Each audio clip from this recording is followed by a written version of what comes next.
Good morning, good afternoon, and good evening, everybody. But here in South Africa, welcome to the beautiful circuit of Kyalami, located out in Midrand, Gauteng. And we are in for an absolute treat as we bring you another round of the amazing ERA Endurance Championship. And this is out on a Saturday. We're going to be racing into the Sunday, which is going to be a crazy, crazy race. Because this is 8 hours of Kyalami. You heard me right. 8 hours of pure out-and-out racing, where our drivers will have to think on their feet, where they will have to push the limits and see what they can do in round 3 of the championship. We've gone through the 4 hours of Bathurst. We've gone through 6 hours of Messino. We're now here in South Africa for 8 hours of Kyalami, and we'll end off in December 13th at the 6 hours of Spa. But it's my personal favorite. It's the home track here in South Africa. FIA Grade 2, able to take on WEC, able to take on the world of SRO racing as it had in years past. A circuit that is synonymous with endurance racing out in Africa, and is going to be one for our major racing here tonight. 16 corners to go and battle your way around the circuit, seeing how far you can go. 4.5 kilometers long. Technical parts of the circuit as well, being the likes of Ingwe and through the Yuxke sweep, the Yuxke into barbecue. And also we cannot forget Leerkop, originally known as Westbank, as that long left-hander at the top of the hill, was later renovated after its purchase in later years. Now, a little bit of history on Kyalami. This circuit was nearly not to exist. Back in 2014, it was put on auction and was left there to go and see what fate may befall this legendary circuit after the previous owners got liquidated and its generation landed up just sitting. July 2014, it went on auction with many people wondering, what will its fate be? Will it exist? Will it fall apart? Will it suddenly become a whole bunch of housing estates? Will it be a building?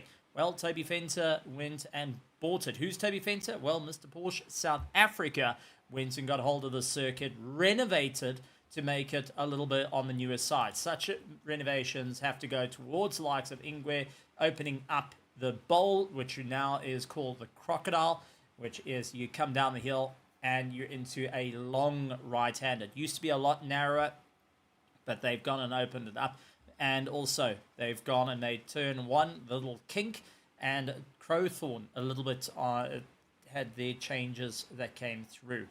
So good to see the circuit surviving from 2014 till now. Has hosted many enduros and has continued to be a legendary hotspot here in the world of Assetto Corsa Competizione. As one of the favorite circuits. They get to have a bit of fun. And to add on the fact as well, is a circuit that has been put into more modern games. ACC was the first of the sims to incorporate the SRO layout of Kyalami, and later stuff such as iRacing Arcade has gone and scanned out the circuit, making it one big incredible run.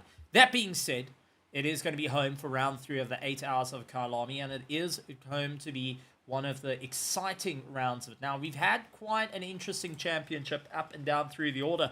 The double win coming from Hakurai Racing, sitting on 181 points. Griffin Sim Racing Pro Solo sits with 154 points, coming in third in round 1, a sixth in round 2. ERA Highway Patrol sits in third place, tied with the likes of Griffin Sim Racing on 154 points. 2 points off the back of them, Reptile Racing with a livery you cannot miss. They're going to be out on circuit. Ford Wall Inspection Incorporated, KFD Superior V8, Los Pantos Hermanos in 7th, Griffin Sim Racing 2, Griffins, and Reptile Racing 2 in 9th place, and Proper Racing rounding out the pack. With that being said, qualifying has been done by all our drivers previously. They had to put in their fastest times, and then Vinci has come out to be who is at the top of the order. But that being said, it's going to be an interesting one for our drivers to see where exactly they fall out, especially with qualifying. So as our drivers and cars start making their way to the circuit, we're going to be having them going out very, very shortly for their sighting lap, the very, very first sighting lap. And during the course of the race, we'll get to interview some of these drivers, get a bit of an idea of what is happening with their race, how it's all turning out, and where exactly are they going to fall into the fray here, as drivers are going to be looking to put their way towards the top. And if I don't go and miss out, there's a bit of noise and sound from Kyalami as our cameras start to pick up some of these cars getting ready to rock and roll. Let's head down to our grid. So, starting out in first place is the likes of Pascal Rodel out there for the Reptile Racing team. They have had some ups and downs in their races, but they're hoping to really make it work out here tonight. They've got David Roth lining up with that KFD Ferrari 488. Yes, you heard me right. The 488 making its grand return this season of endurance racing and has been making waves of note. A big shout out to those out in the virtual grandstands. Good to have you around. Voltmander, Liam, Ghost, good to see you out there. Antonio Gamble as well, coming and saying, how's it? As we get ready to see 8 hours of action as drivers line up on the line. We've got Modern Loic, who will be in the Bentley Team Esports, a car that has done rather well and captured the hearts and minds of our drivers and of our sim racers during the course of the many, many years, taking the debut victory here at Kyalami, and will be seeing its way through. So, Reptile Racing out in first, followed by KFD, Bentley Team M Sport, followed by Reptile Racing in fourth. Fifth place is KCMG. Cole Hines for the Ford Wall Inspection team a little bit further back. Darby Hill going to be cruising around in seventh position. Jeffrey LaRue will be holding on for the Griffin Sim Racing team. Freddie Morelli for Los Pantos Hermanos Clown Division. And we've got the stunt possum ERT Diego Matos, who's been doing rather well on the Sunday Championship. Solo Lambo, Loris Patoli, all the way up from Italy, hoping to chase down the Verstappen.com in the Cedric Muir car. We'll be having the KDH Ferrari going chasing him down. The Griffin Sim Racing Michael Hansbook will be out on the circuit. ERA Race Gang Nathan Warren looking to put on the charge. Griffin Sim Racing with Lucas Jabert looks to also sight his way through. Team Tracks Racing, followed by a fellow Team Tracks Racing, Jeffrey Jensen's. Simon Cosette for Los Pantos Hermanos out there in the Bentley. I don't think that man has driven anything else other than the Bentley. But Loose Surface Enthusiasts, right at the back, 22nd position, looking to make it work out in their favor. So, drivers starting to make their way through. This is up through the S's, heading towards what we call Leerkop.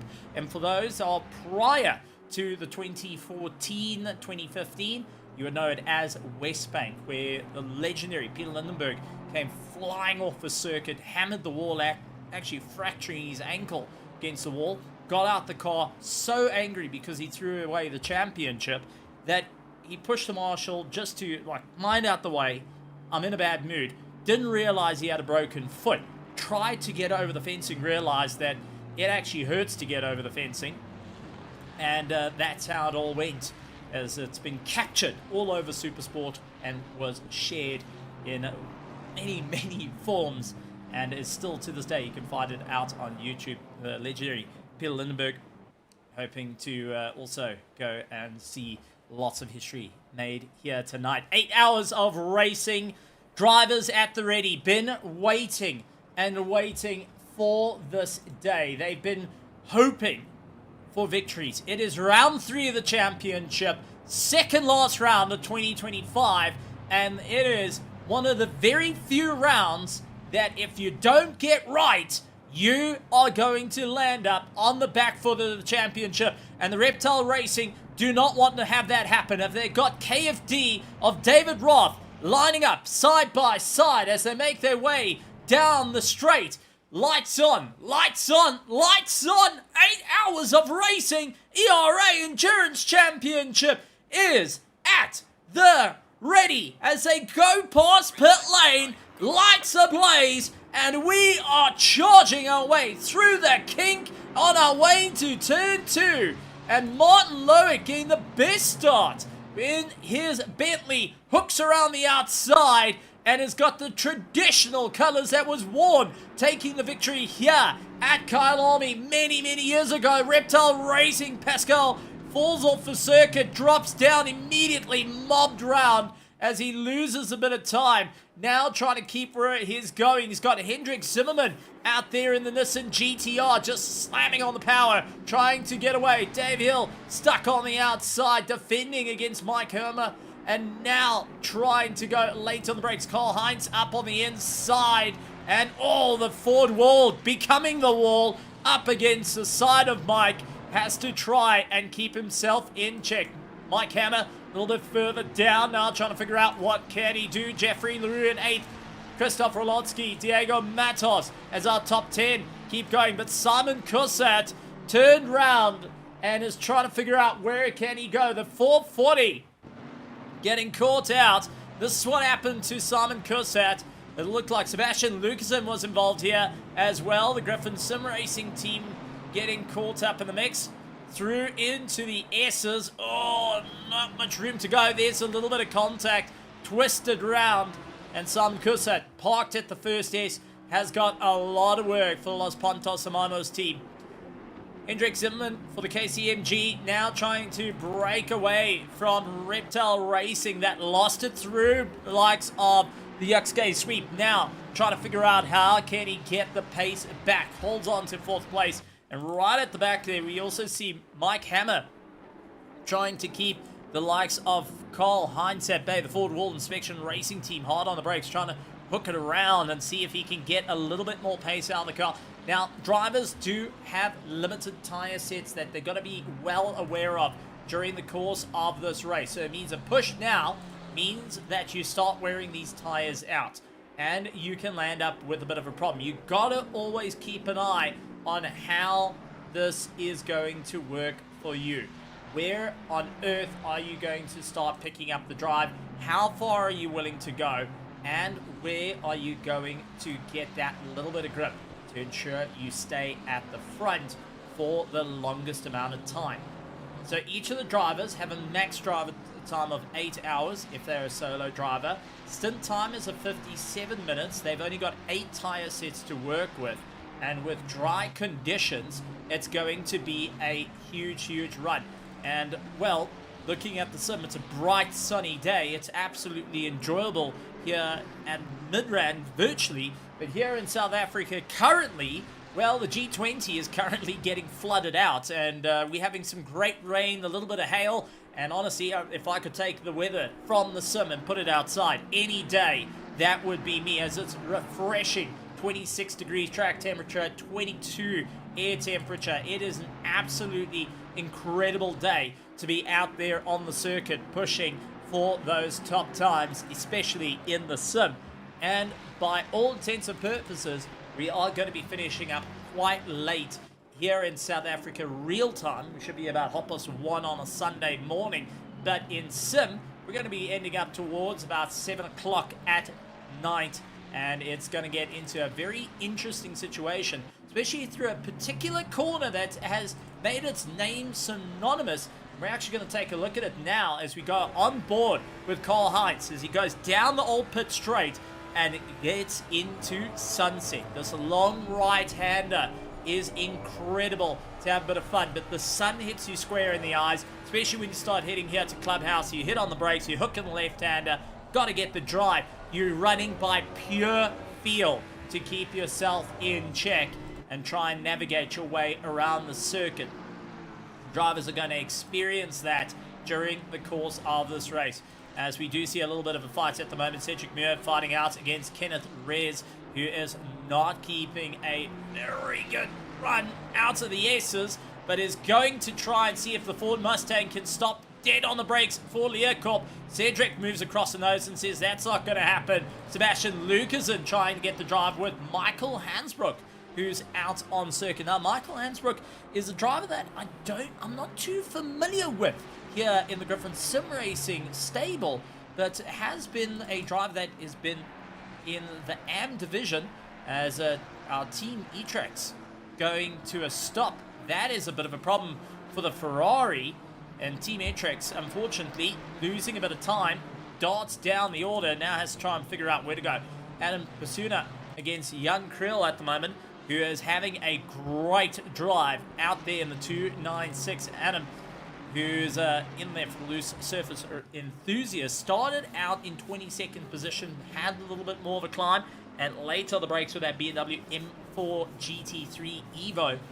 Very few cars have actually been around Kyalami. The 296 has never been around Kyalami in real life racing, so it's phenomenal to finally see it here at Kyalami in a virtual situation. So is the BMW M4 GT3, has not been around Kyalami. The 488 has been, the Ford Mustang hasn't, the Aston Martin has, but it's going to be an interesting time indeed as Cedric pushed to the outside through Clubhouse, loses out to Kenneth, and now Sebastian Luxon out with the Aston Martin V8 AMR trying to navigate his way through. We've actually had two types of Aston Martins race around this circuit.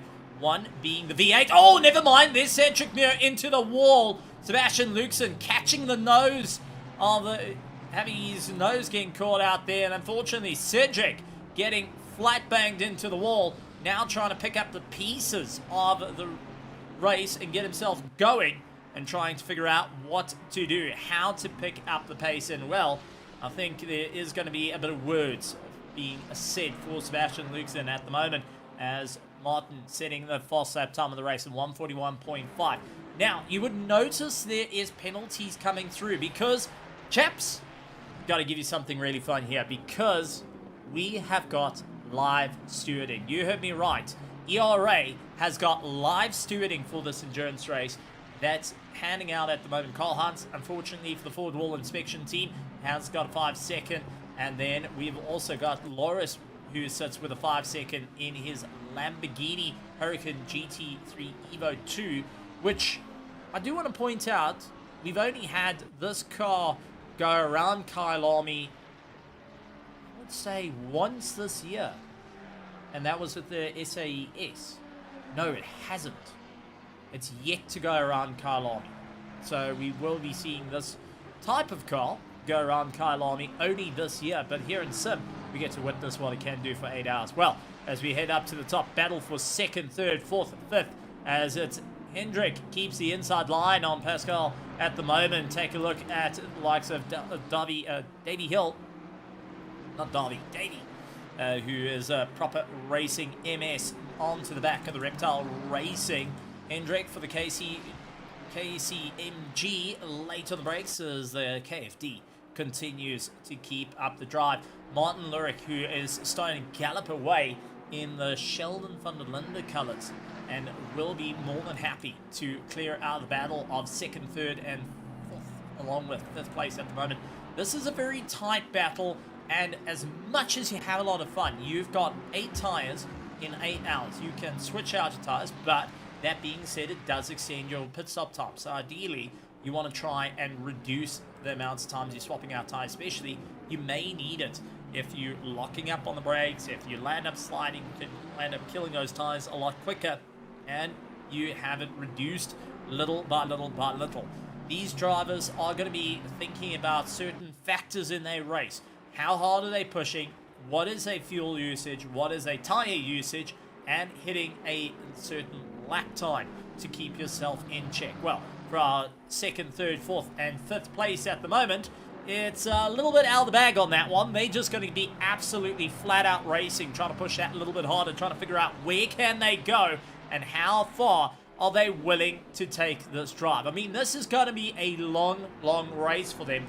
They've got to keep well enough in mind of the harder they push, the easier a mistake happens and more trouble you can land up in. So it's going to be a wild, wild run.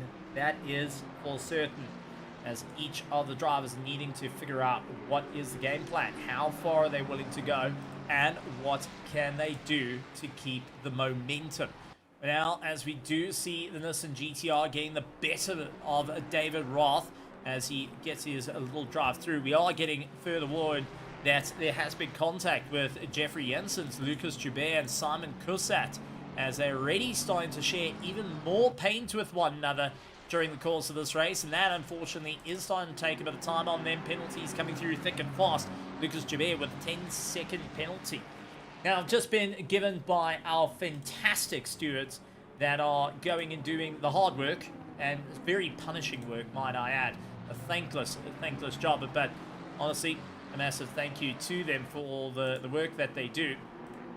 And we start to get an idea of what is happening, as the first little bit of between 141 and 4440 was deemed as a racing incident, but unfortunately for the 141 car, unfortunately going and getting a penalty issued to them for contact and deemed a bit of a problematic child by our driver. So Jeffries unfortunately getting caught out on that one, the 420 getting a penalty, and the 575 car landing up with penalties as well. That is going to be running during the course of the event, and the drivers along with the teams are going to be thinking about the big strategies here. Oh, big problems coming in for the McLaren, unfortunately getting out of shape, and that unfortunately threw Darby Hill down the order, and he pressed up against the side of Pascal Riddle at the moment, who has got a big jump.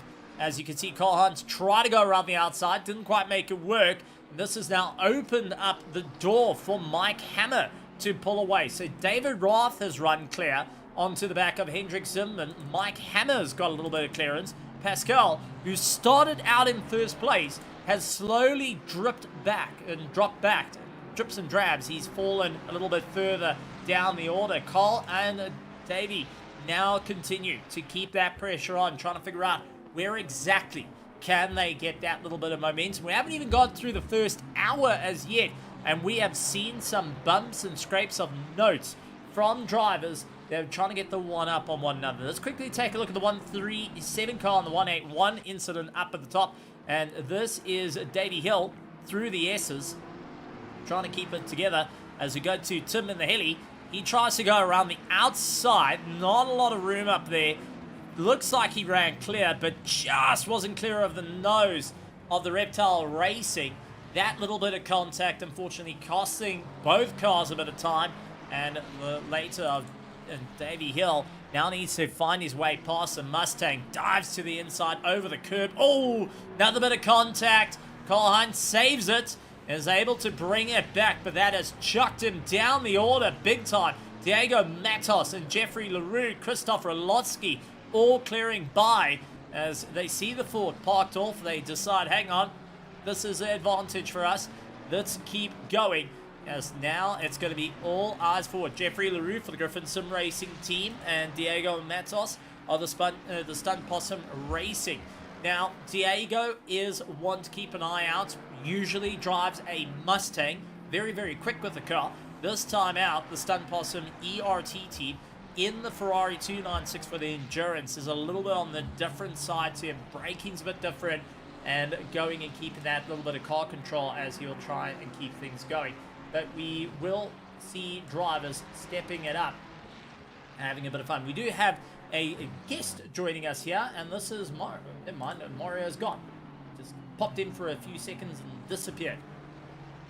But a reminder to all the drivers, if you want to come and have a chat live on air, we welcome you all to come and have a chat to us, be a part of the show, and give us your thoughts of the race thus far. We want to hear a little bit of the ideas that come through, as we do see Loris and Kenneth, who are going and knocking wheels with one another. Team Tracks Racing not having an easy time out there. Sebastian Luxon and Young Krill trying to get a little bit of drive. The KDH Ferrari all over the back of Sebastian Lucasen, who is very, very familiar with the Aston Martin V8 AMR, drives it out on the Sunday Championship, has been keeping a rather good bit of tabs on the car, seeing how far he can push his way up through the order. Team Tracks Racing, we did see a little bit earlier with their Ferrari falling out of favour, and now Kenneth, who's out there trying for the Team Tracks Racing to get past Loris Tolly, the Solo Lambo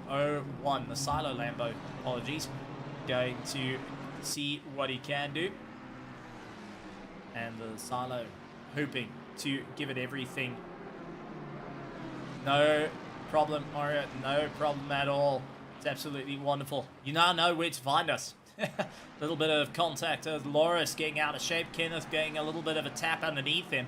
The two of them just rubbing nose to bumper. Quick flash of lights from Kenneth, just saying sorry as they were clearing through Cheetah. Last place you want to be looking through into your rearview mirror as Cheetah, that little kink to the right. If you take it a little bit too sharp, that big bump that's there will absolutely send you flying, and it has sent many cars in the past, doesn't matter what you're in, up into the air, busting suspensions, and also has landed up with a few cars meeting the inside wall and others going flying out towards the pit wall. So there is two ways that you can be launched. You're not quite sure what it's going to be, but the game plan is you start thinking about where you have to be, how you position your car, and where you're gonna go. So a couple of penalties at the moment being issued out by our stewards that the drivers will be serving on their pit stops as they're doing changeovers or if they're trying to get themselves going. Jan turned round. Oh, this is through Sunset. There's the Boma in the background. Unfortunately, getting overtaken by the absolute bunch, the 16. Not having an easy time there. And let's quickly take a look. So over the bumps, all looking fine as we go on board. Now this is heading into Sunset. Turns in, oh, and just has the rear snap. It was a slow slide. He's got it back under control, and then it just released yet again, tossing him around into the blind corner, and the driver's having to be well enough aware. Unfortunately for Jan, dropping down the order, now needing to figure out what he can do for the KDH Ferrari team, as they will be stepping it up a little bit more. Simon Kursat, Los Pontos Hermanos, looks to try and close up the distance as well. Karl-Heinz still for the forward wall inspection, trying to keep it all in check. Onto the back of Krzysztof Rolotsky, who's a driver that is not afraid to go and back down. Now, Krzysztof Rolotsky has become a synonymous name in being able to hold as a brick wall, as we see Loris Patoli into the pits, the Silo Lambo taking a pit stop early on, and that is why huge damage to the front end of the 104. Let's quickly see if what happened to the 104. This is into Sunset, comes out a bit wide. Ooh, too much onto the grass, huge impact against the wall. Sebastian Lucasen gets it into the side, and that, unfortunately, is why we have Loris into the pits, getting some major repair work done to the car, and will be trying to figure it out. Now, at the same time, was dragging those wheels into the pits, and unfortunately causing flat spots, going and heating up those tires, taking the life out of them, and it's going to be a change of tires for the drivers to consider, and that's only into nearly 20 minutes, not even 20 minutes of this race.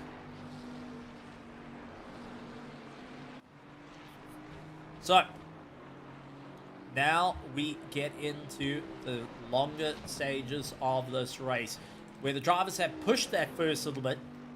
They now found their rhythm, and they're trying to then step it up. They're trying to figure out what is the rhythm, what are we going to do, how are we going to play, where are we going to go. Martin Lurik at the moment is leading out by a long shot, 7 seconds, as he tries to open that gap even further here in South Africa.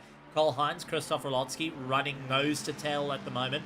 These two know each other rather well and have been rivals in sprint racing, but now just going and working with one another, just keeping the pace, trying to see things through. The drivers and teams are allowed to walk down to the pit walls and have a chat to one another when it's friendly. You're not allowed going there just to go and have a bit of a boxing match. You're allowed there to have a chat. Now, I do think for Los Pontos Hermanos Clown Division and the forward wall inspection incorporated, the two teams would have had a chat to one another by now and said, listen, you've got pace, I've got pace, let's work our way through here. Let's try and run the clock a little bit. For Carl, this is a lot of lifting and coasting he can do behind the likes of Krzysztof Rolotsky that can save him time and save him fuel to go that extra lap longer. Now, as the drivers are going to be figuring this out, the fuel levels change on how much is being utilized. So if you are the bronze driver or you're the faster car or the faster driver, and you could save a lap or two, or a bronze driver 2 to 3 laps more than the rest of the team, you will allow a little bit of a soft stop to get rid of at the end. Now, when we talk about the soft stop, talking about that splash and dash, that quick 19 seconds that can cost you a position, you're able to go and start eating into that space, you will have a lot of an easier time in this race and trying to figure out what is the game plan long term to stay up towards the sharp end of the field. But anything can happen here, especially at Kyalami. The drivers will have to keep a very, very close eye on the running. Now, I do want to talk about the loose surface enthusiast, who's up into 11th position. Started 22nd, gained 11 positions by the end, by this couple of minutes of the race, and they're still having a lot of time closing up to Cole and Christoph ahead of him. We'll be hoping to get himself back into the mix. The biggest loss of drivers is Loris Patoli at the moment, who is a little bit further down after that major impact against the wall, and Sebastian Luxon getting into the side of him, down 11 positions, and you can see starting to have the likes of Davy Hill making up a little bit of time, and Mike Hammer now going to be putting a lap on him as well. So for the Silo Lamborghini team, not a very good one. Thomas Wong, good morning, good morning, good morning. Wonderful to have you here, and a wonderful morning out in South Africa, as we've just gone 27 minutes past 10. We have gone over 20 minutes of racing thus far, and so much has happened on the circuit. So much of our drivers have felt that little bit of pain in the race, where their tires have been slid on, whether they've shared a bit of paint with one another, maybe just adjusted the mirrors once or twice on their competition to see where they go. Pascal now trying to figure out how to get around David Roth. The KFD team is looking to put in a great run at the moment. Now, I do want to bring the attention back towards the championship, because that is going to be the main thing. This is the second last round of the season. The second last round of our incredible 2025 season and ERA endurance. And it's wonderful to have so many drivers still out there really giving it their absolute all to be at the top. Now, with a couple of cars missing out the action, the Griffin Sim Racing team, Pro Solo, is out of the race and will be losing out that second place. So is ERA Highway Patrol, who is not there at the moment. So, with those two out of the race, it allows for Reptile Racing and Ford Wall Inspection team. Reptile Racing, who's 2 points off second place, will be looking to get some great running at the moment. The Ford Wall Inspection team on 133 points will be looking to climb, and so is the KFD Superior V8, which we currently got David Roth and Pascal, who are running line astern with one another, looking to score the points here. So there is going to be a change up for second and third in the championship. However, problem comes in for Pascal. 10 seconds awarded for penalty. And let's quickly try and see if we can take a look at what happened to the 181. And that was a collision against 137 car of Davy Hill. And that landed up with a 10-second penalty. Done, dusted, game over. And will be hurting him in their first pit stop a little bit later on. Michael Hansbrook, unfortunately, yellow flags coming up for him as he's into the dirt. And this is a very, very peculiar place to go, into the dirt. And trying to get that car turned around slowly. This is coming through the second S. And, wow. A very, very slow turnaround for the Griffin Sim Racing team. And Michael who's waiting for the field to come through. Didn't want to rejoin the circuit, but had lots of room to play with. Oh, a little bit close there when he started with the rejoin. Something tells me he's got more than just one problem with that car. That they seem to be battling with it and battling to get going. And it makes you wonder if possibly there is something wrong with the car or he hasn't got any visual aid. Pascal now dives on the inside of David Roth, gets the drive. David Roth, part of the ERA Highway Patrol. No, he's not. He's part of the Fear the Bones drivers out in the Audi. Is now having a bit of fun in the 488 up against Pascal Rodel, who is really putting on the charge. And take a look at the KFD up against Reptile Racing. A big lunge into turn 2 to get himself going. And now continues to try and figure out what is the big game plan here to close up to that position again. Everyone trying to figure out what is the big climb. And honestly, going to be a great drive for some. Others a little bit harder.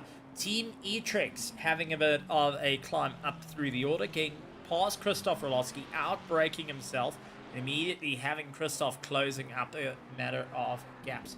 Now, I do want to point out the difference in lap times for Team E-Trix at the moment, going and setting a 143.4 on the last lap, which was close to the best lap time set by the team, a 142.425. So very close in that point. Christoph Orlowski gets a bit of a tank slap. He's holding on to that, try and keep himself in check as drivers look to try and get themselves a little bit further onto this race, trying to think of the next best strategy. 16 corners around this circuit, 4.5 kilometers long, and there is very few moments you can take a breath to keep yourself in check, to just take that moment to bring yourself towards yourself. One of them is actually down this pit straight as you're heading towards the kink. You just have a moment to stretch your back, stretch your shoulder, wiggle your shoulders, wiggle your fingers before you go into the right-hand kink, keeping close to the right-hand side. Heading into turn 2, you look for the 100-meter board on the brakes, hook it down into second, lay to apex, and accelerate out the corner. Keep it tight to the right as you head through the Yuxke sweep up towards Barbecue. Hard on the brakes, in for the left-hander. Now, this is the old pit straight. Back in the 1990s, 1980s, 1970s, that was where the old pits was located before it was taken down in 2015, 2016, when the track was redeveloped into its current state as you see it out today.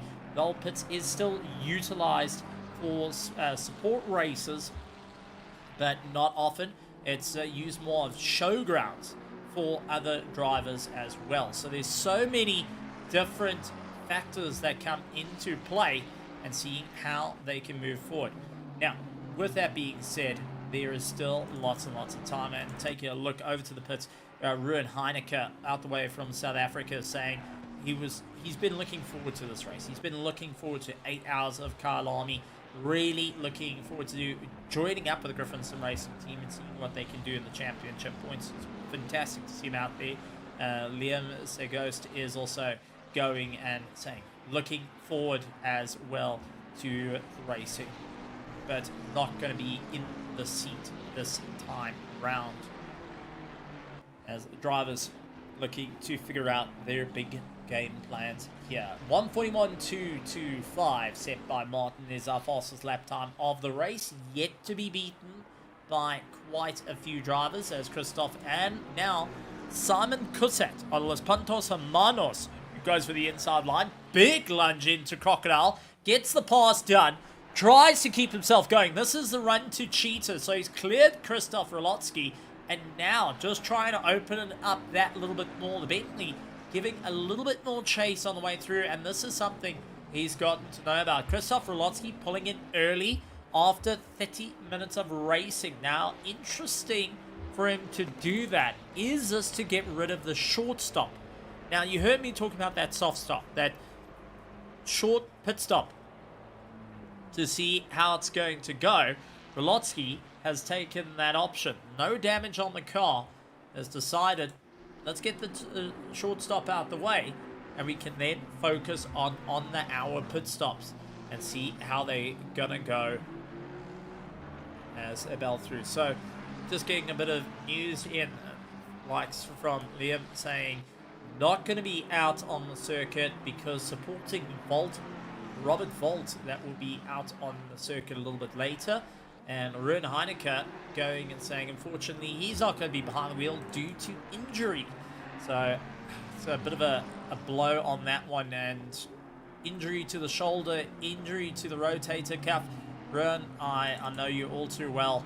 That is an absolute pain in the backside. And I know it's those days you're not quite sure what to do with yourself because you're all just in a sling trying to keep yourself up and going and trying to stay around for the running mile as a driver that usually keeps himself busy.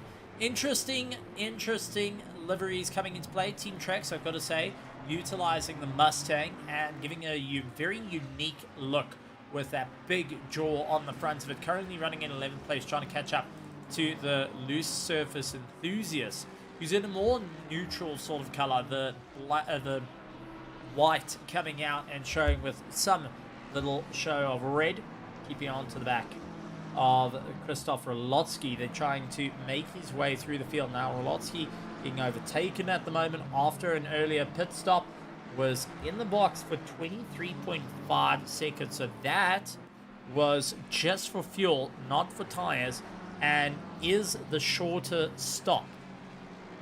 Interesting on why they went for that shorter stop now, hoping that probably they can push it a little bit further up through the all. David Hill onto the back of David Roth. Interesting to see the McLaren going and taking on the old Ferrari 488. And these two generations of cars have never been on the track with one another here in South Africa until this very sim, until this very endurance race. The 8 hours of Kyalami is the longest they're going to spend on circuit with one another this season here in the Endurance Championship in ERA for 2025, the second last round. And it's going to be interesting for likes of Davey Hill. The Proper Racing MS has kept a solid drive in sprint racing, now looking to try and make it work against David Roth. He looks towards the inside line. Unfortunately, David Roth saying no thank you. The Fear the Bones driver now racing for the KFD team, which is in the running for second place.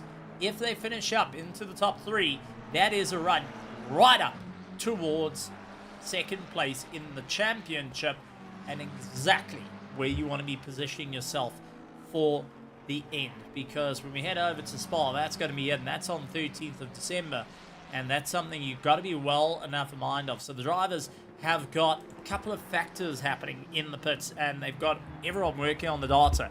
Fuel, tires, where they need to be located for the points. They have minimum lap times that you have to be hitting, whether it's going to be in the 143 mark. Most of the drivers are aiming for that at the moment, the 143 and the 142.5s being the main priority points, as we do see a bit of contact in through Learcorp. Beautiful save from David Roth, who was just feeling that little bit of pressure on the rear wheels. Had to just lift a little bit more, then get back onto the throttle, try and straighten the car out.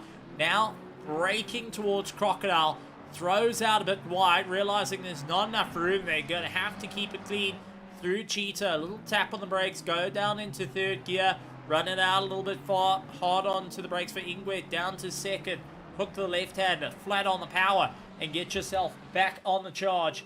Down the main straight you go, heading towards the kink, which is turn one. Believe it or not, this is turn one completed. Heading into turn two now. The kink is counted by FIA as a 15-degree turning angle and counts as a corner, believe it or not. That's a corner for the drivers. Now, Kyalami has been looked at to change from an FIA Grade 2 circuit to an FIA Grade 1 circuit. But there is a couple of corners that need to be changed and, well, opened up. One of them is Sunset. Got to be a little bit wider. Into Clubhouse has got to be wider, so they're going to push the whole fence line back a little bit further. The S's are okay, but for F1 to be here, there's 3 critical corners that need to be looked at. One of them is up here, Learcorp. It is deemed that there is not enough place to go and try and turn the car in. You have to open it up a little bit more, so there's a bit more speed going through to allow the cars to use a bit more aero. With GT3 cars and hypercars, that's all fine, but with the higher spec cars like your F1, it's going to be a little bit more cautious. This corner is not a problem, but everyone will take and say cheater. Number 1 issue as corner. It's actually going to be coming straight. It's got to open up quite a bit before breaking into Ingwe, as they deem it a little bit too frightening to drive. For GT drivers, they just say bring it on. Let's just keep going and let's see how we can go. Sebastian Luxon, Kenneth Reyes trying to get a little bit more pace underneath him, trying to see where they're going to work out in a long-term strategy of this race. As Sebastian Luxon trying to fish for position underneath Kenneth at the moment for the Team Tracks Racing. Sebastian for the Nibs Racing, hoping to see how it's going to work out in his favor. So a couple of drivers with penalties. 10-second for Reptile Racing on their pit stop. Sebastian Luxon for Nubs Racing has got a 15. Cedric Muir has got a 5-second that he's going to have to deal with. Lucas Joubert a little bit further down has got a 10-second for the Griffin Sim Racing team. And the likes of the Team Tracks Racing McLaren has got a 15-second penalty to contend with on their next pit stop. These drivers are been handled for various amounts of incidents that have happened out on the circuit, and our live stewarding team working frantically to ensure that all racing is kept clean, kept going, and many of our incident points that are, well, incidents that are being talked about are going to be ensuring that they will keep their way going. Kenneth and Sebastian continue to brawl it on at the moment. Nubs Racing, Sebastian Lucasen trying to get a little bit more of a drive underneath him, see how it's going to work out in his favor. Nubs Racing trying to stay into effect at the moment behind that Mustang that hasn't been giving it a good little bit of an easy time, and we'll all be trying to figure out what is going to be the big game plan here. How far are you willing to go, and where are they going to stand? So one of the questions is, Robert Volt, is he due to race here today? Well, yes. In the Nubs Racing with Sebastian Luxon, we will be seeing him out on circuit a little bit later, as we do see the Loose Surface Enthusiast comes into the pit lane. Interesting, 38 minutes and doing that pit stop, very much the same to Christoph Rolotsky, who went in at 30-minute mark to get his pit stop done and dusted, getting rid of that short stop, trying to plan that a little bit further into the race, trying to figure out what is the big game plan here, how on earth are they going to get that little bit of a push up through the order.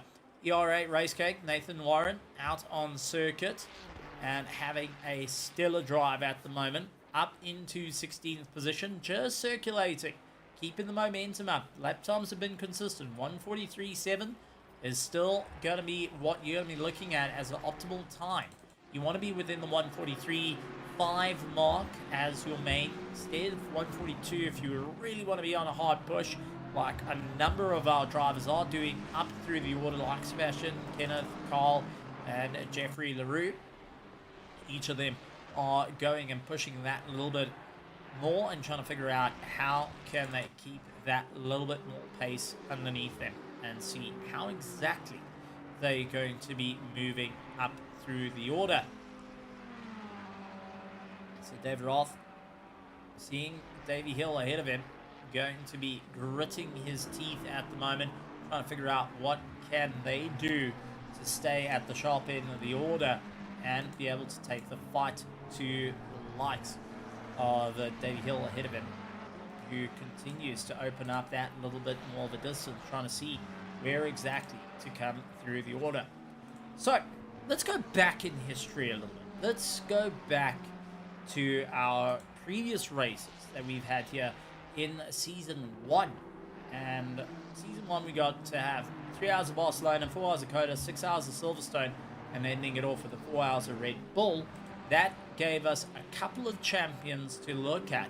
One of them is the Eleanor Bouncy Boys, which is not in this season, but Reptile Racing got second place, so keep an eye on them.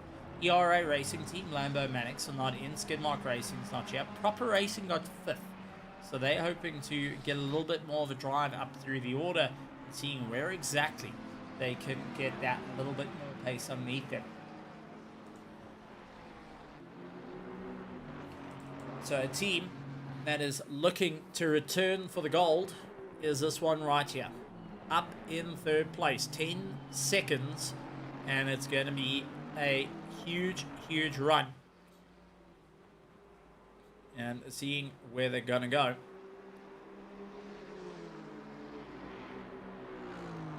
And taking a look over to our virtual grandstands. You got the likes of Chris going and saying, how's it to everyone, putting in a bit of support.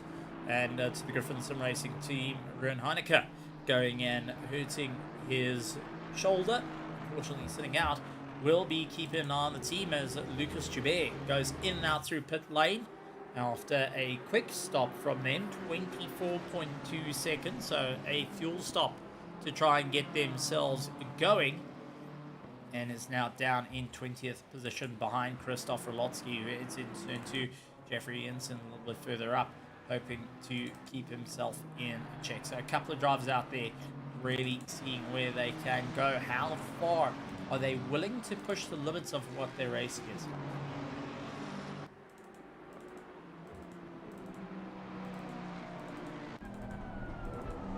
So jump on the rear wing of Martin Lurick at the moment. As he tries to keep going, and there is Loris Patoli a little bit early on. Landed up in some serious impact. And now down in 22nd position, you can see that car still not quite settled. It was stationary for quite a bit of time.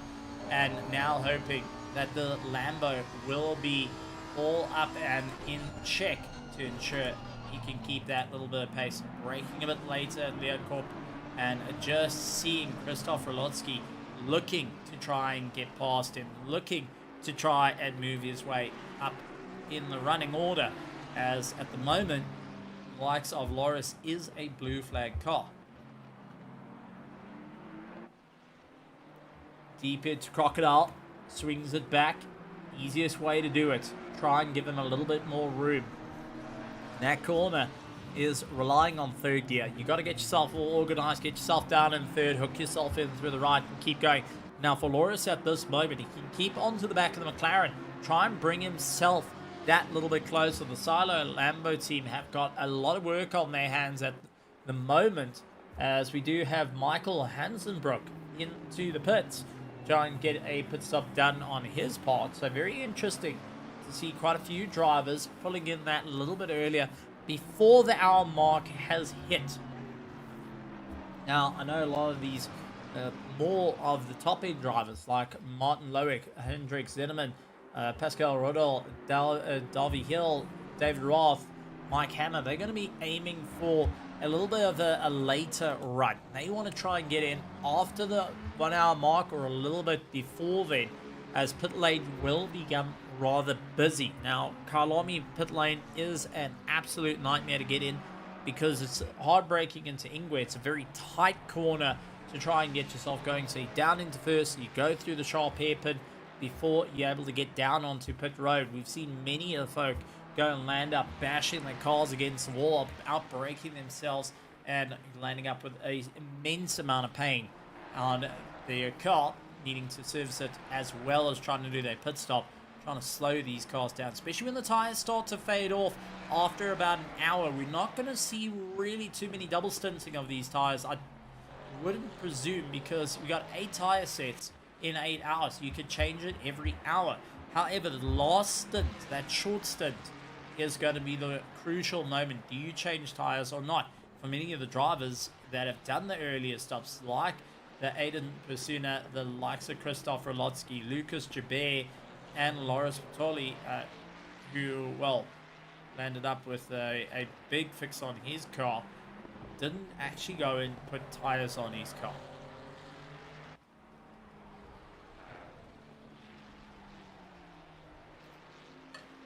Cole Hines trying to keep himself in check. Well, he's got Jeffrey LaRue ahead of him. Griffin Sim Racing team trying to keep an eye on the Ford Mustang, and the Ford Wall Inspection team just out of that top 10 at the moment, or just into the top 10, that 9th position. Wants to keep going and see where he can get that little bit of drive. Unfortunately for Carl, starting out in 6th and down 3 positions is definitely not where you want to be for the endurance race. You would prefer to be a little bit further up. However, it hasn't been the easiest running for the Ford Wall Inspection team after their earlier contact. Kenneth Reyes and Sebastian Lukes are now onto the back of one another.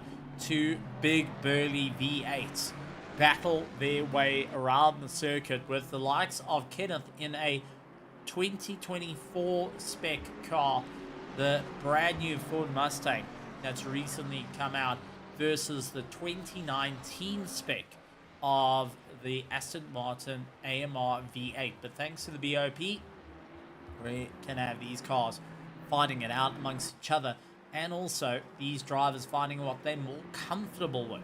The Aston Martin has been that beginner car, perfect for enduros, perfect to learn front engines, and has been around since the inception of the sim, and now continues to be the very same car that in endurance racing will be up through the order. Cedric and the likes of Simon Cussat battle their way along as well, as drivers look to step up the pace, see where exactly they're going to go, and how far are they willing to keep the drive up at the moment. Simon Cussat, who has really kept a hard drive. Jeffrey LaRue and Cole Hines battle it out into Clubhouse, and it does look like LaRue getting a little bit unstable, and now that allows Cole to get right onto the back of him, trying to see where exactly can he get that bit of momentum, where exactly can he find the pace. He runs out a little bit wide again, losing out the drive. Got to be so careful, pushing that little bit beyond the boundaries at the moment, and starting to feel it as Cole started putting the pressure on him through the S's, trying to see where exactly can he get that little bit more of a drive, where can he push that little bit more, how can he get the run up through the order. Late on the brakes, brings it through as we jump to the likes of Davey Hill fighting out for 4th place. David Roth onto the back of him as they tried to clear through the traffic as well. David Roth out there in the 488. A little bit further back, 1.8 seconds. Sebastian Luxon and Kenneth Reyes currently keeping the pressure on one another. Do have Christopher Lotsky, who is a lap down, just viewing on, seeing if Sebastian and Kenneth are going to make a mistake. And at the moment, the two of them are just pacing one another. They are keeping the pace. They keep in that bit of momentum. And when they come across the line, let's take a look at the lap times. Kenneth doing a 142.6, while Sebastian 142.7. We jump up to David Roth, clearing past our back markers. Jeffrey Jensen's, the 414. Ducked out of the way, not wanting to get any more penalties incurred. Got 15 seconds to deal with in pit lane. Not exactly what you want to be dealing with at this point. Cedric Muir got Simon Cussat on the back of him, catching up to the back of Lucas Joubert, the Griffin Sim Racing Team BMW up ahead. But the big Bentley chasing down the Ferrari 296, trying to figure out where exactly to go. And for the Verstappen.com car, having to contend with the likes of the Los Pontos Hermanos, who has been working frantically on this big Bentley for a lot of time, dialing it in, figuring out over years of what they can do as they go on the inside of the Griffin Sim Racing team. That's a brilliant move coming in for Lucas Joubert to move out of the way, but did get a little bit of pressure put on him as both of our Ferrari and Bentley were a bit onto the side as they were understeering out towards him. Jeffrey LaRue, Cole Hines continue to push on. Cedric and Simon Cussat push on as well, as each of the drivers trying to see where exactly they can get that little bit of momentum to work out in their favor, and how far are they willing to take that run up through the order. So this is the 8 hours of Kyalami not the 9 hours of Kyalami. Do not mistake the two of them as vastly different, because here at ERA, we like to put a spin on things. We like to challenge our drivers and give them something a little bit different to work with. And considering the championship has been racking up in the amount of hours that you can do, this being one of the longest of the races this season, looks to really make itself known as well. And depending on how favored it is, it might actually land up with maybe a longer race coming into 2026 season that we might see. And we'll be keeping an eye out on that. And if you want to join out for the final round at Spa, you're more than welcome to head over to SimGrid. Go and look up ERA Endurance. You can look up the Evolution Racing Academy.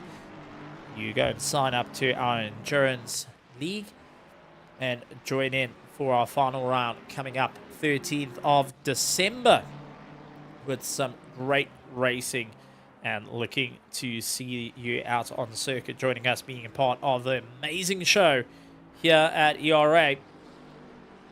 And also just keeping a close eye in the pits, because there's lots and lots of chatter between teams trying to figure out what can they do to really figure out the pace. A lot of communication coming into play amongst a lot of the teams, going and heading across, just having a bit of a natter, but not quite getting the strategy planning coming into it.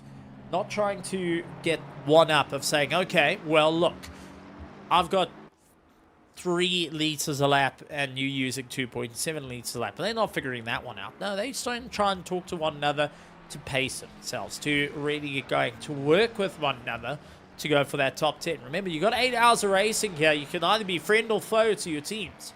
And that may change during the course of the race, depending on contacts, depending on how you're managing your tires, managing your fuel, managing your time. And as we start to get a little bit more towards the afternoon, well, that's going to become crucial, because you don't want to be sitting offline into the marbles, as here in South Africa, we are known to be running at a little bit of a warmer temperature than most of the world. Kyalami, back in the day, along with mid-vol at one stage of the game, was utilized for high-altitude testing. Even in its previous iteration, pre-2014, 2013, 2012, 2010, 2009, we had Formula One teams coming out to South Africa, doing laps around this legendary circuit for high-altitude testing. We also saw many GT teams coming out here as well, prior to Bathurst 12-hour, prior to Abu Dhabi 24-hour, and going and doing high-altitude testing. Not only that, with the high altitude, they get to work with the temperatures, because during the course of the year, we vary from sitting down in the 17s, the 13 degrees Celsius, moving all the way up to about 40 degrees Celsius. Even now, the drivers are contending with an air temperature at 23 degrees and the track temperature at 29 degrees out there. Means that when we start hitting 30, these tires are going to go from grippy to slush puppy. They are going to be sliding. They're going to be starting to feel that they just haven't got that front end bite that they really hoped, that rear end keeping them in check and keeping themselves going. And that's going to be the major games here, to start realizing when you start pushing that little bit harder, when you start trying to figure out what is the game plan. As we see Sebastian Luxon fighting against Kenneth at the moment. Kenneth keeping it clean, guards the inside line, so forcing Sebastian to try to go around the outside, backs out of it through the first test. Don't want to come off there, in through the second. As you charge up, it's a little kink before you head up to Leeuwkorp. You start to eye out as you come over the crest, a tree to the right-hand side. There's 3 in a row, with the third one. It's the shortest of the trees, an oak tree, when you slam on the brakes and try and keep yourself in check and get going. Sebastian Luxon looks up on the inside, trying to get the pass done and dusted. Down the mine shaft he goes into Crocodile. Kenneth keeps that defense at the moment, ensures that he could try and hold back, but now it's going to be a look into Cheetah. The two of them leaned on each other a little bit hard, and Krzysztof Rolotsky had to come off the gas, realizing, hold on, folks, this is going to get a little bit ugly. Kenneth dives into pit lane.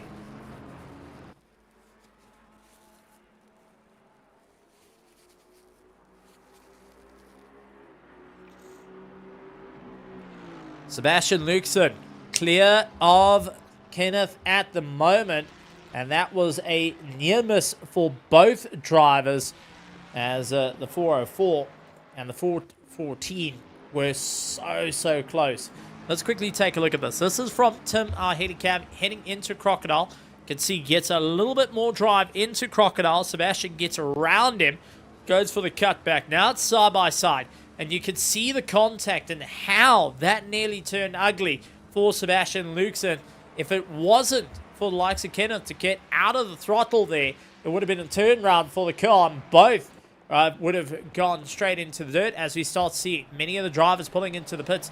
The likes of Kenneth Rees, Simon Kusso, Cedric Muir, Jan Krill, and our leader has pulled into the pits. Martin Lurick, Hendrik Zimmerman has pulled into the pits. Pascal Rodel and Davey Hill into pit lane. David Roth as well. This is going to be an interesting call, because this is a car that's out and is first of those that have been released from pit lane. Brom Cox has taken over the Stunt Possum ERT team and now trying to keep up the pace. Was in the box for a very short time, 23.3 seconds on the pit stop, the 666. Out and going and managing to carry on the race. We'll be seeing how it's going to go. Change of drivers is now got Jurek Krevnik, who is out in the big Bentley, released on the circuit to try and maintain the lead of the race. And how that's going to work out, well, we are going to have to keep a very close eye on it, because this is his first time out racing in anger, as we do see another driver change. This is Moritz Wobel, who has jumped into the KCMG team. You can see quickly snaps to the right to try and keep himself in check. Daniel Mutsuma comes out for the proper racing team out there. He's hoping to keep up the drive. Ernest Limburg's out for the KFD team. The Fear the Bones team looking to keep themselves out there. Ernest Limburg's, who has been fighting out for the ERA Sunday Championship against his own teammate, now looking to go out in anger around a circuit that he says he actually quite enjoys. Philip Skuman heads out for the Reptile Racing team, out in 5th place. Michael Iddo is out there for the Reptile Racing number 6 car, as well as the 33 car. Brian Cox managing to hook into that 7th position. Jeffrey LaRue into 8th for the Griffin Sim Racing team, as he makes his way out in anger. Yannick Kraft for the forward wall is out and going, and that is our top 9 that have gone and changed drivers and keep themselves going. Adan Pasuna out in 10th. Kenneth Reyes is out there in 11th. Team Etrex is out in 12th. And Robert Volt getting behind the wheel of the Nubs Racing, now trying to get a little bit more of a drive, as he has got the Los Pantos Hermanos of Flo Scub chasing him down. Now, Flo was the original duck that was out on circuit, and it was joined up by 3 other ducks. The Los Pantos Hermanos team that started out as a family of 3 ducks that took over the family business and have created a legend of note. It's one of the most interesting teams, I would say, that around the world got to have a chat to, as they've created a story between them and created quite an interesting tale. It's not just a bunch of friends joining each other for a race. It's 3 ducks getting into the world of the family business and going and venturing out, and it's rather brilliant. I do highly recommend. There's actually a video we'll try and get hold of and put it out in the chat as well for you guys out there in the virtual grandstands. Keep an eye on it. Rulja out on circuit, also been doing well on the Sunday Championship, taking over the car. And we got Krzysztof Rolotsky, is still out in 17th position. Chris Pollock, Chris Pollicott is out there for the ERA race gang. And keeping it all together has the Nissan GTR. Still gotta say, this car's growing on me. The look is really growing on me. It's subtle. but it's just enough to keep you happy. Lucas Chabert is getting chased down by 20th position Thomas Wong, who's out on circuit. We did have Thomas Wong out in the virtual grandstands waving and saying how's it to everyone. Good to see that he's now onto the circuit. Remainder of the drivers out there is Loris Patoli, who has not changed over. Neither is Michael Hansbrook at the moment as they continue on the drive.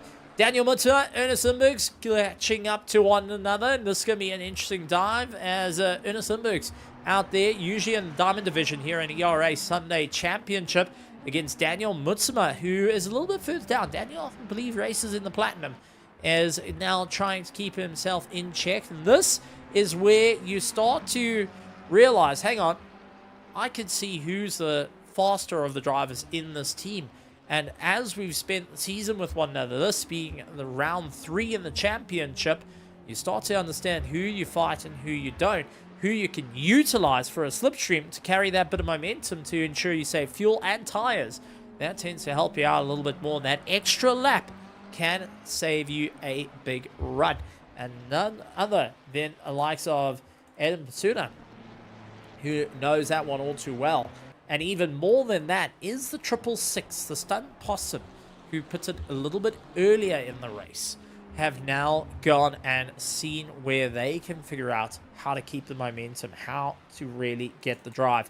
Real Jot trying to get past the likes of Jacob Zuptel, who's ahead of him. Jacob not backing down in front of Arul, going out a bit wide there. And the Frenchman really seeing where exactly can he keep it in order. A little bit of a jump over Cheetah. Got to be so careful like that. It can land up in a world of hurt and land up, going and causing a lot of pain. A 1 hour and 1 minute has been completed of this race. In 8 hours, they're going to be contending with some incredible racing.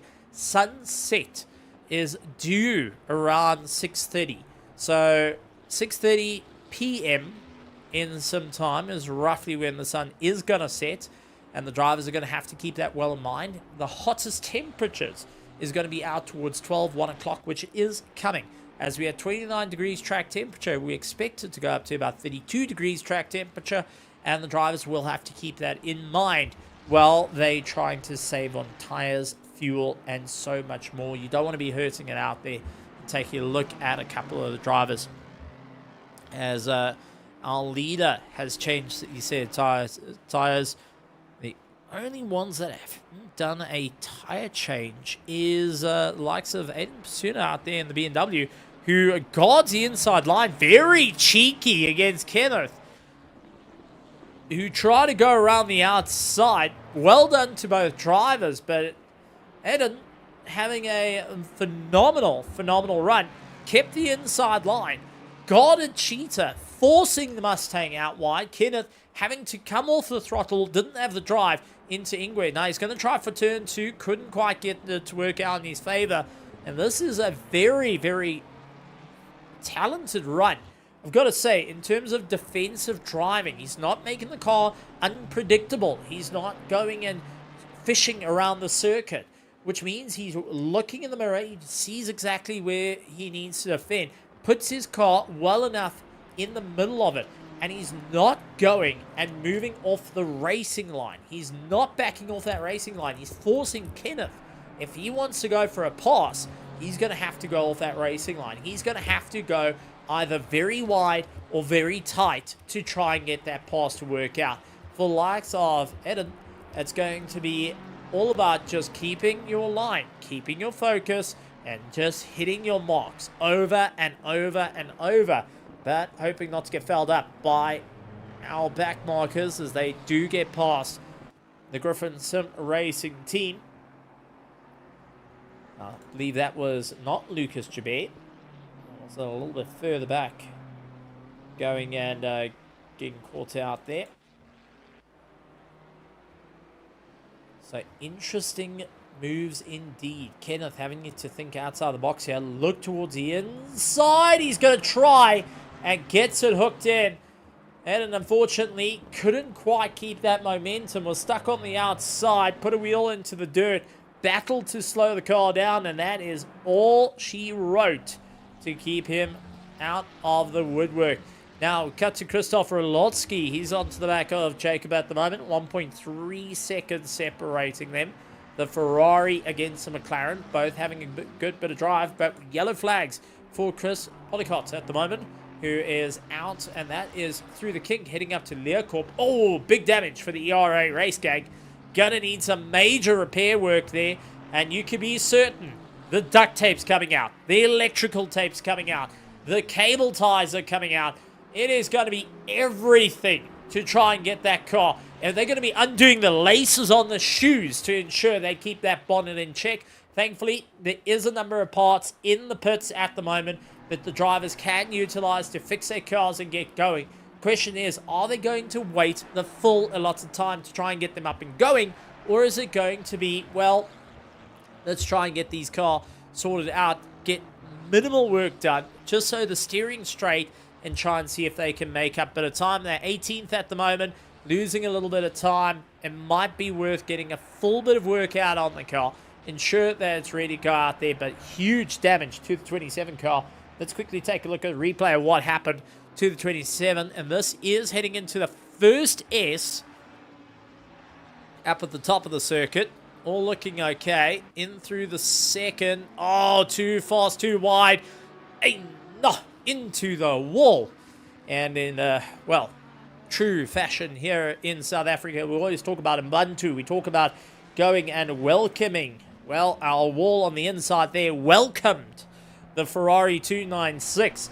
And unfortunately landed up with huge impact in the process, smashing out the driver's steering arms. So that unfortunately means that he battled to get that car. It was a 90-degree angle on the steering that he had to focus on to try and bring it back into the pits, and is a very, very long drive. And at the same time, you scrubbing those tires, you are wearing them out, and that means that you're going to be looking at changing a set of tires after recently just coming into the pits.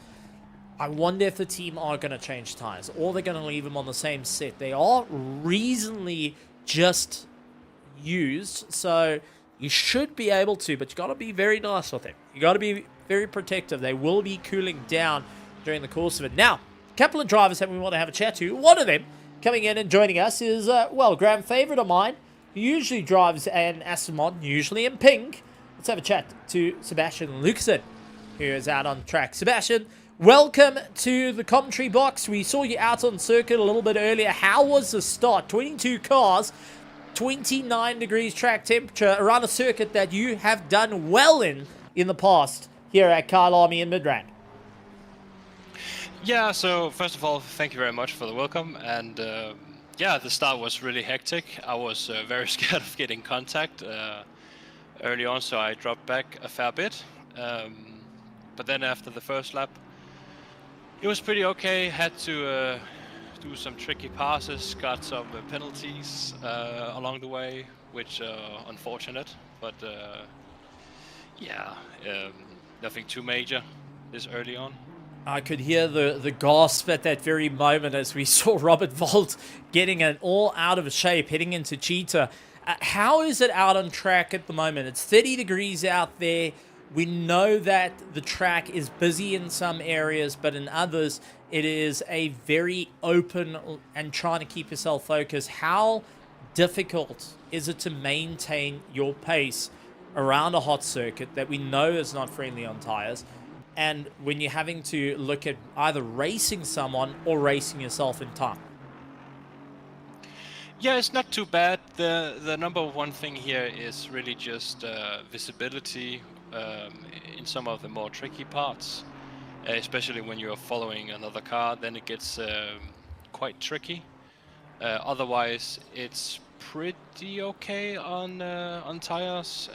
We don't have any temperature problems, and yeah, it's not sliding too much in general. Only if you know, yeah, that was me, I made the mistake, then obviously you're gonna get some sliding and sideways action. But yeah, wind is not really a factor, so it's super consistent. Track is not too crazy. Optimum grip, so it's not too bad out there. Now take us through switching out the drivers after an hour. We've seen a number of teams do it, others not. What was the reasoning for Nubs Racing to change out after the hour, to get Robert Volt in the car and to get you to step back and have an ice cream in the pits? Yeah, so the main thing is to get Robert up to speed and make sure that he's also he's in a state of flow almost. So when he gets in the car in the later stints, we will get that initial boost of pace right away, and then later I will probably do a double stint, a set of tires. But yeah, that's the initial game plan behind it. And with driving at the moment, is it only you two that are going to be in the car? Are you going to be switching out with a third driver? What's the game plan here for the 8 hours? Yeah, it's just me and Robert, so we're gonna grind this out and hopefully end up seeing a beautiful result on the beautiful sunset here in South Africa. Absolutely amazing. And we'll take a look back at past performances. I mean, you're 28th in the championship at the moment. You missed round 2. But if we go back to season 1, Nubs Racing at a phenomenal pace, running in 11th position, ending out on 251 points behind ERA Highway Patrol. What's the game plan for this championship? Now that you guys are running 13th at the moment, it's a good haul of points if you remain in 13 or if you start to climb a bit higher and with one more round left. Are you planning to get higher than 11th for season 2 as a build-up for 2026? I would really love that. We had some problems with essentially just people having time on their schedule to go race. So that's why we are a bit short-staffed at the moment. But yeah, I definitely want to see a bit of a recovery drive here in the last part of the season, and hopefully get up the championship order. But yeah, every race is such a challenge. It's such a long time. Anything can happen. So we really just have to show up and do the best we can and see what happens at the very end. That's absolutely wonderful. And for anyone out there, remember, mental health is a thing. Always remember the mental health. Sebastian Luxon, who goes and wears it on the car every time. Before I let you go to join with Robert once again, keep him some company in the car, anything you want to say out to the virtual grandstands, to those cheering on, watching, especially out there in the 30-degree heat of the track and the 24 degrees air temperatures at the moment? I mean, they braving the heat out there, and I can see the one guy up by the S's is absolutely roasted, more red than a lobster at this point. Anything you want to say to them? Remember to go and subscribe to our YouTube channel and hit that like button and enjoy the race. Absolutely wonderful to have Sebastian Luxon coming in and having a chat to us from Nubs Racing, and his teammate Robert Volt currently behind the wheel looking to ensure they stay at the top running order. It's honestly wonderful to have so many drivers coming in and having a chat to us, and we'll be seeing more and more of them coming through to be part of it. One of them is Montini coming through to have a chat to us, and we'll let him introduce himself. And, well, how was the race? So, first of all, welcome to the commentary box, and please do introduce yourself to everyone out in the virtual grandstands, because now they get to hear the voice to the person that's behind the helmet. Well, first of all, it's me, Hater. Miles, I think, changed my name to an Arabic phrase, so that's to clear up that misconception. So, yeah. Second of all, I can't wait for this race. KFD is going to win the race 100%. They have a very strong lineup, in my opinion. I know last race in Bathurst, they got taken out by a stupendous rejoin, as one would say. But I have very, very good confidence in Limburgs to carry us through the stint. Now, the KFD team have been on a charge. I mean, we've got Ernest Limburgs out there on circuit, sitting with the fastest lap time of the race at 141.125, done on the previous lap. trying to chase down that second and that first place. What is the game plan here? Because the 488 is a car that loves to eat its tires around Kyalami, especially when it starts getting warmer, and when you got a driver that is not giving up. He is absolutely flat on the gas at the moment. He's definitely wearing those tires down, definitely using the fuel. Is there a concern that the pit stops might come and bite you? Well, I mean, I think, in my opinion, Limburgs is one of the best drivers in era, and he will know when his tires are giving out. Depending on like when he pitted or not, like he will know when his tires will give out. He will know when his tires are at their limit. I'm pretty sure, as of now, he's very settled in, very dialed in. As for the pit stops, I'm not entirely sure, if I'm being honest. That would, that'd have to consider many factors depending on the race, like traffic, and sometimes even fuel management as well. Now, you've been looking forward to the build-up of this race, to be here for the 8 hours of Kyalami. What has been the training, the planning like behind the scenes for a race like this? Because it's not just hey guys, let's just jump in for an 8-hour race. This is definitely not one of those type of drives that you can do what everyone knows in terms of public lobbies. Go in for 20 minutes, you're fine. This is a long time. It is a lot of commitment, and it's not just on the day. How's the planning been in the build-up to this very important race? Well, I don't drive with the team per se, but I am in contact with them all the time, and from what I've seen and from what I'm hearing from them, each of them have been planning, like, how much fuel each lap takes, the tire degradation, if the tires blister, etc., and especially like the fuel consumption and the different engine maps that they could use depending on the situation that they're in. So I think they've planned for this event like properly and like way ahead of schedule. I'd say it's been like a good 2 to 3 weeks of planning that's gone into the event. Now, with being in contact with the team, being a support in the pits, from your side, I mean, there is a critical role there, keeping the motivation, keeping their head in the game. If you can reach out to the cars right now and shout at them over the radio, what will be the messages that you would relay back to the drivers, to the teams out there that have completed an hour and 17 minutes worth of racing thus far with 6 hours and 42 minutes left to go? I mean, that's a lot of time in the car and a lot of time to start trying to think forward. Oh, hey, there's always one saying that I've, kept in my mind, and it comes from Talladega Nights, and the saying is, if you ain't first, you're last. Ricky Bobby. That's there we go. Say. A bit of shake and bake needed to keep going, and that's one way to have a bit of fun. Lewis Patoli, unfortunately, getting a drive-through penalty and not going to be ideal there for the Silo Lamborghini. But before I let you go to rejoin out there, anyone you want to say a hello to out in the virtual grandstands, a shout out to the drivers and teams, or even to someone special out there in the grandstands watching on for this absolutely epic race, round 3 of the ERA Endurance Championship for 2025 Season 2. I mean, you know what? Good luck, everyone. I hope you guys have a good race. Please provide us some good content, because I'm looking forward for all the crashes that's going to happen at the end of the race, honestly. Ooh, looking for all the drama, the crashes, the bumps and scratches. We've already had them within the first hour.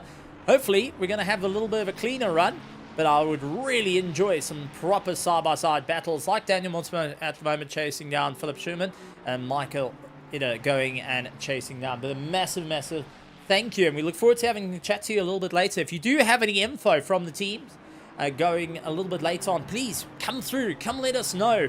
Maybe find out how much fuel they're using per lap, and we can start working on the pits, like when exactly they're going to dive in to get themselves sorted out, as we did see one of the cars launch their way off a circuit, and that's a KDH Ferrari of Jacobs Abdul at the moment, who had a bit of a moment heading in towards Cheetah. Yeah, definitely. Thank you for your time, and thanks for commentating, man. It's always a pleasure to hear you commentate. I wouldn't miss this for the world. It's absolutely incredible, and thank you so much for joining us. Gotta say, absolutely love it when drivers, teams, and fans come and join us here in ERA to come and have a chat to us. And if you are interested, go out on SimGrid, sign up with ERA, and also take a look at our website as well, ERA, into our Sunday Championships. We've got a variety of races during the course of the weeks as well. But so much goes on, and make sure you hit the subscribe button, the bell notification icon, and leave a like as well on our videos, as it does help out the channel as we want to grow. By the end of the year, we want to hit that 500 subscriber mark for ERA, which will be such a moment for us. It's such a moment for you and such a moment for our drivers as we look to end the year on one big high. So, at the moment, we've got a couple of drivers trying to keep themselves going. Lewis, unfortunately, into pit lane for a second time. Stopped, did have a drive-through, and now just trying to spot what he can do. And we're going to try and investigate what the drive-through was for. As the Silo Lambo heads back out onto the circuit, let's see if we can get a bit of an understanding of what has gone on. And that looks to be for track limits exceeded. That the drive-through came in and unfortunately took him down the order. So, bit of a moment there for the 104 car. Track limits exceeded. And it's going to be a bit of a rough one, especially to try and get yourself back into the fray. Jeffrey LaRue trying to catch up to Bram Cox at the moment, the 666. Continuing on the drive, and Michael Eder going and trying to close up the gap as Brom going and losing the back a little bit. Immediately has Jeffrey LaRue on the back of him. The Griffin Sim Racing team starting taking those forward, takes the dive through Barbecue, and now LaRue looking to challenge the South African on home soil, trying to fight up against the stunned possum, and gets the run all the way through. Beautifully done. Cox, unfortunately, just had no room to fight out there.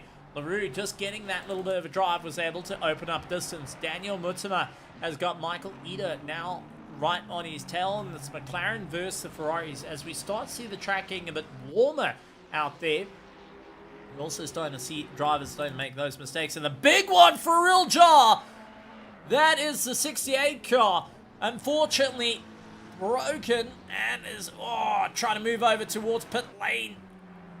No way of getting into pit lane. Gonna have to circulate. A real jar. Unfortunately, oh man, big impact for the Ferrari.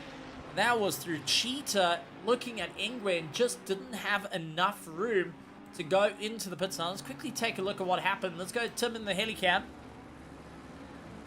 Through Crocodile, that's all fine. Did Cheetah take a bite out of him? Oh, yes, he did. Clipped the dirt, got on the power, saved it, and oof, impact into the wall. And looked to try go for pit lane, but unfortunately couldn't do it. So we're all deciding that, listen, I'm going to keep this car going. Now I'm going to be fighting his way through. Let's go to helmet cam as he tries to fight to get in the corner for Sunset. Steering looking reasonably okay.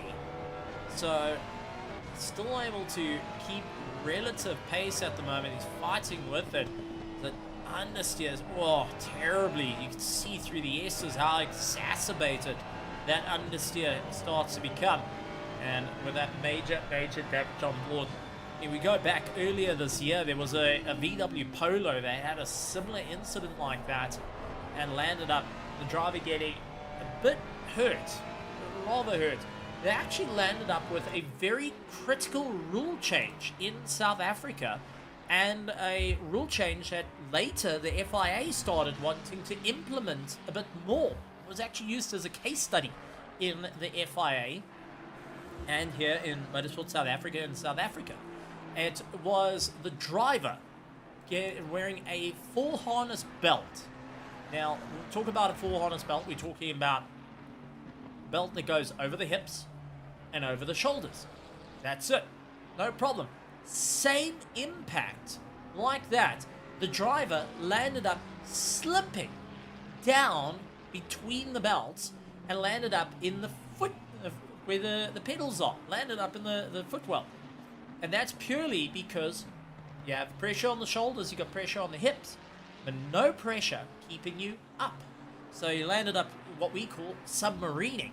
And usually you see a 5 harness sitting in cars that have like your single seaters. They utilize things what we call crotch straps. So down in the middle, so they go over your thighs, they go over your hips, and they go over your shoulders, keeping you firmly in the seat. That was later then introduced into the GT cars due to submarining being like just a proper thing. So yes, it sounds like a Final Destination type of thing, but due to an incident like that, it changed how GT cars and variety of GT cars are looked at. Not only GT3, GT4, our touring cars, right into your production time cars to have belts like that. And was an incident like we saw. Clipped the dirt, spun, shot himself into the wall, game, set, match. Do, however, want to point out that Rojar kept that car going until he could get into pit lane, which is impressive, to say the least. And, yep, just pointing out a little bit of case study that happened recently this year at Kyalami that landed up in their FIA notice. It's a bit of fun.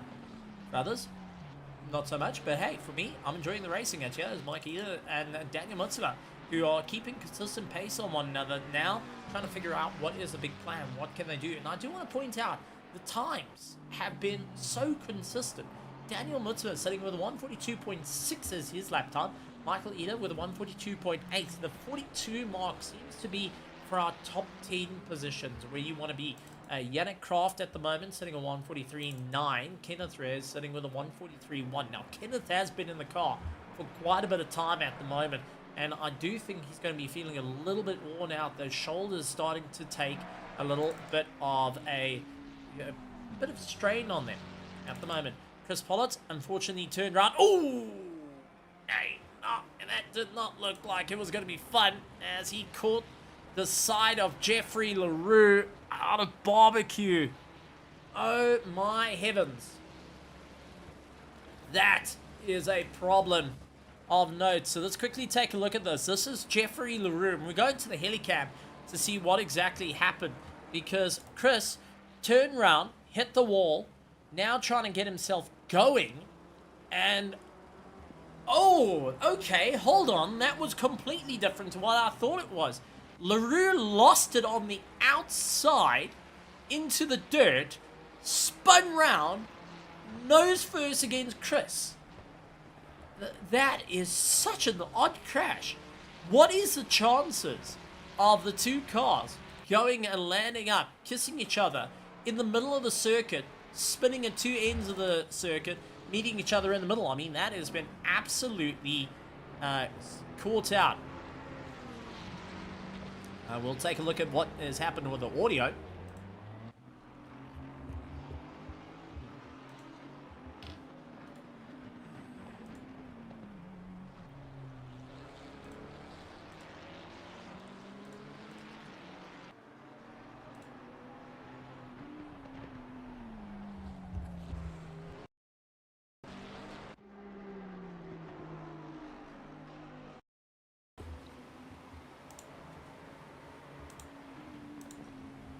There we go. We should be back.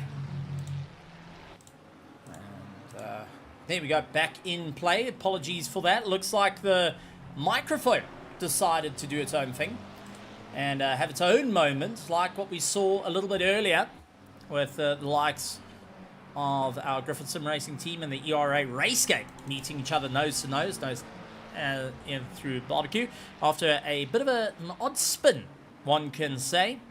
As now we're looking to go and continue on the race. So a big thank you to everyone as well, pointing out about the microphone doing its own weird and wonderful thing. And Flo Scub with a huge pass on Team Etrex at the moment. And now has got the likes of Moritz Wobel, who's our second place car, that Nissan GTR, trying to clear past both of the likes of Flow Scub, Los Pontos Hermanos, and the Team E-Trax, who are, oh, big mistake coming in for second place, and that was up against the nose of Team E-Trax, and cost him second, as there's Ernest Limburgs who clears on by, and Philip Skuman will be hoping to close up that distance as well. Team E-Trax now seeing Ernest Limburgs, but what a mistake from Moritz Wobel at that point, who got himself twisted around and into a world of hurt. We're going to quickly go to the helicab and see what exactly happened through turn 2. So he was trying to go for the inside line against the E-Trex team. Goes hard on the brakes, stuck in the middle. He's side by side. That little bit of contact against Los Pontos. He was able to straighten the car out. As soon as he did, it was right into the back. And those are the E-Trex racing team. And unfortunately, that is a little bit of damage. It will be roughly about 12 seconds on the car. But unfortunately, at the same time, has now cost him a big running order in the running of it. So, some interesting, and seeing where they can go. And how far they can go.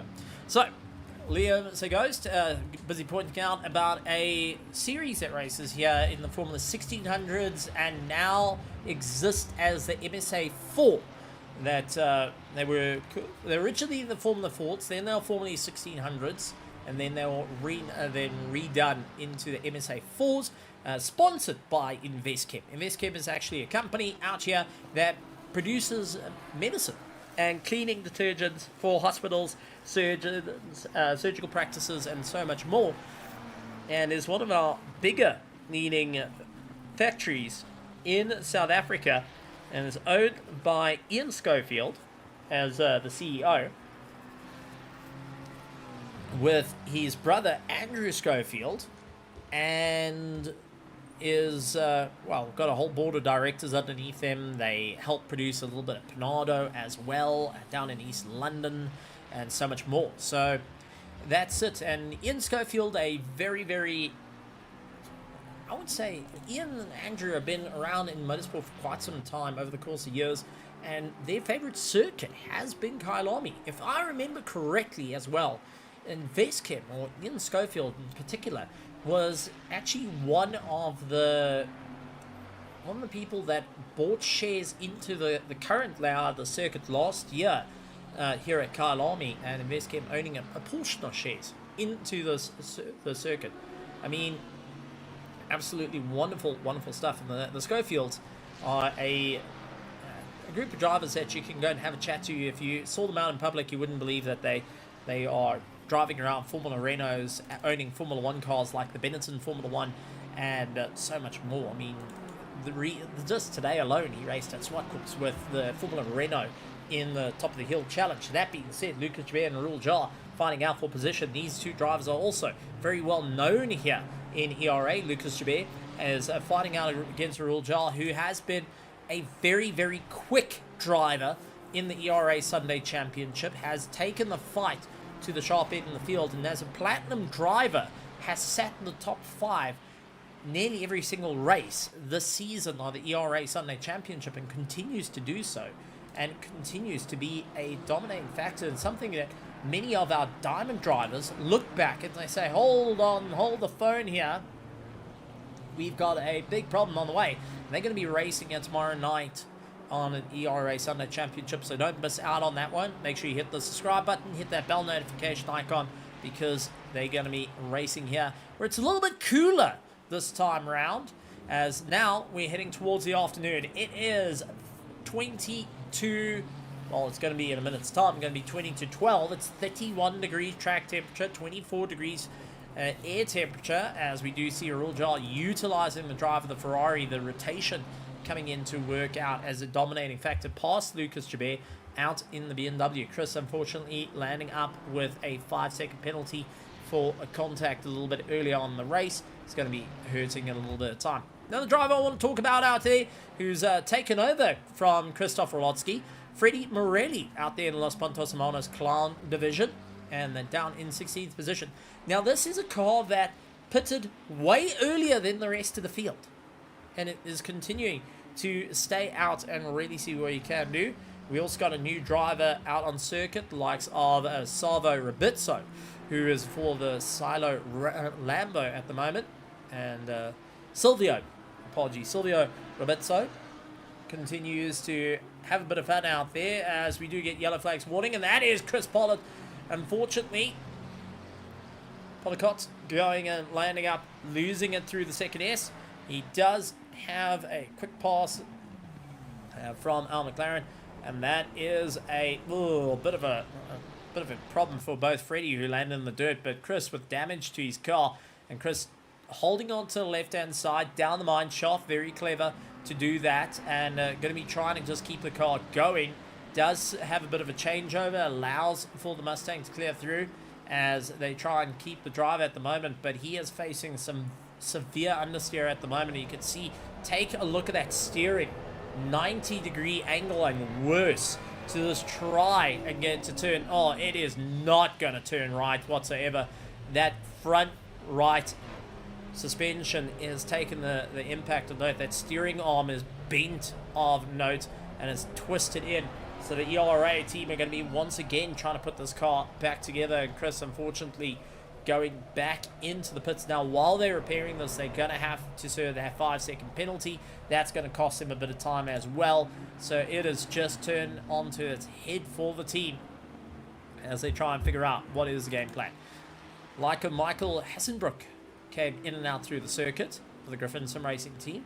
And I do want to actually find out from the Griffin Sim Racing team if Michael is doing this solo.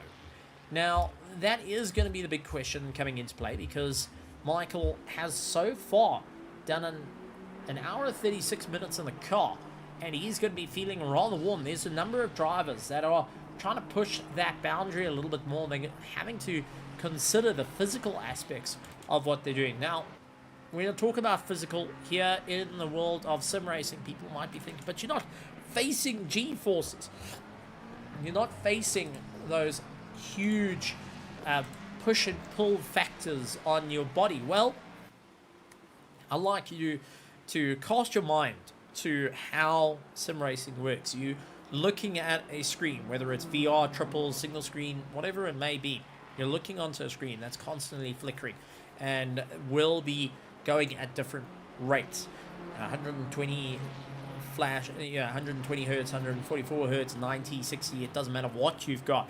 There's a constant flash. Now your eyes are constantly absorbing that constant flashing. It's like being at a rave party without you actually seeing the flashing of a rave party going at you, and that starts to take a bit of strain on the eyes as it's constantly allowing the eyes to open and close. They dilute, or they allow for more light to come in or less light to come in. They're constantly adapting every millisecond at the moment. That starts to take a bit of strain on it, and you see the drivers start to feel a little bit of pain as they get into the temples behind the eyes. The eyes will start to dry out as well because they're maintaining focus onto the screens, which is also generating heat. Now, keep that in mind. The screens generate heat. So while you're busy doing that, you're also focusing on your brake markers. You're trying to ensure that you're braking at the right places, you're accelerating at the right places, so you're mentally taking in all that information that you can visually see to make sure that it works out. You move on to your steering. Doesn't matter what you got, belt driven, direct drive, or even gear driven, like your Logitech G29s, your belt driven, like your Thrustmaster T300s, or your direct drive like your Mozzas, that are generating heat as well. So that is around your hands and your arms. You're going and feeling all that information through the steering because it's replacing what you have in G-forces. You're having to feel what the car's doing in your hands, and your brain is starting to try to work that out. Once again, mentally, it's taking a lot out of you, but you start to feel it on your wrists. You start to feel it on your arms and your shoulders. The seating posture comes out as a critical point in these long races, as many people will start to discover that bucket seats that they thought were very good ideas unfortunately land up becoming a bit of a problem because they're very upright, they're very stiff, because a bucket seat is actually meant to be utilized like a spine board. So if If you land up in an accident, it holds you exactly where you need to be for the medics to take that seat out and carry it like a spine board, keeping your spine perfectly in line. Now, many of the drivers and many of the companies started utilizing more of seats that can change. They can adjust and allow it to work a little bit better. Now, that is coming from modern cars. In like a normal everyday cars, you have the adjustments that at least help you out, keep you going, and also you can set yourself nice and comfortably in the seat for longer races. Go and put over a recline and get yourself with your spine a little bit in the easier way. So you started to get a little bit of back pain, a little bit of pain in the lumbar by your backside. All that starts to have a little bit of a show. You've utilizing the pedals, and depending on load cells and that, you start to put a little bit of strain on your legs. Build up of lactic acid in the arms, in the legs. You start to feel cramping. Only way you utilize, stretch, or have something to drink. Keep yourself very hydrated. These are all little factors that's coming in, plus the heat, as well as now the drivers are starting to experience a little bit more. Instead of that well air-conditioned room that you're A-OK in, or that cooler day that you were a bit more concerned about, you can pick up roughly 7 degrees more in your sim rig by being stationary with a closed seat, the screen, and the wheelbase coming at you. That heat is 7 degrees more maximum temperature that you're going to be facing. Ultimately, 7 degrees can be a little bit rough when you're sitting, like here in South Africa at the moment, at the beautiful temperature of currently 17, 16 degrees, and that does add up in a heartbeat. As this, unfortunately, is Michael Hassenbrook, who's into the dirt. He gets overtaken by Chris Pollard to the 88, not having an easy time out there. And we do take a look at Yannick Kraft and Kenneth Rez at the moment, who are battling out the two Mustangs. Look to fight it out, currently in the top 10, the 9th and 8th respectively. And take a look. Yannick holding his race line, hasn't moved off it at the moment. He is trying to keep that optimal line the whole way through, but starting to get a front end oversteer on him. That's costing him a bit of time. And for Kenneth at the moment, he is trying to go constantly on the attack. That fronting starting to take a little bit of a hammering, and will be realizing, hold on, this is not working out in my favor here. So he's got to think about different strategies he can utilize, and tries to go a little bit deeper through the inside of Crocodile, hoping to get the slingshot out. Couldn't quite get it to work. Third gear, and there's the understeers. The front not wanting to bite through Cheetah. Lines himself up for Ingwe. Goes down the gears as hard as he can. Up into first, flat on the gas. And both of our drivers pushing that a little bit harder. Now switching from endurance race mode to sprint race mode to try and get this pass done and dusted. The Team Tracks Racing and the Forward Wall Inspection Incorporated, wall to wall up against one another, trying to see where exactly can they get the momentum. And unfortunately, not quite working to plan for them at the moment. And the Forward Wall is currently trying to figure out what is going to be the game plan. Remember that for the Forward Wall Inspection team, that's currently the first of the Mustangs, is running 5th in the championship behind Reptile Racing. So they need to ensure to stay up as high as they can, as close as they can to the Reptile Racing. Well, for Team Tracks, on the other hand, they have got a second idea about that one. They're trying to figure out how to get on the pass and see where they're going to go. They're currently lying 20th in the championship at the moment, with 28th in round 1 and 19th in round 2, and sitting on 51 points at the moment. Just sitting in 9th position. Dives up on the inside. Drag race down mineshaft they go. Absolutely giving it everything it can. Not quite having the straight line to make it work out in his favor. Does have a little bit more of a wing to try and fight it out between one another into the braking zone. Side by side into Cheetah, who's going to yield, and it's going to be the Ford Wall Inspection team who goes out wide. And my heavens, a moment where both drivers looked towards the white of each other's eyes, looked towards Cheetah and said, who is gonna back down first? And well, the forward wall deciding, listen, we're not going to break the car. 6 hours and 15 minutes to go. We're not risking this to get into the wall to land up with a bit of a problem. We're going to try and focus our efforts elsewhere at this point of time. It's like everyone trying to figure out what is the game plan, how are they going to go, and where is the optimum time to keep the effort. How more are they going to dig into this race? Now, we do know of a couple of teams two-manning us, a couple of teams that have got 3 drivers, others have got solo drivers. That's going to be the main one to keep an eye out for. But our leaders at the moment is the Bentley Team M Sport. Yorick going and having a stellar drive at the moment. The 107 car just absolutely blitzing the field and continuing to do so. I mean, taking a victory in round 1, taking a victory in round 2 on 181 points, 11.4 seconds ahead of Ernest Lindbergh's at the moment, who still holds the fastest lap time of the race and has been consistently running in the 141 mark. He has not stepped out of 141. He's gotten close with a 141.955 on the last lap, but has constantly been hanging in there to keep that bit of momentum up as it stands, and holds on to that second place. He's got 10 seconds ahead of the KCMG team out there in the Nissan GTR. Then we got the Reptile Racing fighting on in 4th place. Michael Eder in the Reptile Racing 33 car holds into 5th. And the Proper Racing MS is in 6th, along with Stun Possum ERT. The likes of Team Tracks Racing Mustang is holding in 8th place.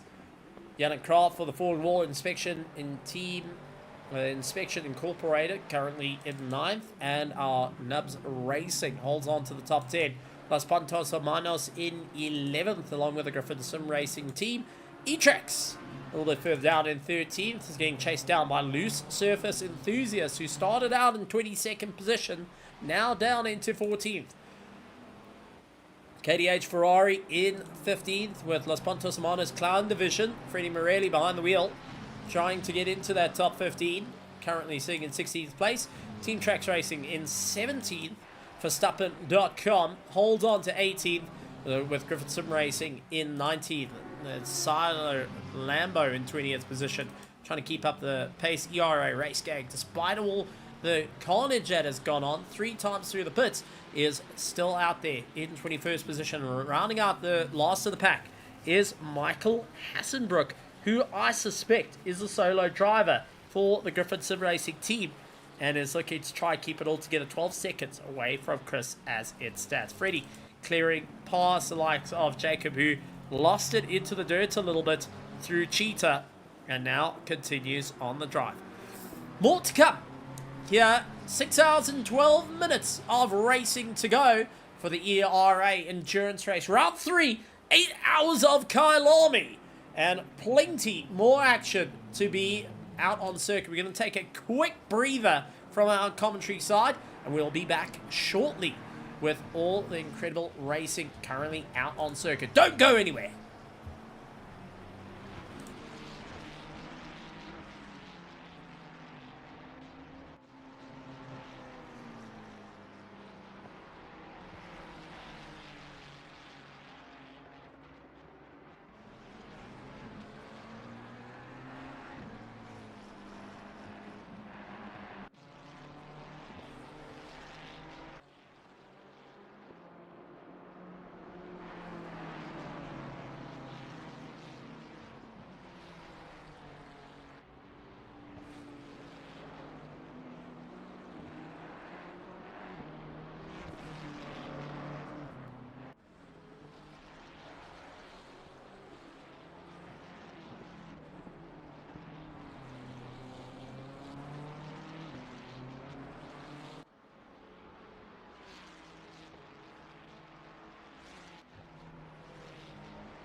And we are back, folks, and we did see that fight between Jeffrey LaRue and the fight between Flo Scub that were absolutely brawling it out between one another.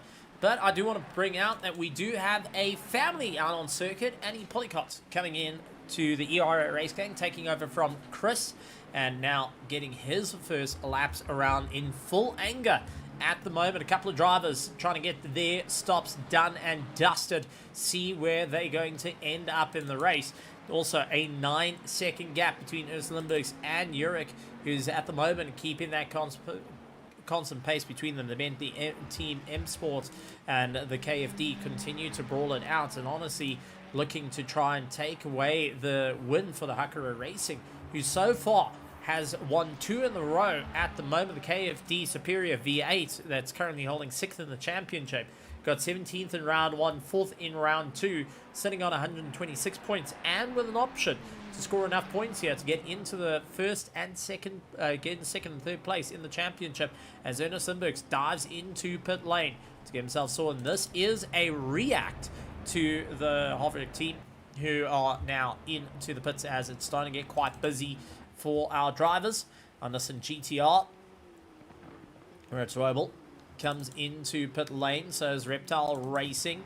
They're going to be bringing both their cars into the pits. Proper M Racing MS will be also looking to get into the fray as well, and see if they're going to be getting into pit lane. This is where the engine mapping that was spoken about a little bit earlier that you can start utilizing. Now, if you go to engine mapping 1, that is generally the most power that you get out of the car. So the most linear throttle it is, where you're going to be utilizing all the fuel, and it's going to be just giving you all the power underfoot. Works beautifully out in the top. However, you do land up with a bit of a problem. Stop go 30-second penalty coming in for our car of Jason Jensen's, unfortunately, for speeding in pit lane. But Martin Loic getting caught out on the pit stop. This is an interesting one, because there was a change of driver. They've gone and lost our first place. Ernest Lindbergs, on the other hand, chose not to go and change drivers. They are now facing a full-on drive. This is a double stint from him, and a perfect move to get themselves out and 5 seconds up the road. A new driver jumping in, the likes of Yuri Sayat, who has also got the likes of Hideko Dragon chasing after him as well. But for Jensen's, it's a little bit of a problem that he's dealing with a stop-go 30-second for their team that they're going to have to serve. Mike Hammer jumps behind the Reptile Racing yet again, and so does Davey Hill. So one stop for each of the drivers trying to get themselves sorted out, doing single stints, tracks up to 32 degrees temperature. And Casey Jones out on the circuit now for the first time in anger. Jeffrey LaRue continues out on his drive, but all concerns go back towards Jason Jensen's at the moment, who has got that stop-go 30-second penalty. The team will have to get into the box, sort it out. And that is equivalent to a fuel and tire stop that they will be serving, and it's going to cost them a bit of time. And that was just for coming off the button a little bit too early and landing up, speeding in pit lane. Even if you're 1 or 2 kilometers over, our stewards down in pit lane with their speed guns make sure that you are absolutely sorted, and they will hand out those penalties as needed. You've got to be so careful for speeding in pit lane at 50 kilometers an hour. It was set there as a mandatory for all of the racing. And unfortunately, if you go a little bit over there, you will get absolutely clobbered with the speeding fine of a stop-go 30-second to contend with. But each of our drivers now trying to figure out what can they do to make it work. Unfortunately for Jason Jensen's team, Team Tracks Racing, after being up into the top 10, down into 14th, and will be looking in towards the mirrors here as Team E-Trax is trying to close up the distance as well. Unfortunately for Davey Hill, a 5-second penalty imposed for for contact, I would see. Unfortunately, going and landing up with a problem for the car Unfortunately, going and having to think that little bit more of, wasn't quite what we wanted to have. And unfortunately, going and losing a bit of time. That was going to be a bit understeery. And from the notes here, it says, seems to be understeery into car 1. Both cars have plenty of space on the track. And it was just the minor of touches.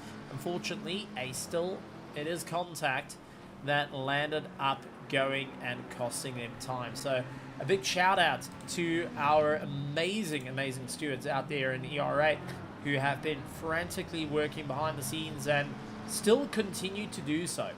And it's one very thankless job, but is well deserving. And honestly, it's a team that being a steward, I would say, takes a very special kind of someone, because you have to be ready to draw that line in the sand, and you've got to have both knowledge of the sim, knowledge of the driving, knowledge of what you need to do, and look at the black and white and say, okay, you didn't do this, you didn't do like massive braking, hard turning, that type of stuff to try and mitigate problems, and you got to be willing to lay it on the line that might land up with your own friends getting caught out. Thomas Wong going in, allowing likes of Davy Hill to overtake. It is Davy Hill, the Yorkshire T colours, the proper racing, looking to carry the momentum through, slotting his way around. We'll see the likes of Lucas Joubert ahead of him.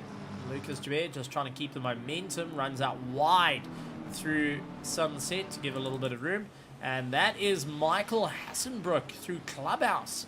Interesting enough, got a bit of damage on the car and landed up into the dirt. Now, where exactly did this 88 score the damage? So this is into Crocodile for the Griffin Sim Racing team. I do think the driver starting to feel a little bit of pain here from a long time in the car. Oh, just lost it out and thudded against the wall. Unfortunately, that was where he sustained the impact, and also has gone back to pits. So this is a bit of an interesting call on his part, as it looks like the team, Michael dives into the dirt, trying to get himself all sorted. And I've got a funny feeling they may have chosen to retire this car for some reason or another, possibly due to the damage. So they've gone in, pulled it into the pits to allow the Griffin Sim Racing team to survey the car, start seeing what exactly is going on, and if there is a major fault that's possibly with the car. Michael Hassenbrook, it's a little bit of a long call for him at the moment, because he's been in for nearly 2 hours behind the wheel of that steering and seeing exactly where it's going to be turning out on him, how they're going to be figuring out what's the game plan, and where on earth are they going to start thinking about getting the car fixed. Hopefully they can see that car fixed, back out on the circuit and back out in racing trim. Because once you see the green, you got to see the checkered. You can't let it all end there. And the Griffin Sim Racing team deciding that Michael, after having 2 hours in the car and the car been into the world of hurt, unfortunately is now out of the race. So they have retired the Griffin Sim Racing team Ferrari and said enough is enough to the 88 and pulled it into the garage. And that is absolutely gut-wrenching. A real job, a bit of an odd mistake on his part. That was towards pit lane. And let's go back about 30 seconds. Let's see what happened here. So this is in through Crocodile. Must have lost it on the exit of Cheetah. Got it aimed because he was looking at pit lane, looking to go in, but did not go in. It was a mistake. Yeah, there's a clip, there's a catch, and a little bit of contact into the wall, but was able to rotate the car around enough to keep going. So beautifully kept going. A little bit of a collision with the wall, a bit of guardrails there that you would have in bowling, going and helping out. Unfortunately, that car picking up a bit of damage will be starting to feel the pain on the way through. Carl Heinz and Victor Ferreira of Loose Surface Enthusiasts trying to get going. Victor hoping to keep Carl at bay. Carl has been in the car previously, so he knows what's happening out on circuit, where Victor is new to this, and now the loose surface racing team just trying to coach him through, try and feel the car out, saying, listen, let's think about the strategies here. What can we do? What's going to be the game plan? Carl Heinz looks through the inside, going down the mine shaft. He's going to be stuck on the outside into Crocodile, getting onto the brakes, swings the car through. Can he get the undercut through Crocodile? Does get it done. Victor down into 10th as Carl up into 9th. Keeps it all in check. Wheels on the dirt, a little bit unsteady. Gets himself slowed down just before Ingwe guards the apex and allows for the car to immediately get back on the power. And Victor, unfortunately, couldn't quite get the undercut through. Ingwe was looking at it, but just couldn't see it working out in his favor. And had to think about the big strategies here of what they still need to do in this race to carry on, seeing it through to the end. 22 cars started over 2 hours ago. 21 cars remain for the third round of our ERA Endurance Championship for 2025 Season 2, and are continuing to keep a stellar drive. Second last round of the season, the 8 hours of Kyalami, before we move on the 13th of December to the 6 hours of Spa, which is going to be our final round of the season, and one not to be missed. It is going to be the absolute grand finale that you want to be at, and you want to be racing with the team after seeing the incredible action out on circuit currently at the moment. Now, a team to talk about, KFD, taking the gamble of going and keeping Ernest Limburgs in the seat. Yet another stint, running 142.2 on his last lap time. Let's see what he does this time around, as he's got Martin Lurink going and chasing him down. A 141.9 set by Ernest Limburgs. Martin fires back with a 141.2. So really trying to close that gap down. 3.4 seconds for the lead. And was the gamble what was needed to carry on the move for the KFD team to hold on to that top spot, to try and break the absolute legendary run that the likes of our Hurricane Racing, who are constantly keeping the drive through. The 107 Big Bentley is continuing to stick out on circuit. The Bentley Continental GT3, and that's a 2018 spec, continues to keep a huge amount of drive onto the Ferrari 296 that has recently come out in 2024. So you've got some really old spec cars up against some newer spec cars as they continue on their battles, continue on their fight. And we'll be looking to make it work out in order of what can they do, how can they push that a little bit more, and they can see what are the pros and cons of each of the cars, and how are they going to be pushing that a little bit more up through the order. Now, the Big Bentley has been quite an interesting car, as a lot of people thought it weighed a lot more, and it actually weighs 1,300, which is 1.3 tons, and uses a twin-turbo 4-liter V8 that's underneath the hood of that car, as he keeps getting on the power and looking to try and carry as much as they battle their way through. And it's honestly some great stuff. Each of the drivers are starting to feel what they can do. The V6 turbocharge of Ernest Limburgs up against the twin turbo of the Big Bentley, continuing to figure out what is the game plan here. The Bentley was a little bit of ahead of its time as a car to keep going, and it's also one that has been built more for a driver's car. It was made as easy as possible, but didn't sell very well as a GT3 car compared to the Ferrari 296. The Bentley not having the easiest of runs. The Porsches were the highly sold cars.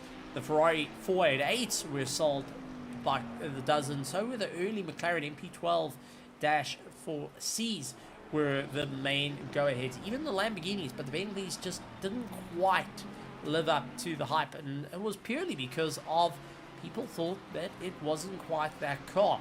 And it subtly just snuck up and became such an iconic GT3 car.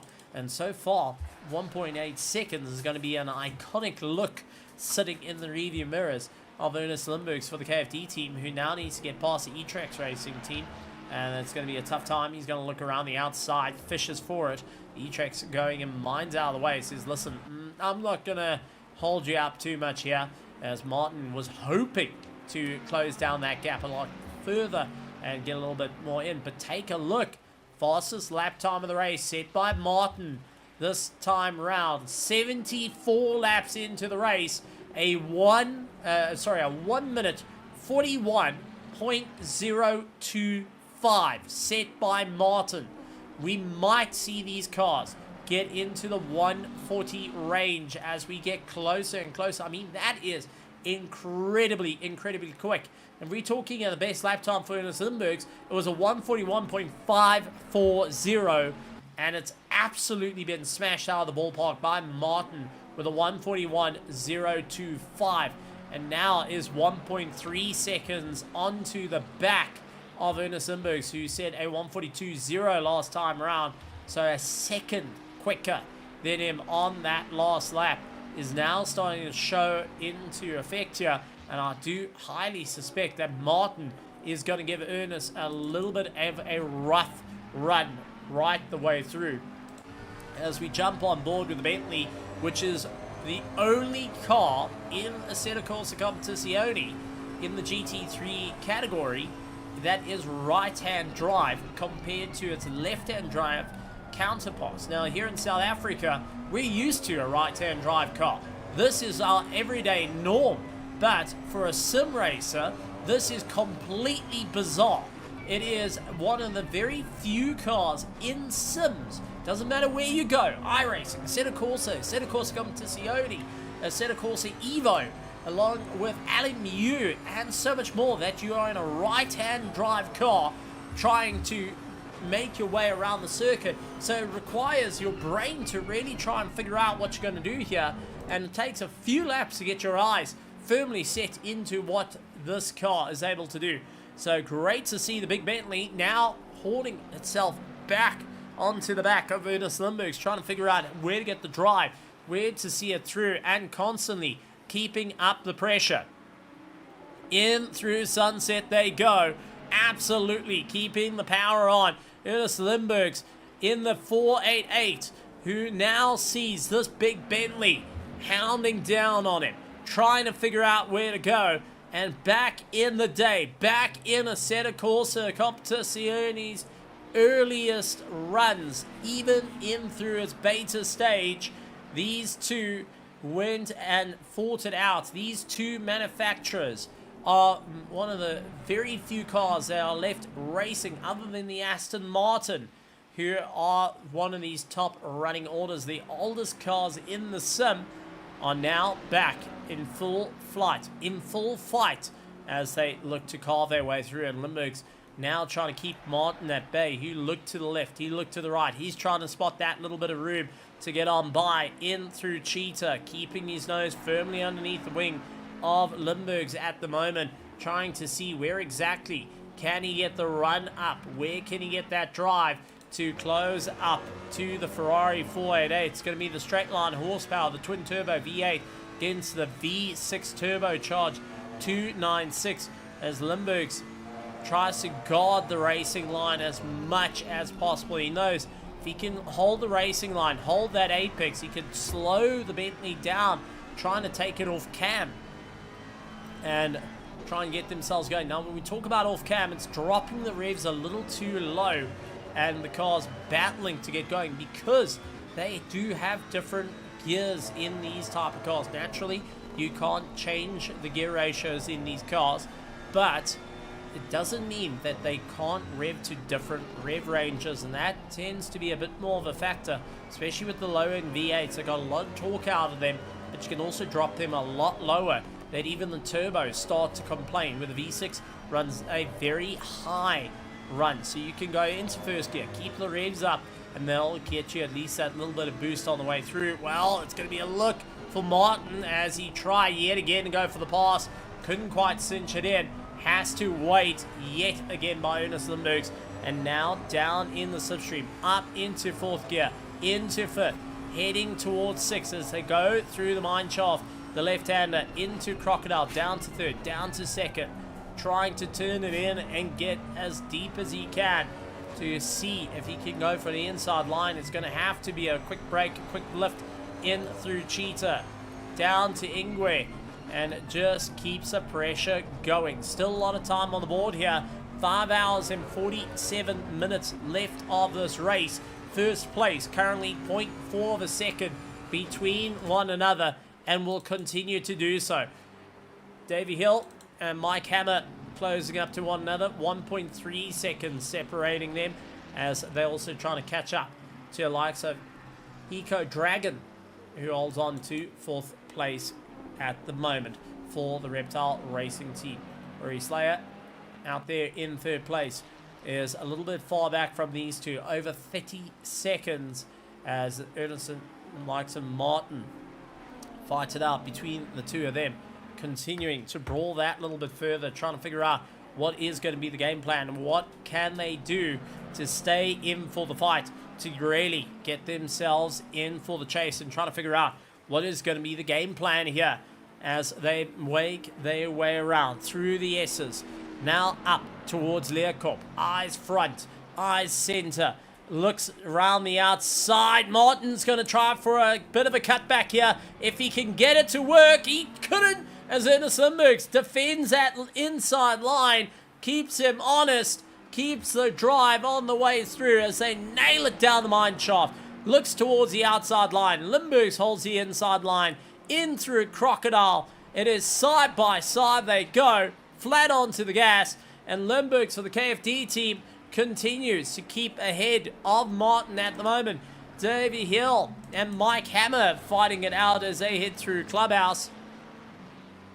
And it is going to be side by side for the lead, as it's a drag race between the two V8s, the naturally aspirated Ferrari against the twin turbo V8 of the Bentley Continental. And it's going to be who's later on the brakes into turn 2, as it does look like Limburgs keeping his nose forward, slows up on the apex, opens up the steering. Martin forced back into second place, now has to wait that little bit longer. These two absolutely having a stellar run at the moment and continue to fight out after 2 hours and 14 minutes. Tracks up to 33 degrees as we gone past 20 past 12 in the afternoon sometime here in South Africa at the 8 hours of Kyalami, located in Midrand, South Africa, Gauteng, and it has still got 5 hours and 45 minutes to go, and both these drivers absolutely fighting each other tooth and nail, are going to be eating into these tires,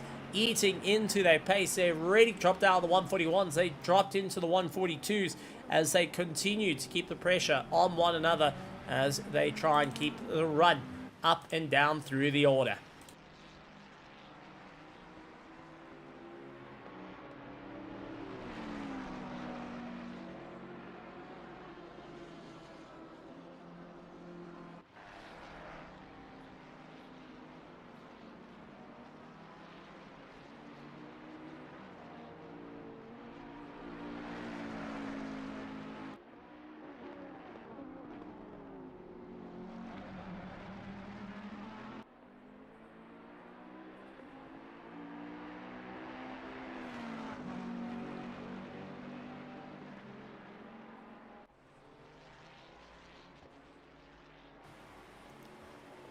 Ernest Limburgs continues on the drive, and I think he's gone from being the colonel to the Department of Defense at the moment, up against the big Bentley behind him, Martin, who has been on the attack, quite hasn't found the drive to get past. He's looked everywhere at the moment and just can't see where to get on by, can't quite see where that line's going to work out. Maybe at the moment might be thinking about tapering off a little bit, try and see whether he can just keep into the mirrors of Ernest Limburgs at the moment and wait for a mistake, as we do see likes of Silvio Rizzabulo into the pits for the Silo Lamborghini. Now trying to get themselves sorted out. That's going to allow Andy Polycott to get a little bit closer. Simon Cussat and Freddie Morelli are continuing to keep each other honest as well, as Freddie Morelli out there has Simon Cussat in the Bentley getting turned around into barbecue. A great slide. He was able to capture it and then continue on his way. Davey Hill and Mike Hammer continue to brawl it out, and at the moment, likes of Davey Hill needing to do a pit stop when we get that 5-second penalty off his back. Loris gets back behind the wheel for the Silo Lambo. Takes over from Silvio.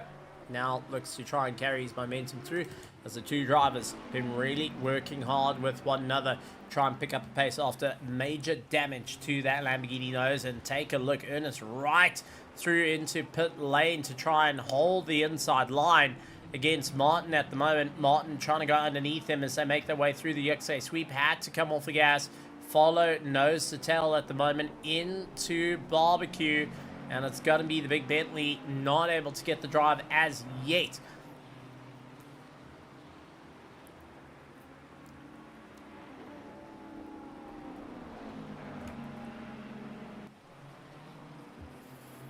Big mistake coming out of Martin through Sunset. These two are absolutely fighting for the run, as we've got a bit of notes coming in for the 73 and 16 for possible contact.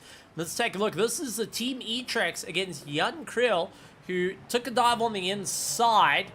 A little bit of contact up against one another, and it does look like Team E-Trax was able to retake the position against Jan. Oh, up into the XK sweep, into barbecue.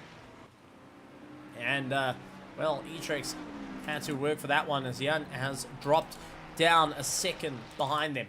Side by side into Crocodile they go. Martin and Ernest have not backed down. Ernest has been the kernel of defense at the moment and will be just saying to the team, get out of my ears.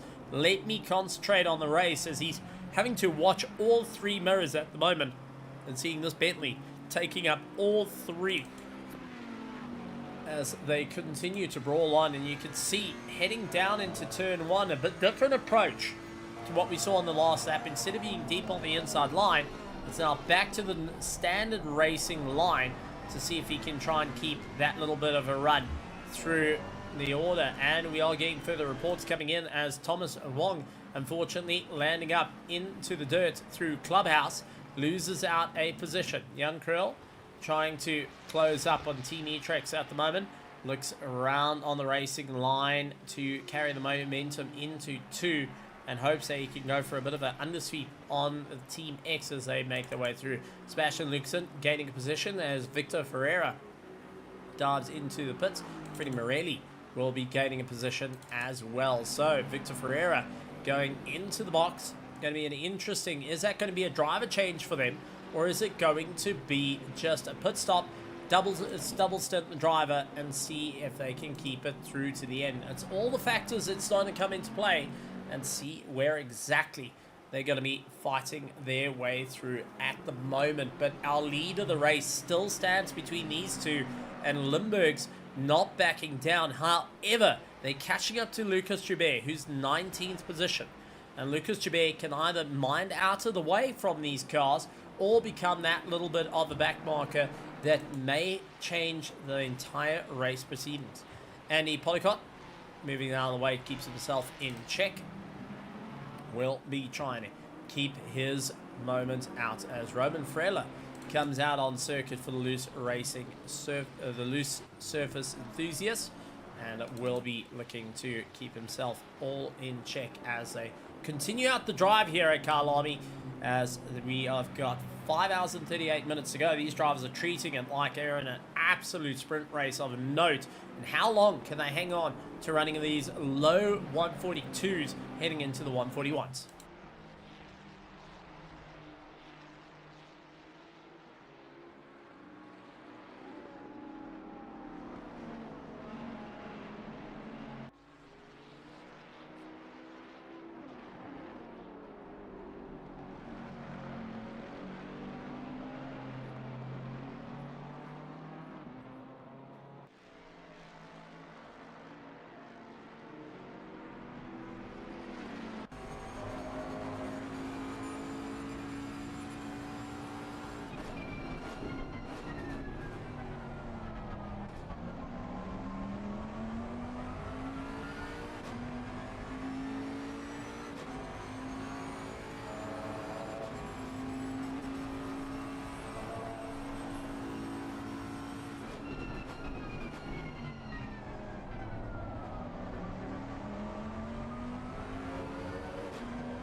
They continue to fight, they continue to brawl, and they continue to give it everything they can. Ernest Limburgs and Martin Lorink have been fighting each other, and this is just an absolute scrap between them. And Martin has been fighting to figure out where he can get by. If you had to take a look at this and get rid of the clock on the top, you can swear this is a final lap sprint race at the moment. Both drivers throwing caution to the wind. Absolutely in a dogfight right now. And Limburgs, who's been in the car for his second stint. Remember, he has not climbed out of the car. And this is his second stint running. Martin, on the other hand, has done one spin, climbed out of the car, got a little bit of rest, and coming back onto the attack as these two brawl it out even further at the moment and trying to just see where they can put the dig into one another. Where can they get that little bit more pace to work out in the run? And honestly, has been such an incredible fight to see them, and just everyone throwing hands and wearing each other down to the absolute core at this point.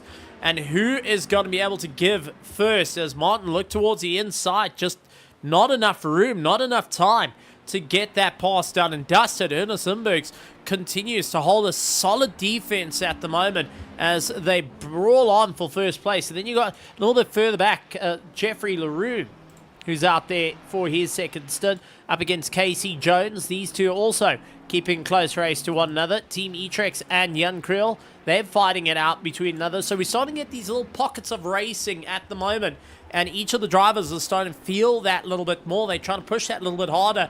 For Martin, who's retaken the fastest lap time of the race, now looking to carry that momentum through even further at the moment, trying to just get that little bit of pace to see where exactly it's going to work out for him. How far is he willing to go against Ernest Limburgs? Where can he get the send on him? For Ernest, how much of a fight can you still keep up that you've been in the car for so long? Remember, this is his second stint. This is the second time he's gone out there, and he's now having a tough time out there. Jan Krill losing out for the KDH Ferrari and looking very, very second-hand.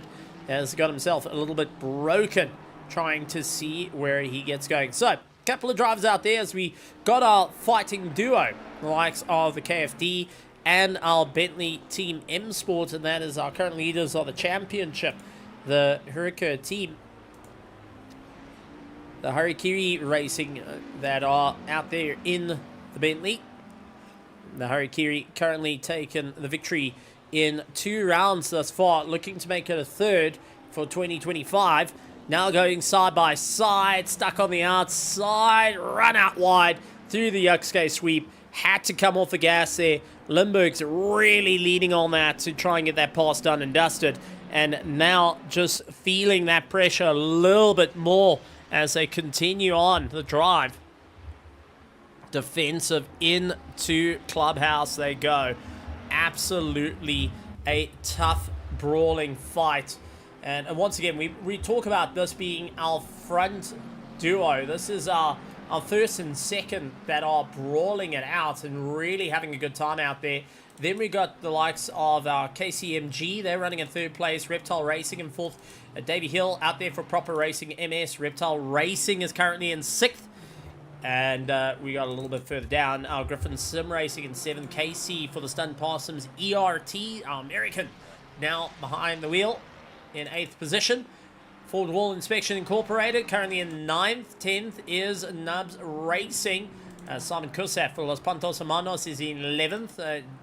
Jason Yannen's TTR for the Team Tracks Racing is having a good time out there. Loose Surface Enthusiasts out in 13th position. They've got Christoph Rolotsky for Los Pantos Hermanos Clown Division, who are trying to keep a run. Team E-Trex, Jan Krill for the KDH Ferrari, followed by Team Tracks Racing in 17th. 18th is Verstappen.com, Cedric Muir, along with Griffin Sim Racing. Then we got Silo Lambo in 20th. 21st is ERA Race Gang as they challenge their way through. Ernest Limburgs bails into the pits. This releases Martin to go a little bit longer. Now, interesting call because these two pitted at the same time on their last pit stop. This time around, Martin is going 1 lap longer than Ernest Limburgs. Is Ernest going to be climbing out of the car and handing the wheel over after that brawl where he's done the double stint, and they've gone for an earlier pit stop to try and get the driver sorted out and see if they can make up a bit of time here, as Martin now on the push.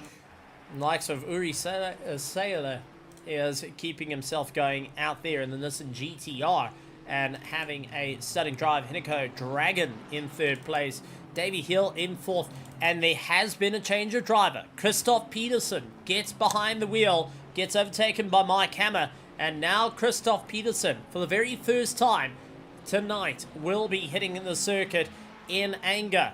So now this is a driver note, but I want to have a chat to the likes of Ernest, because man, oh man, that was a race of note for him, and honestly had to really figure out what was the drive to make it work out in his favor. It was a tough time out there, and still managing to keep up the bobs, keep up the fights, and really stick it to the drivers. And it would be really, really nice to have a chat to him after that type of brawl. We'll see if we can try and have a chat to the driver after such an incredible race against Martin, who has gone that little bit further now, and it means they are out of sequence. So Ernest Limburgs coming in to have a chat to us. He's just taken the helmet off, and my heavens, first of all, a round of applause from the stands. Ernest Limburgs, what a call. Okay, let's start with the sticking in the car for a double stint. What was the game plan there? You were closing on to Martin. You were closing on to the Harakiri team. You decided to do a double stint. What was the call there? Was it planned? No, at the beginning we kind of decided that we were going to do David, then me, then back to David, and then me. But seeing how rapidly I was closing in on people, we kind of decided to just keep the momentum going. And yeah, we decided to do the double stint now, early, so afterwards we don't have to worry about it.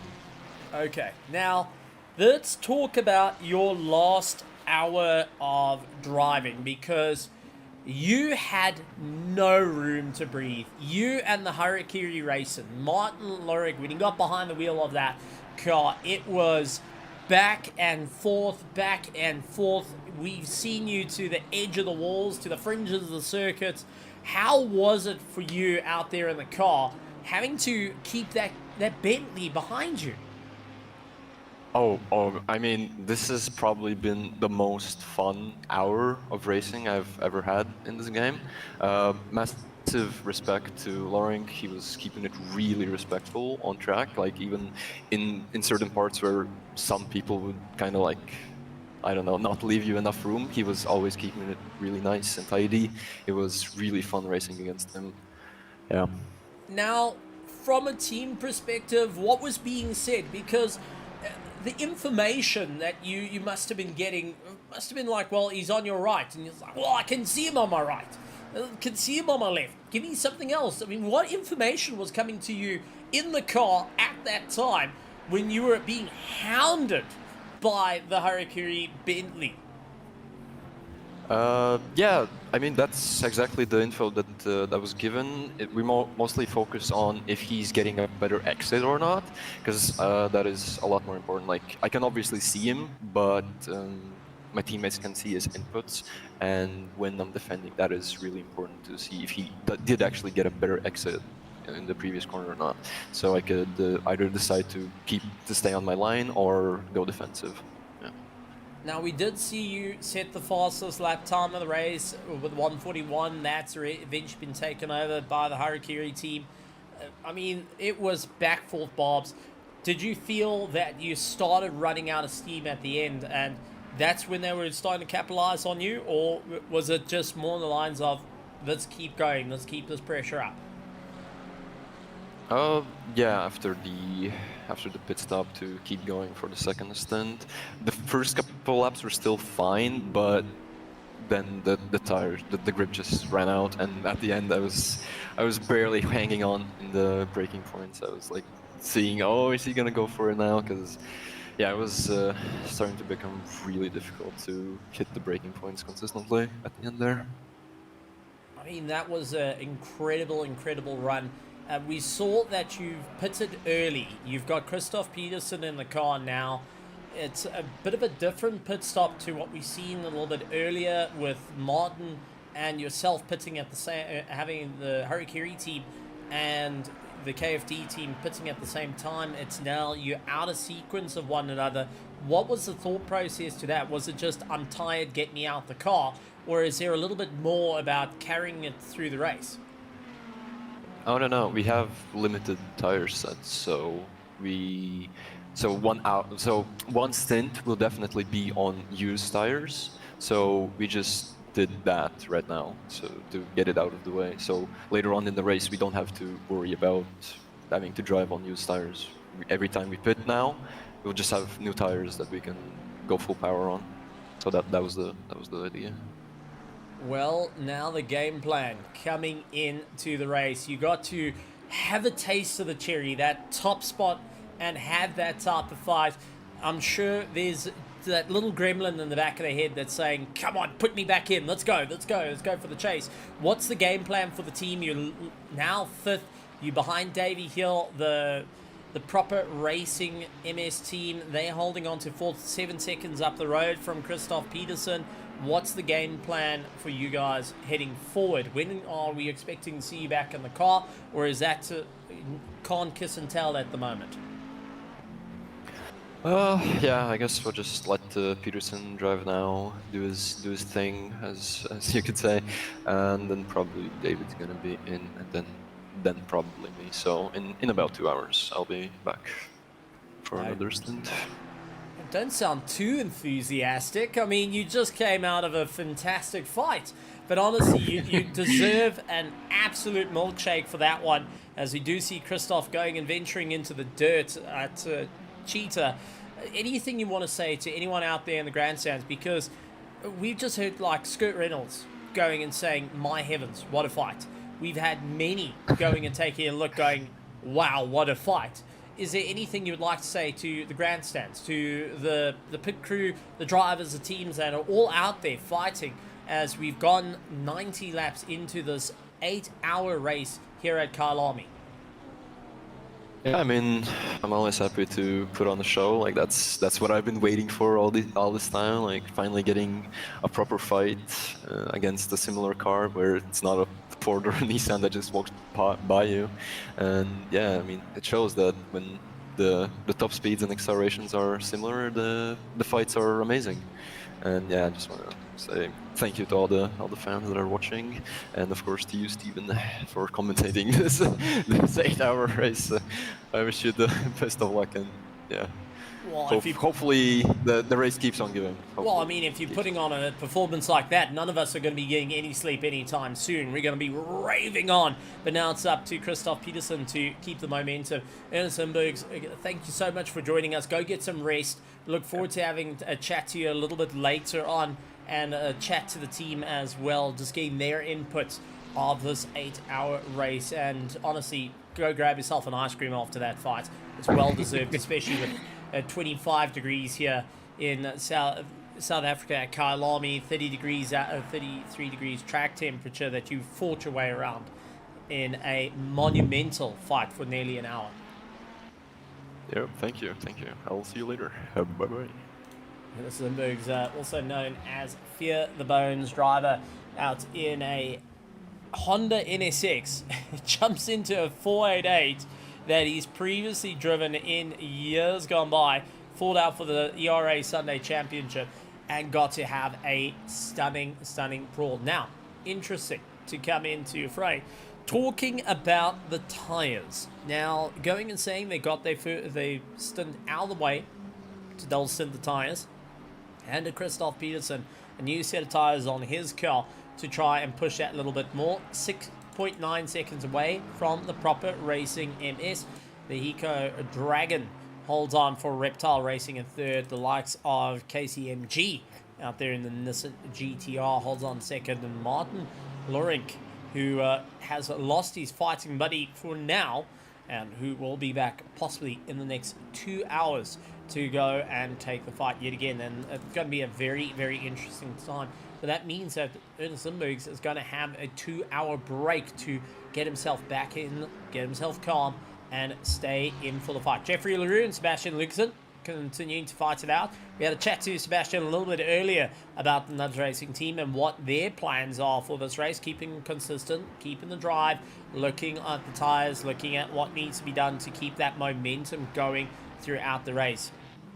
However, it's going to be a tough time out there, as each of the drivers are going to be thinking about their big shot in for the running order. How are they going to keep the momentum up, and where exactly can they stay on the power to ensure they stay in fighting fledge?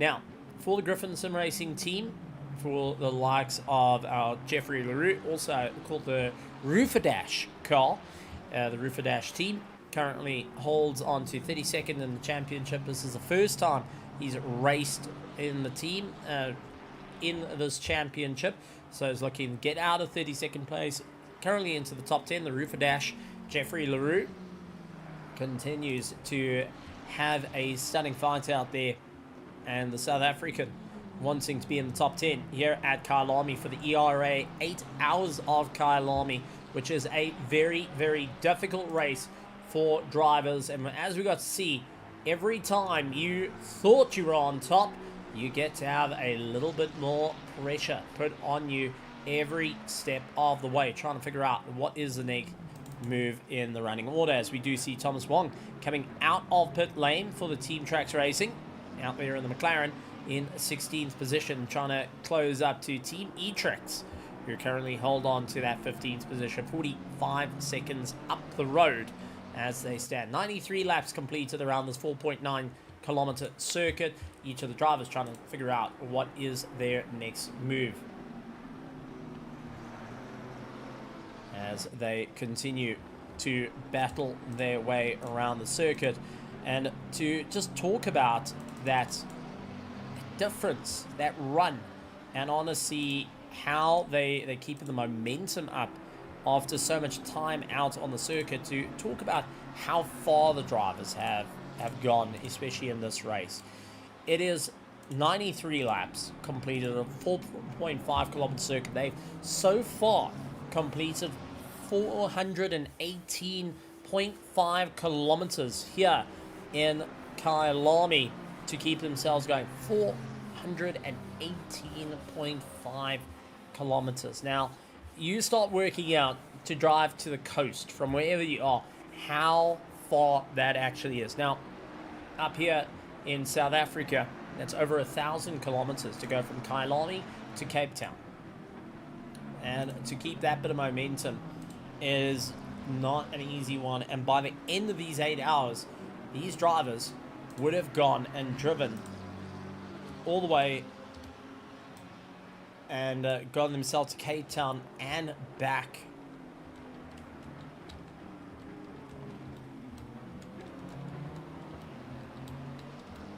So if we work out in terms of distance,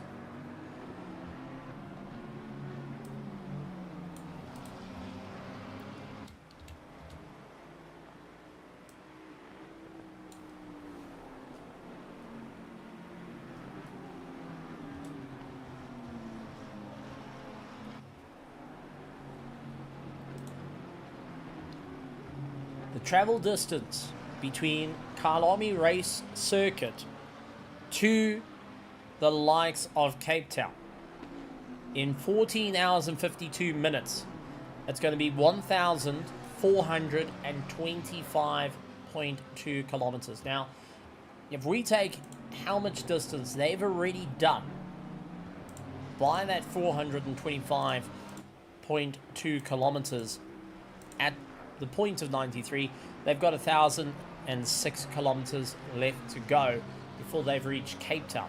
And that means by the end of this race, they've driven to Cape Town and driven back from Cape Town. They have gone a 14-hour drive one way easily, and racing at some incredible speeds as it stands. So that being said, let's take a look at how many gains and losses each of the teams have had and where they're currently sitting. For the Harikiri team, they're out in first place, and they are up 2 places from where they start. They started in 3rd place, believe it or not. Then we got the KCMG, the Nissan GTR, currently 3 places up from where they started. They started in 5th. The Reptile Racing, who started out in 1st place, is down into 3rd and is down 2 places. Our Proper Racing MS is in 4th place, up 3 places. They started in 7th. With our KFD team, trying to close up on them, is down 3 places. They started in 2nd. Mike Hammer for the Reptile Racing is down 2 positions. They started in 4th. Casey Jones for the Stun Possum ERT team, up 3 places. They started in 10th. Cole Heinz for the Forward Wall Inspection Incorporated, down 2 places. They started in 6th. Sebastian Lukeson for Nubs Racing, up 9 positions. They started in 18th. It's a good run. And for our Griffin Sim Racing, Jeffrey LaRue, Rufadash, down 2 places from where he started. Los Pantos Monos up 10 positions from where they started. The likes of Team Tracks Racing, currently up 7 positions. Our Loose Surface Enthusiast started in 22nd. They are up into 13th, up 9 positions. Along with Los Pantos Hermanos Clown Division, down 5 positions from where they started. Up 2 is E-Tracks. Up 4 is Team Tracks Racing McLaren 414. Down 5 is our Verstappen.com. Down 5 is our KDH Ferrari. And down 3 is our Griffin Sim Racing Lucas Joubert after his earlier spin at Leocorp. Down 9 positions, Silo Lambo 01. And down 6 positions, our ERA Race Gang. Now trying to keep it out on circuit as the family duo, Andy and Chris, who are going and keeping the run in order. Cole Heinz keeps the momentum as they carry on the drive. It's good to see both of our teams trying to see where they can go. Sebastian Lukeson defends the line, trying to see that Christoph Peterson hunting to try and get past at the moment. And Sebastian, who knows Christoph rather well, they race on the ERA Sunday Championship, decides he's getting into the pits. He's going to try and get that pass done on Cole Heinz. The question is he going to stay on the car and get himself going? Christoph up into 4th place as Davey Hill for the Proper Racing pulls into the pits and gets himself sorted out for their pit stop. Now we're starting to see those pit cycles coming in. And who is going to be taking the advantage here in the running order? Who's going to be able to keep themselves in check after 2 hours and 45 minutes of racing? We get closer to 3 hours here of this 8-hour race here at Kyalami for the ERA Endurance Championship. Every driver trying to consider what are the main factors they need to do to stay in running order, to stay at the top, as we are starting to see, like Christoph Peterson, who's pushing harder and harder, putting a wheel into the dirt and feeling that little bit of pressure. Casey Jones, the Stun Possum ERT team, going out a bit wide through Cheetah, missing out that apex a little bit more as he's trying to close up to Daniel Mutsumo, who's just climbed into the Proper Racing McLaren, up in 6th place. Apologies, and trying to see where exactly they can keep that bit of momentum up through the order. So drivers trying to figure out what is the game plan here. What do they need to do to stay in for the fight? Each of the teams trying out a different idea to get it to work out in their running order, seeing what can they do to move forward. Christoph Rolotsky, who's in 14th position, is currently holding on to the back of Casey Jones and getting pulled along at the moment. This is allowing him to get a little bit closer to the front end of the field. This is allowing Christoph Rolotsky to close that gap to Roman Frela, who holds on to 13th position. Number 6, oh, bit of mistake for the 666. Turn around into Clubhouse, and that is all she wrote, unfortunately, there, losing out that drive. Mike Hammer out in 5th place, trying to close up on the back of the Bentley, the Los Pontos Hermanos of Simon Cussat, who's out behind the wheel. And the likes of Jacob Ziptal, who is in the KDH Ferrari. This car has bitten the wall a little bit earlier on, but still remains out on the circuit, trying to keep it all in check. Thomas Wong hoping to break away. He's got a little bit of pressure from Loris Bertoli that's on the back of him, Christoph Peterson. Now just trying to get away from the Roofer-dash of LaRue, who is on the back of him and knows the circuit rather well and has done laps over laps over laps all over the circuit, trying to keep it in check. Roman Filler now onto the back of Robert Volt, who took over from Sebastian Lucasen, who pitted a little bit earlier. So now Robert Volt back behind the wheel, trying to get that little bit more of a drive. He's got Roman all on the back of him. Roman's not going to back down from his fight. 12th place is right there, 0.8 of a second, and can see this is the gap. This is the opportunity. But also, 4 seconds up the road is likes of Jason Jensen's for the Team Tracks Racing. Now, so it's an opportunity to not only clear past there, but also go after that 11th position nonetheless. So Roman's going to continue to keep on that pressure at the moment, heading into the S's. He looked for the inside, couldn't quite get it done. Casey Jones in the pits, Simon Kursat in the pits as they're getting themselves sorted out, and the teams starting to consider the different strategies coming into play. Daniel Mutzma, who is ahead of these fighting duo, currently holds on to 6th place, looks in his rearview mirrors and saying, well, I can't let these guys catch up to me, because then I am in a world of trouble. I am going to have these guys climbing all over the back of me and may become a little bit more of a rough time. Jacob trying to catch up to Jeffrey Ensons at the moment. He does see the Tracks team ahead of him. The Ferrari trying to keep going the E-Tracks, hoping to stay on the stellar drive and really keep going. Robert Volt late in the braking into Ingwe, fighting it out at the moment, and also has now closed up to the back of Daniel Mutzma at current. But the 104 car, we're getting reports of Loris Patoli unfortunately landed into the weeds through Cheetah, is up and going, but lost out a bit of time there, and unfortunately now having to claw his way back into the fray. Roman and Roberts at the moment doing a 142.7 and a 142.8. Roberts with a 142.8. Now onto the back of Daniel Mutzma. That's last lap was 143. So now here comes a bit of a problem for the drivers, because your back markers, essentially your lap down cars, they are lap 97 out of 98. As the last of our leading lap cars is Daniel Mutzma, who is up ahead in 6th position. He's on 98 laps, coming into 99, and he's going to be considering, hold on, I'm losing time here. I've got to either push harder, or I'm going to have these guys all over the back of me hunting down. I either let them go, continue their fight, and risk losing that little bit of time, or I'm going to land up with either contact or going and costing a bit of time here as well. Roman all over the back of Roberts at the moment, who continues to try and keep it all together. He holds that racing line, the 404, not backing down. Hennico Dragon pulls in the pits and it's a driver change to Philip Schumann. He climbs into the car.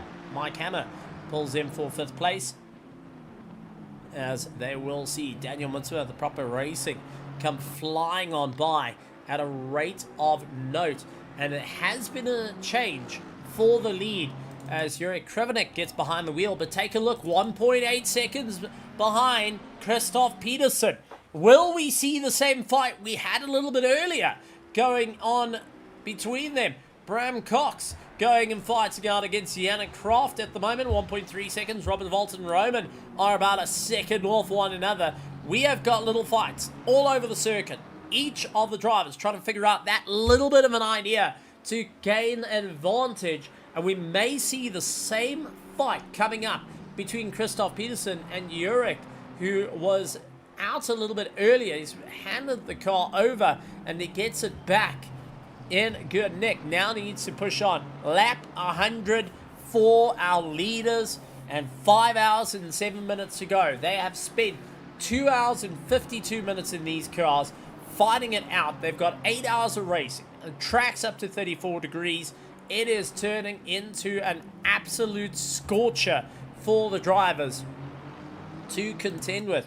Jacob lands up in the dirt, coming out onto the circuit. He will see a couple of drivers like Yannick Croft getting on by. He does have Hendrik Zimmerman who has gotten back behind the wheel of the Nissan GTR and now trying to close up the gap. 37 seconds ahead is this man over here, Christoph Peterson, who has got Yurik ahead of him. And this is going to be an absolute brawl between them. So we're starting to see drivers all over the show. Robert Volt hanging on to the back of Daniel Mutsuma at the moment. Roman losing touch of him, trying to see where exactly can he get that little bit of drive. What exactly can be done to ensure he stays in fighting contention as they continue to brawl on. But this is a fight for the lead, now going down to 0.8 of a second. The fight for the lead after 2 hours and 53 minutes of racing comes back to this very, very fight. And two very different drivers are behind the wheel of these cars. Yurik, who seems to be rather consistent in his pace and does fuel save. He does lift that little bit more to allow the car to get that little bit of momentum through the corners, but also to concentrate on what he needs to do to see it through to the line, where Christoph Peterson has been pushing. 1:41.5 was his last lap time. Not quite as fast as his teammate that's able to go that a little bit quicker. However, Yurik now trying to see where exactly can he keep this all in check. And I am pleased to report as well as our stewards haven't had any major work to be done as well. So a good job coming in for our drivers and teams. They've kept it clean. As the last little bit, there hasn't been any penalties that have been issued out by our stewards, our live stewards who are watching this race as it breaks down in front of them.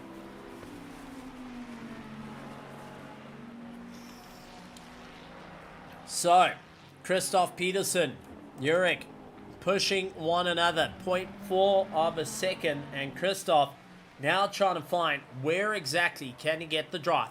The number 16 of Jacob unfortunately turned around at barbecue, now trying to get himself going up again.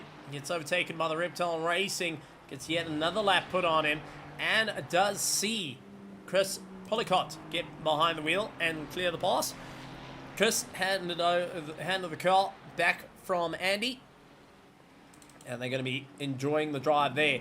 Roman Frello for the loose surface enthusiast all over Robert Volt, looking to try and clear on by. Late on the brakes, Robert trying to see where exactly can he keep the car in check. How far can he go in this fight? Also, Team E-Trix and Cedric Muir are currently brawling out as they make their way through barbecue down the old pit straight.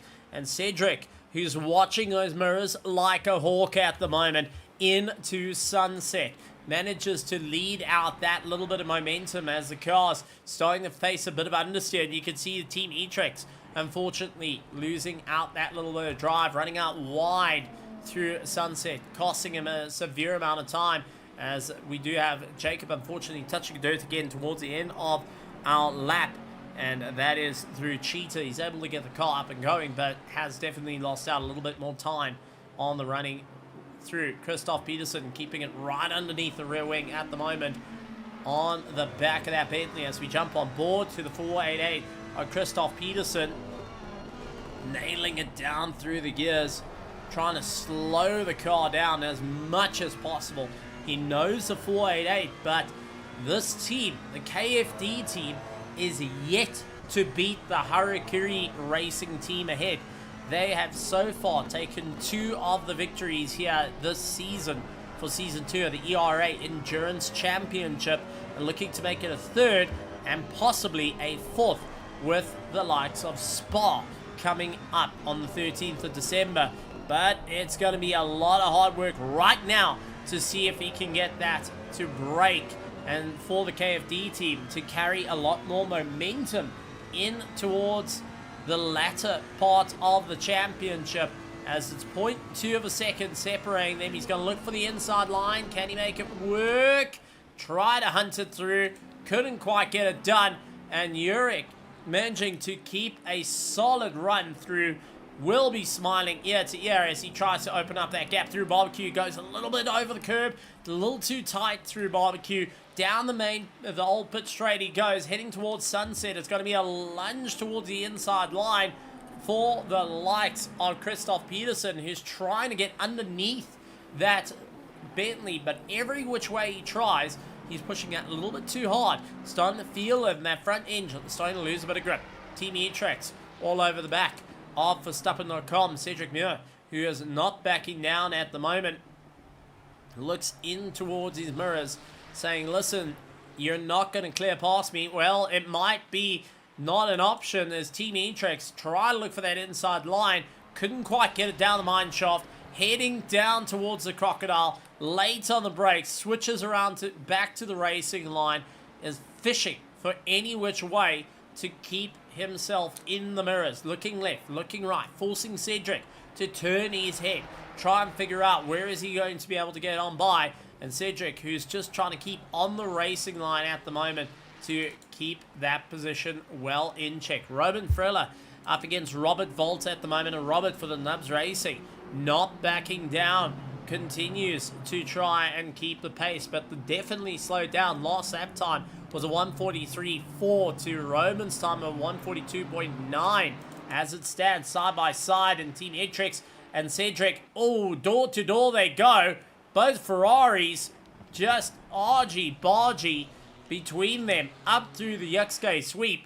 From turn 2 up through Yuxke sweep into Barbecue. And Cedric came better off losing out the time there without getting too involved in the brawl.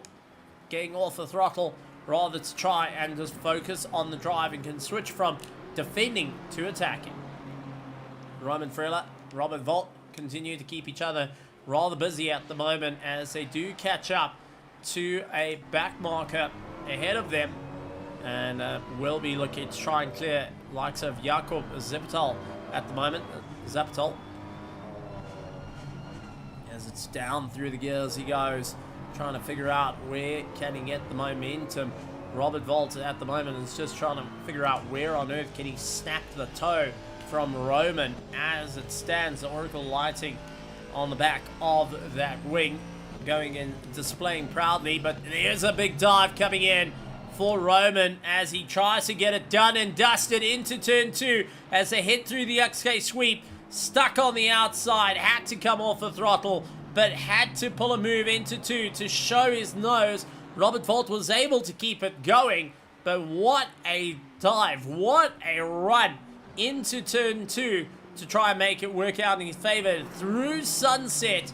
Now goes for the undercut. Robert Volt stuck to the inside line. Can he keep it all in check as they go through Clubhouse? And it is going to be Roman to finally get the pass on Robert Volt, to finally get that little bit of more push and finally see that sharp end as he's into the top 10 and starting to try and clear Robert as quick as possible. Christoph sliding the rear out as Jurek keeping it all together. We'll see Cedric ahead saying, all right, buddy, I need to keep it going.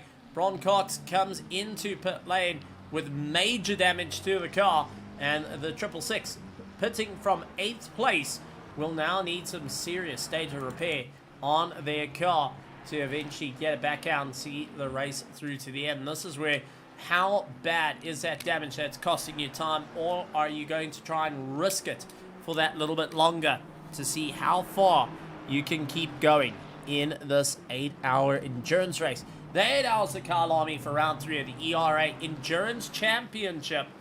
As we continue on our absolute amazing coverage of the racing that's going out there. It's just been a wild moments up and down through the field. I don't think there's a single team that hasn't been working their backsides off, whether in the pits, whether they're in the seats, or out in the stands at the moment.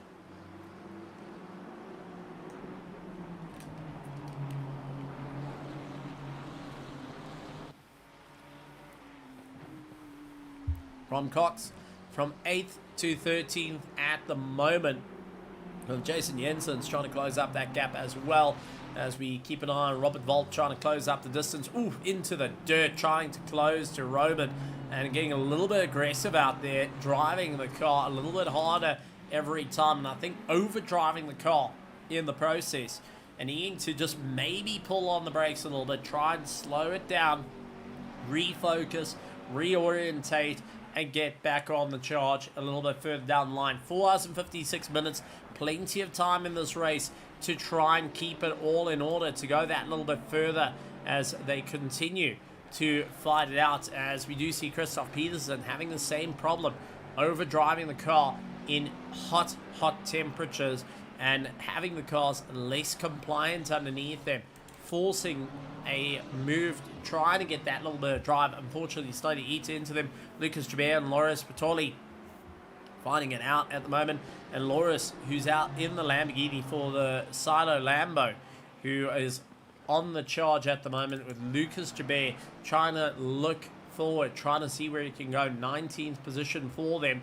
And for the Griffin Sim Racing team, quite a few of those drivers are all talking to one another. They're having a bit of a chat of what's happening out there. Some of them going and racing here in the ERA 8 hours of Kyalami, others in other series who are just trying to feel it out and still trying to give that little bit of support at current. Robert Volt on the inside of Roman, and it was a cheeky move into Barbecue, nearly made it stick. That would have been absolute props to get it done. Roman walking Robert out to the curb, as Lucas Joubert losing it through turn 2, now trying to get himself going. Robert and Roman continue to fight it out. No contact, might I add. But now all of a sudden, they're going to have one of the cars getting past. That is likes of Michael Eder. That is 6th place.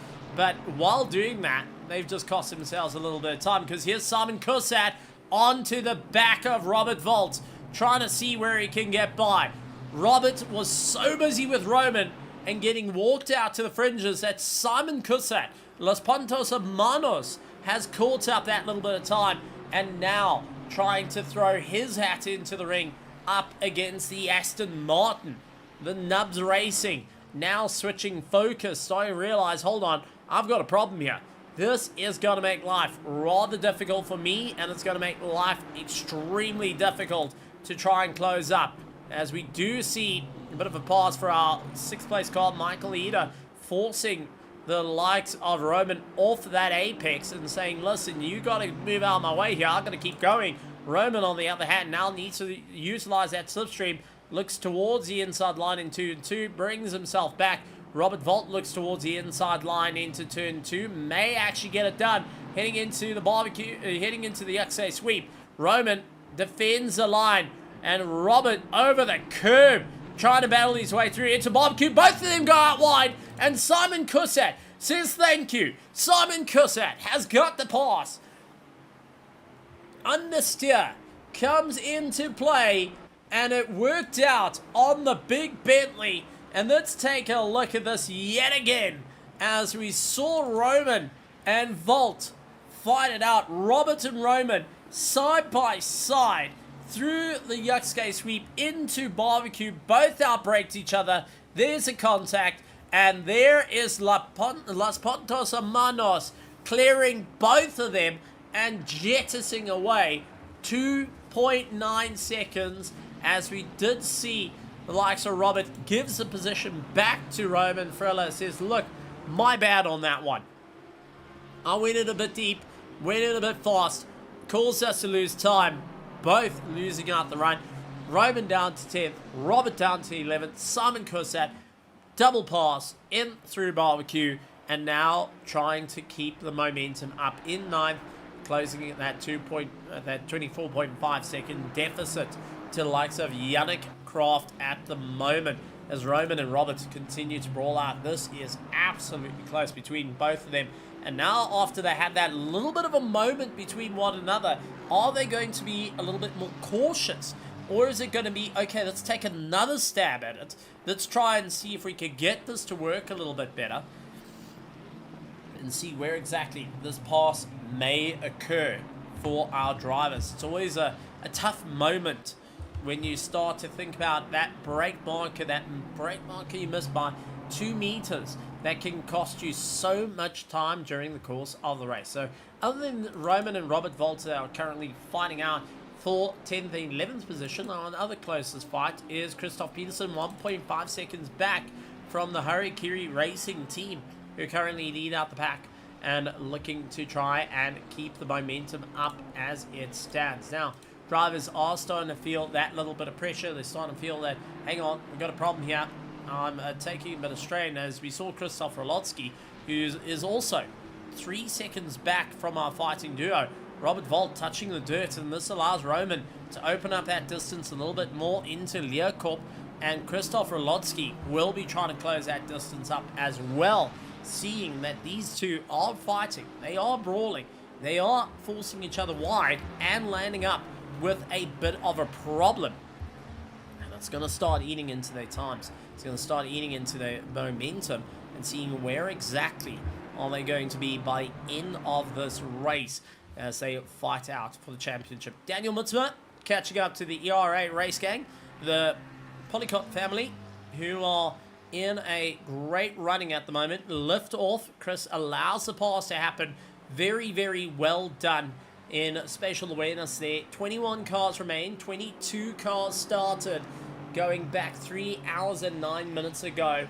And we still got 4 hours and 50 minutes of racing in this 8 hours of Kyalami. It is now starting to show the wear and tear onto the drivers. The mistakes starting to creep in as Robert Volt up on the inside. All contact, and unfortunately this time round loses out the momentum, lost out the time. There is, unfortunately for Jacob, into the dirt, but what a run for Krzysztof Rolotsky. Robert Volt went for the pass, psyched himself out, and unfortunately that impact costing him a lot of time and losing out yet another position in diving into barbecue. That little bit of frustration must be starting to build up underneath the helmet. That red mist going and blinding him from the braking zone, realizing, hang on, I'm just tossed it away that little bit further. Now I've got to think that little bit more. Sebastian Luxon will immediately be going on the radio comm saying, listen, calm down, bring it back. Let's start trying to figure out what's going on here. Let's try and see how we can help. And this is where the teammates go from just being a driver to you to giving you that support, giving you that little bit of a know-how. Sometimes calling you out, saying, hey, listen, you're going a little bit deep there, buddy. Dial it back. Bring yourself back. Having to snap you from reality, snap you back to reality, and having that hard talk with you to just say, dial it back. We've got a long race. Let's start figuring out our game plans here and try and see where we can work it out. And this is all the different factors that each of the drivers will have to take up. Not only as you're a driver, you start becoming you start being a therapist to your teammates. Walking them through the race, talking to them, especially as they're getting tired. Some might ramble, some might go quiet, some might be just taking those final pushes. The blinking generally tends to slow down. And, well, if you want to put it this way, you get an old saying of catching fish. Now, if you don't know what that means, especially for, if you've never done a long drive, think about going down a highway. You're going down a straight, you're getting into the rhythm, you know the road all so well. And now trying to just keep that bit of momentum as we see our leader getting held up at the moment. And next up is going to be Christoph Peterson trying to clear likes of Loris Patuli, who is in 19th position. Oh, bit of a moment coming in for the E-Trex, and that nearly had our leader squaring up into the back of him, and that has just allowed Christoph Peterson to close up that gap to a second. So 1.3 to 1 second now, just before the S's, because the E-Trex team getting a little bit caught out on the dirt, getting a little bit unsettled, has gone and changed the dynamic of the race yet again for our leaders. Now, going back to what I was saying, you go down that highway and your eyes start feeling heavy. They start to really get a little bit tough on you, and you blink, but you know you've not blinking rapidly. You can count that 1 second and then you're up again. Then it's that 1.5 seconds, that 1 and 3, 2 second. You keep going. The drivers are going to start to feel that. They're really going to start to feel that. And oh, big mistake coming in for Christoph Peterson. A drive-through penalty for the team. Closed up on the Harakiri team. And it's all been turned on its head for a drive-through penalty. Track limits exceeded. What a nightmare case scenario. And we'll have to serve it within 3 laps. And that will take the KFD team out of the running for first place and will bring in the Nissan GTR of Hendrik Zinnemann. The KCMG now has an opportunity for second place. Loris pulls into the pits to get himself sorted out. Lucas Jabir gets into position. Chris Policott looks to carry on, but a drive-through penalty for Christoph Peterson. Pushed that a little bit too hard and unfortunately got caught up into a problem. What a moment. What a moment from our drivers. And now trying to figure out what is going to be the game plan here. Or how are they going to bring it back from oblivion? Especially after a moment like that. And with 4 hours come through. And what happened? Big problem coming in. Loris Patoli disqualified out of the race. Loris Patoli disqualified out of the race. That's just kicked up for speeding in pit lane. That would be immediate speeding in pit lane. That's not just 5 kilometers over. That is well into the top. What on earth happened to the 104? That has just taken them out of the running. So let's quickly go back 30 seconds.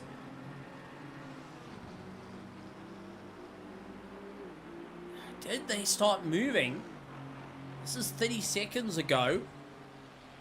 And it doesn't look like it. They must have sped in the pits coming into pit lane that got them disqualified. And Loris, unfortunately, that brings an end to the Silo Lambo that was out there. They have been DQ'd out of the race.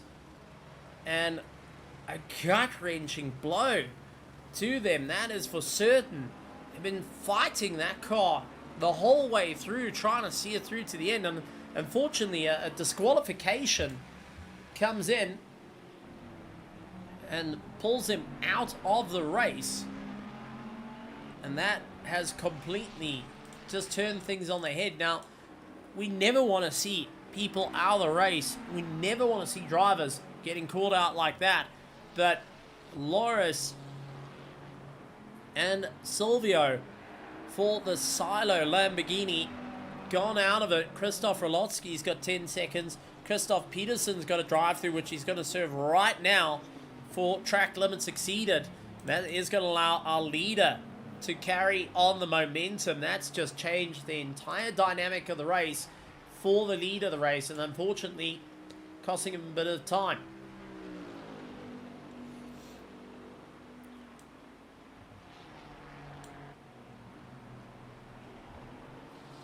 Silvio, a bit of a moment coming in, and I know there's going to be discussions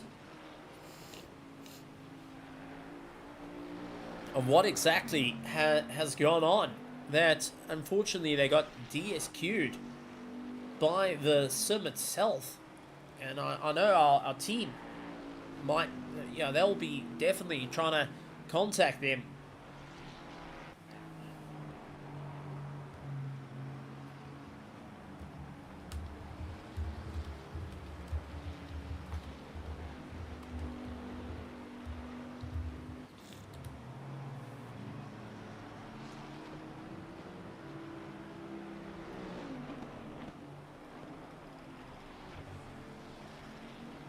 And unfortunately, that is a big moment, and it has come in for the Silo Lambo team that are hoping to get that DSQ overturned here at the 8 hours of Kyalami. And trying to figure out what is going to be the game plan. And okay, right, we starting to get a little bit of an idea of what happened. And, well, for anyone that doesn't know Assetto Corsa Competizione, let's give you a little bit of aspect here. The pit lane speed is 50 kilometers an hour. Unfortunately, the Silo Lambo team entered pit lane at 105 kilometers an hour, well over that pit lane speed of 50. Despite being on the brakes trying to slow the car down, they still entered pit lane way too fast and immediately got hit with that DSQ for incredibly quick driving, and has completely changed the entire ball game of their race, and unfortunately landed up with a DSQ in that respect, and has thrown them a bit further down. But let's talk about another little fight coming on, as Christoph Peterson has left pit lane 17.5 seconds behind our leader, the Harakiri Racing team. The KFD will have to be a bit concerned to the likes of KCMG, who are going to give it everything they got, and are currently running in third place. They are 18 seconds back. They have an option here to possibly go for that second place. They're going to be pushing that a little bit harder to see where exactly are they going to be in the running order for this. I mean, this is always a tough time for the drivers.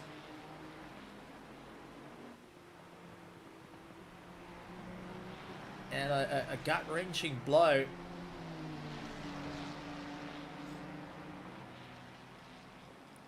As they try and make their way around the circuit. You know, everyone trying to figure out what they're going to do.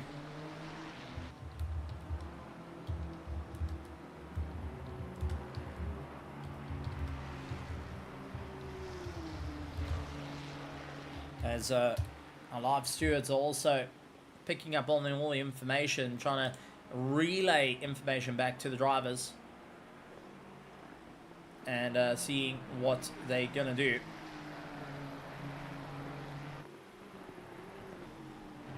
And how they can possibly assist with the team, or is that pretty much it for the Silo team on way too fast of a pit entry that has taken them clean out of the running of the order of this race, and unfortunately back into the booth.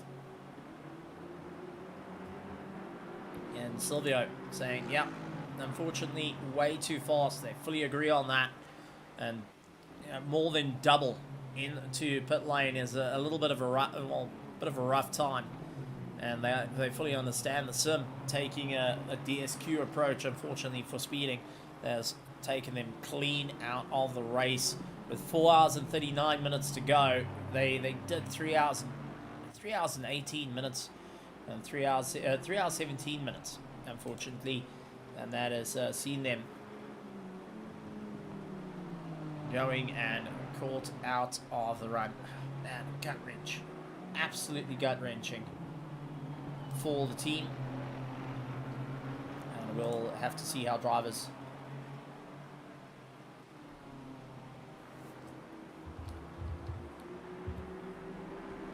So, currently Reptile Racing in 4th place, trying to close up the gap, 17 seconds away from the KCMG in 3rd, who's 19 seconds away from the likes of KFD in 2nd place. And our leader at the moment continues on the drive. Everyone trying to figure out what is their game plan and trying to see what they can do. Rob Cox for the stunt pass from ERT continues on his drive at the moment, 1.3 seconds behind Jason Jensens, who's a little bit ahead, and seeing how they can keep the momentum going, holding on to 12th place as it stands, and really trying to see how on earth are they going to keep this a little bit more of the pace in through the running order. Each of the drivers keeping it all together. Now, latter part of the race has been rather clean. It has been incredibly clean by our drivers, even our stewards going and saying the same thing. It has been a clean second half to this race as we get closer and closer to the halfway mark, and it has been a bit of an interesting time for our stewarding. They have been working hard. I give them they do. They've really grafted during the course of this, and we got to thank our stewards for all the hard work that they do. And looking at the amount of incidents that has come through over the course of this race, there's been 1, 2, 3, 4, 5, 6, 7, 8, 9, 10. 2, 3, 4, 5, 6, 7, 8, 9, 10. It's 20. 1, 2, 3, 4, 5, 6, 7, 8, 9, 10, 11. So 31 racing incidents thus far in a 3-hour, 23-minute span. As we do see Christoph Orlowski now into pit lane. He sits behind the silo Lambo at the moment. But what a run from them. And honestly, great stuff.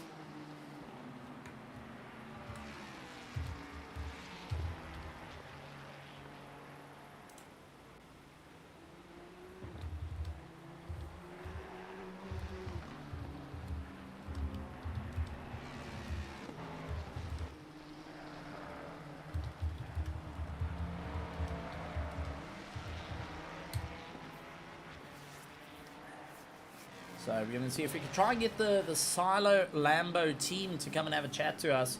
The likes of Silvio and the likes of Loris, to see if we can have a chat to them. Because it's been a difficult race for the team, but we still got to see them giving us as much as they could. Really trying to push that a little bit further. And started to make some headway in the race as well. And I do think it's only fair to recognize that, yes, we do know about the DSQ. We know that the drivers are incredibly bummed about it. But I do think it's only fair to go and talk to the drivers about some of the highlights that they've had during the course of this race. Christoph Peterson pulls into pit lane and trying to get himself sorted out. 119 laps completed by our leader. Is Christoph going to be climbing out of the car and handing it over to someone else, or is he going to be going for a double stint? Yurik hoping to keep the hammer down at the moment. Hendrik Zimmerman going to be clearing past, and there it is.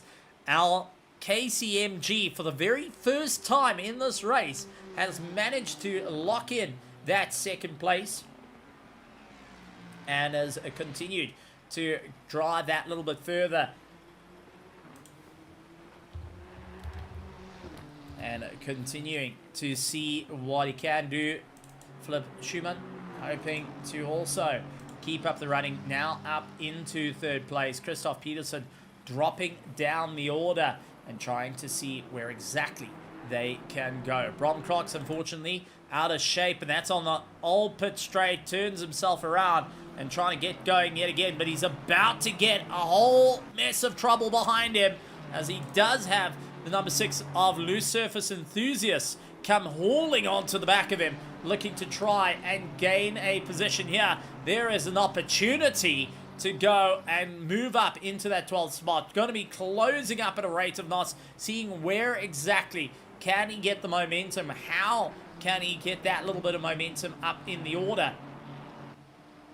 And see what can they do to try and push on that little bit further up into the race. I mean, this is always tough times.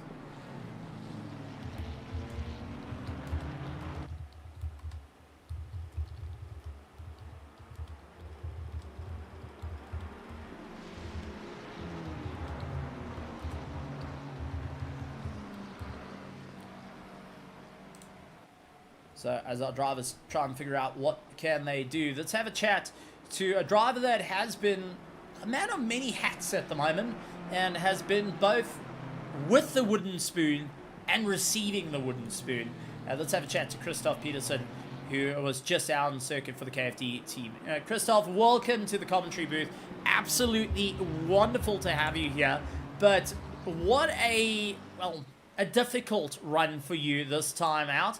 We did see you going and fighting out against the Harakiri team. Unfortunately, didn't quite have the best of luck. What was happening out there as soon as you got on the circuit? Oh well, like I tried to get as close as possible to P1, but we were already on 2 cuts, and then the game gave us 2 very weird cuts despite losing a lot of time. That gave us a drive-through, and so now we are a little bit back again. But luckily, the Kyalami pit lane is not that long, so I guess we can recover, or we at least have a chance for it. And it's been a huge run at the moment, seeing how the race is going. How's the motivation in the team? You've handed over to David Roth. You got to see you guys have really taken the fight to the sharp end of the field. I mean, it must be some serious motivation of, hey, listen, guys, we can do this. We can take the fight. We can move up through the order. And considering your standings in the championship thus far, you're 6th with an opportunity to move up a little bit further in towards the podium, considering the likes of Griffin Sim Racing, Pro Solo, and ERA Highway Patrol are not on the track here this for the Kyalami 8 hour. Yeah, we always kind of knew that we would be strong at Kyalami. The 488 lost, gained a little bit of BOP kilos since the last time we had Kyalami with it. So yeah, there was a bit of a slowdown, but that happened to the Bentley too, so that's fine. Yeah, I don't know. We're all feeling good. The car feels good. I'm a bit tired, and I'm also doing stewarding, so it's a lot of back and forth. But yeah, we're enjoying it. Well, this is where we mentioned about the many hats that you are wearing. In the stewarding side, live stewarding, this is something that many sim racers call for. How is it out there being a steward? I mean, it's a very thankless job for one, and we've got to take our hats off to our stewards here for the 8 hours. But for you guys going and putting in that effort, how is it to call these incidents? We haven't seen many of them, but some of them have been rather difficult to say who's at fault and who's not. There hasn't been a lot of work the last few hours, that's true. But yeah, at the start of the race there was a lot. And I mean, I've been a steward in the ERA since season 10 already. So at this point I kind of know, like, there's always a pattern in incidents. Like you've seen many things before, and you have all the basic rules in your head, like when there's overlap in the braking zone, when there's overlap mid corner, blah blah blah. So most of the incidents were pretty easy to judge, and there's always, of course, the appeal function. Like anyone can open a ticket and protest if they think it's not the right decision. That happened one time actually in this race, because I didn't see that Karl-Heinz's team gave back the position early on in the race. That's why we mitigated it from 5 seconds to NFA. So this happens too. But apart from that, stewarding was pretty flawless in this race. I didn't have any issues. I think everyone seems to be fine with the penalties so far. I haven't heard a lot of criticism. So yeah, I'm happy at the moment with it. And for someone who is a driver that is interested in getting involved in the background of things, how do they go about being a steward? I mean, this is something that some would love to do but have no idea how to do it, and for others it's just kind of want to be there, want to help out in the background. What can they do to become a steward here in ERA? Yeah, they need to just ping the stewards and say they want to apply for being a steward. We are always happy for new faces in the stewarding team, and even if they have no experience, they can come in, and if we think they're suited, they can just listen in to our meetings. We're explaining to them how all of the stuff works, explain them the rules, and they can try their luck. Like it's a really nice team that we have here, and we just always need new people because not everyone is always available, so we sometimes have to coordinate stewarding with only 2 people, or live stewarding for endurances only 1 person. So yeah, everyone that's interested, please apply.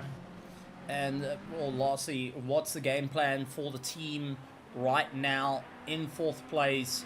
looking to fight back onto the podium. What's the game plan for the last 4 hours and 27 minutes? Yeah, I mean, we're trying to get the gap back. We're also kind of desynced with the others because we already did our short stint with the worn tires that everyone has to do. But yeah, like game plan is of course not get a drive-through, not get another drive-through, and get as close to P1 as possible to give us a chance to profit if they make a mistake or they have some issue. Yeah. Absolutely, honestly, great stuff, and you know, wearing both hats, take my hat off to you to go and be both a driver and a steward in this race. Anything you'd like to say out to the grandstands, to everyone watching out there, and just bearing with the heat at the moment here at Kyalami? Oh well, yeah, like keep watching. I hope everyone is enjoying the race. Grid is still decent, 20 people. It's 20 teams, really nice. So, and also like it's been so clean for the last few hours. Let's keep it that way, and let's have a fun 4.5 hours. That's it. So I'm going to slide a little piece of paper to you while you go and relax, and I hope you have take a look at the piece of paper. But honestly, some great stuff. And Christoph, keep up the hard work with the team. Please pass on to the stewarding. Thanks for all the hard work they've been doing throughout this race. Know it's a tough time out there. And good luck to the team, as now you've got the likes of Michael Eder, who is 1.8 seconds on the back of you guys and is in full flight chase. Yeah, thank you. Thanks a lot. We're trying our best. Absolutely incredible stuff. And Christoph Peterson coming in and having a chat to us. Now, going to bring up two drivers of a team that had a rough run and continue to fight their way through, the likes of Loris and Silvio, to come and have a chat to us of the Silo Lambo. First of all, welcome to both of you. Thank you for joining here in the commentary box.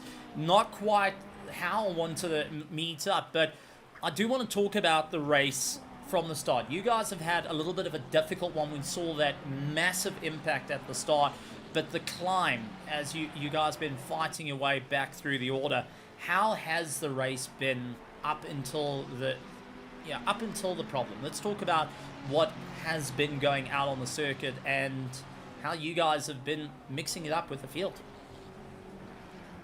So thank you for the invite to comment this race.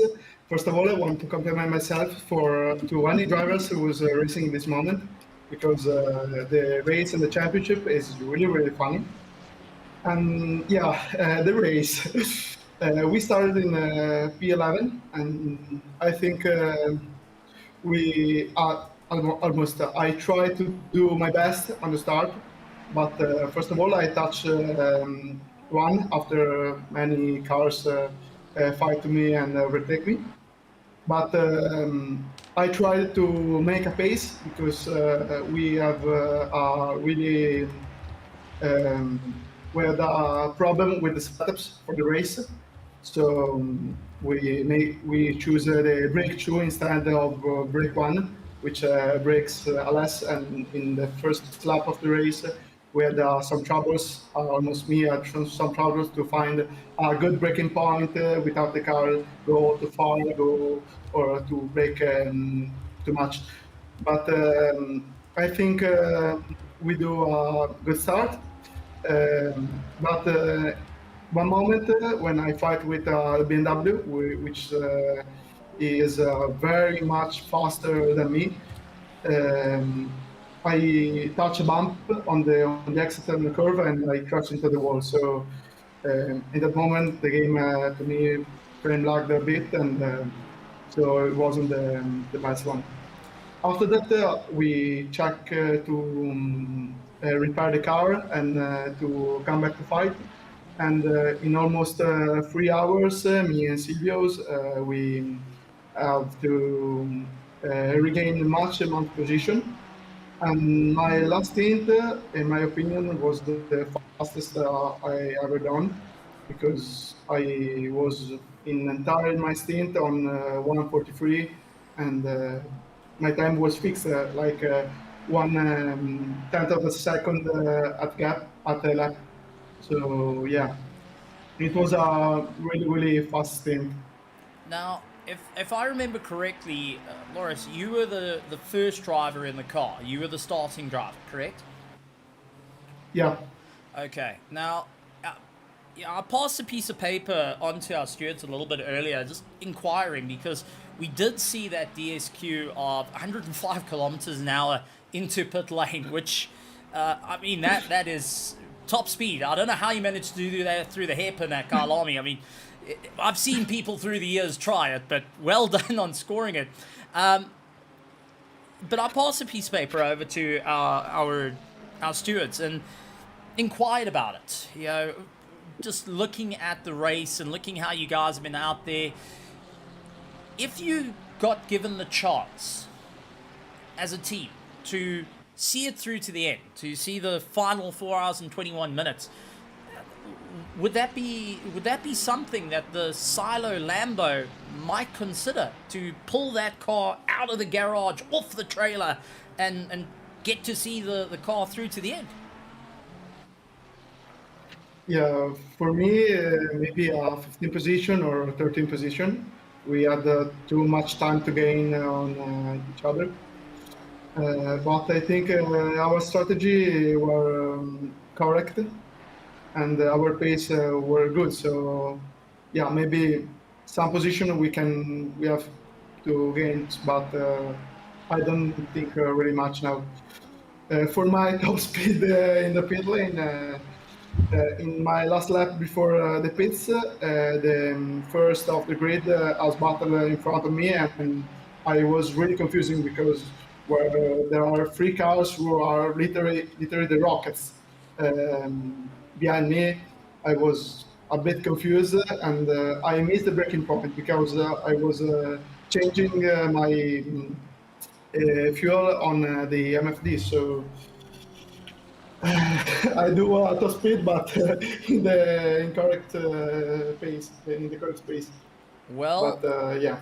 I would like to just read a note that I've just received here, that the stewards have decided, due to you spending nearly 4 hours in this race, you are down on the laps at the moment, but have shown the determination to continue even when the chips were down. So they have decided, if the starting driver can connect with the car in accordance as you have to, there's an opportunity that the DSQ will be overturned to allow the solo Lambo to see it through to the end.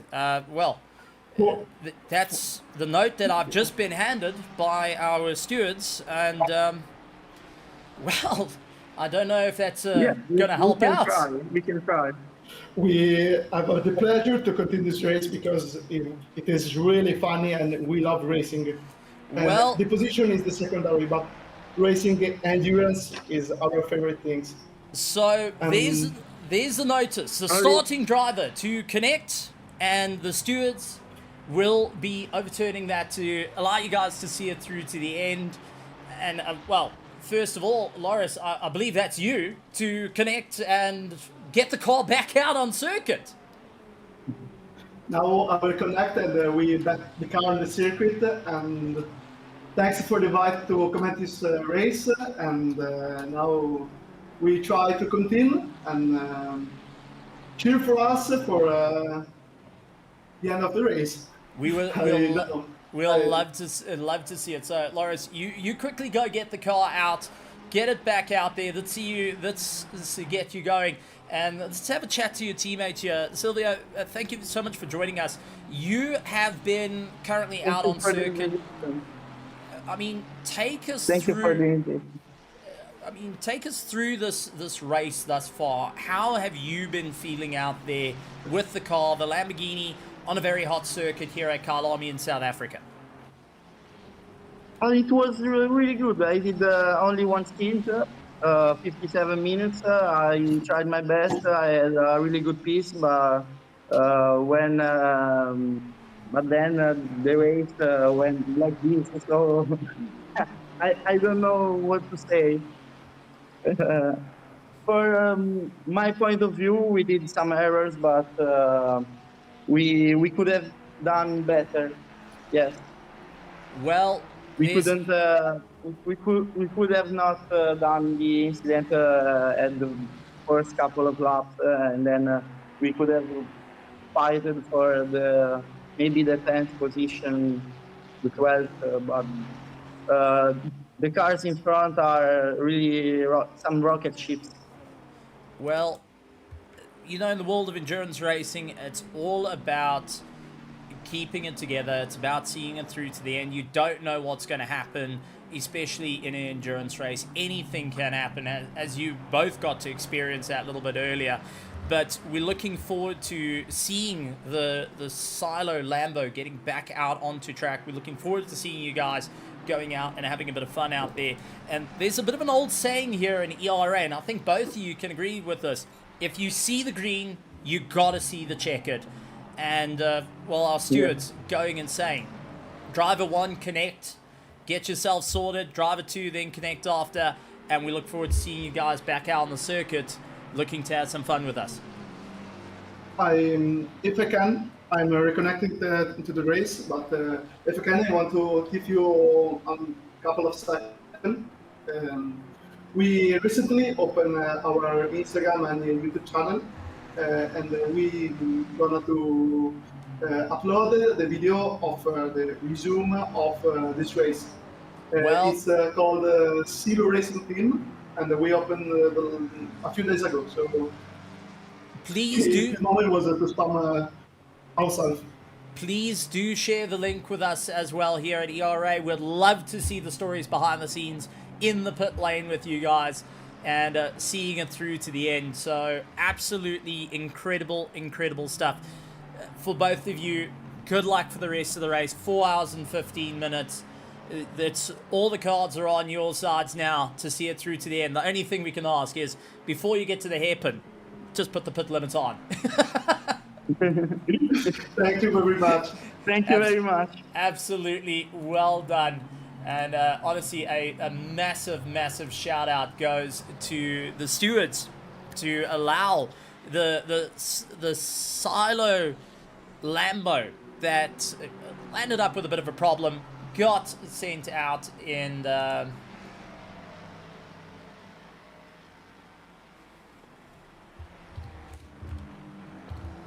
and it's absolutely wonderful, and a massive, massive shout out to our stewards to allow that.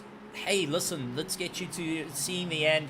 Let's see that car through. They thought it was all out, but there it is, the Silo Lambo back in pit lane with the opportunity to go back out on the circuit with confirmation from our stewards saying, listen, we're going to give them a chance to see it through to the end. They've got that far.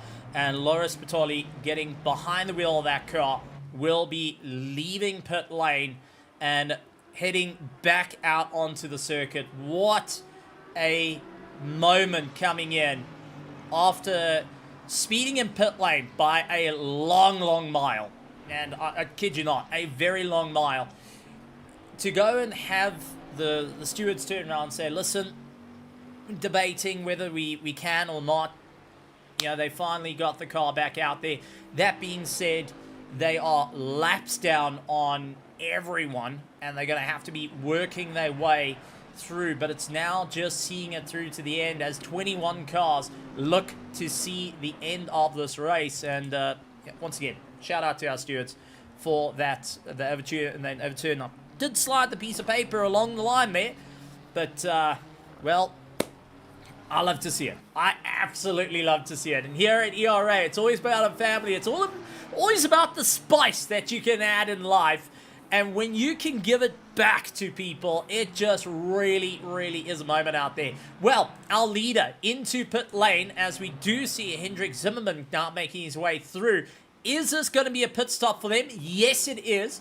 Philip Schumann's going to be making his way through, and this is the Reptile Racing. Remember, if they enter the top 3, they will be moving into second place in the championship, and that is a big, big call for them, and they're hoping to get ahead of that Nissan GTR. Try and close up a lead. They are still on the lead lap as our drivers are now trying to get themselves going. David Roth, who is out for the KFD team, who is taken over from Christoph Peterson, who's now traded his helmet for a steward's hat right now to go and keep an eye. David Roth is on a separate pit strategy, and this is going to either work out in their favor or it's going to land up with a bit of pain. Michael Eder into the pits, himself sorted, as we do have Yurik is back out on circuit. Now, this is an interesting call done by them, as they have not swapped drivers.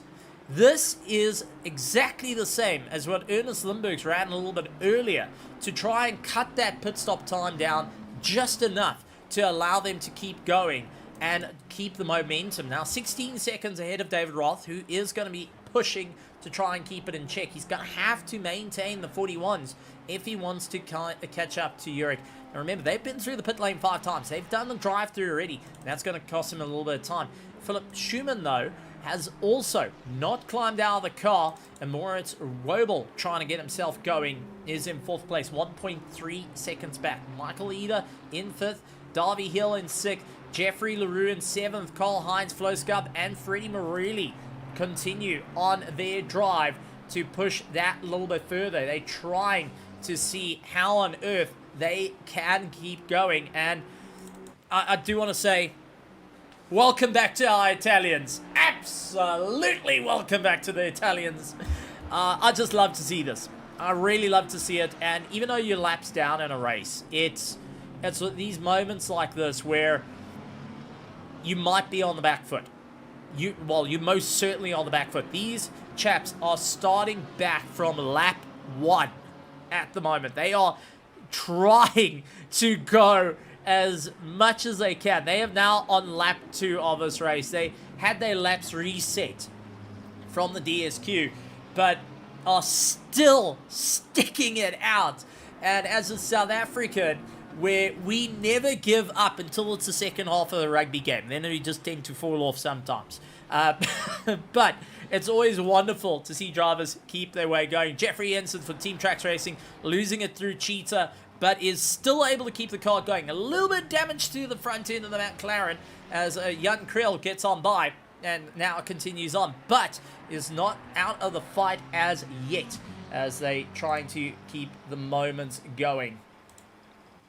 Absolutely a wonderful, wonderful, wonderful drive from all our competitors out there on the top of the running order. Let's quickly go through. It is the Harakiri Racing Team out in 1st place. 2nd is KFD, followed by Reptile Racing. KCMG holds 4th position with Reptile Racing. Then we've got Proper Racing MS sitting in 6th place.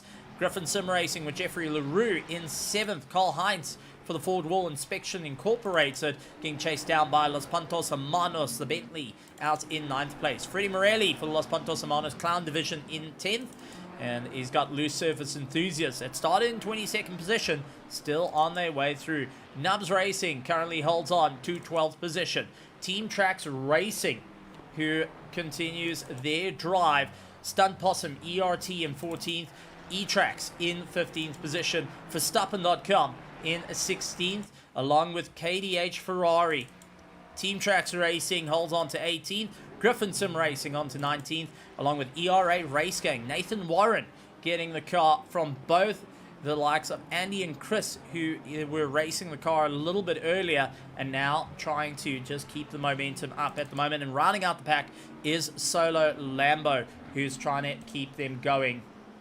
And I mean, this is absolutely great stuff. And I'm just going to read from our stewards where they actually respect the drivers for wanting to run until the end of the race. It's going to be laps down. They are completely down out of this.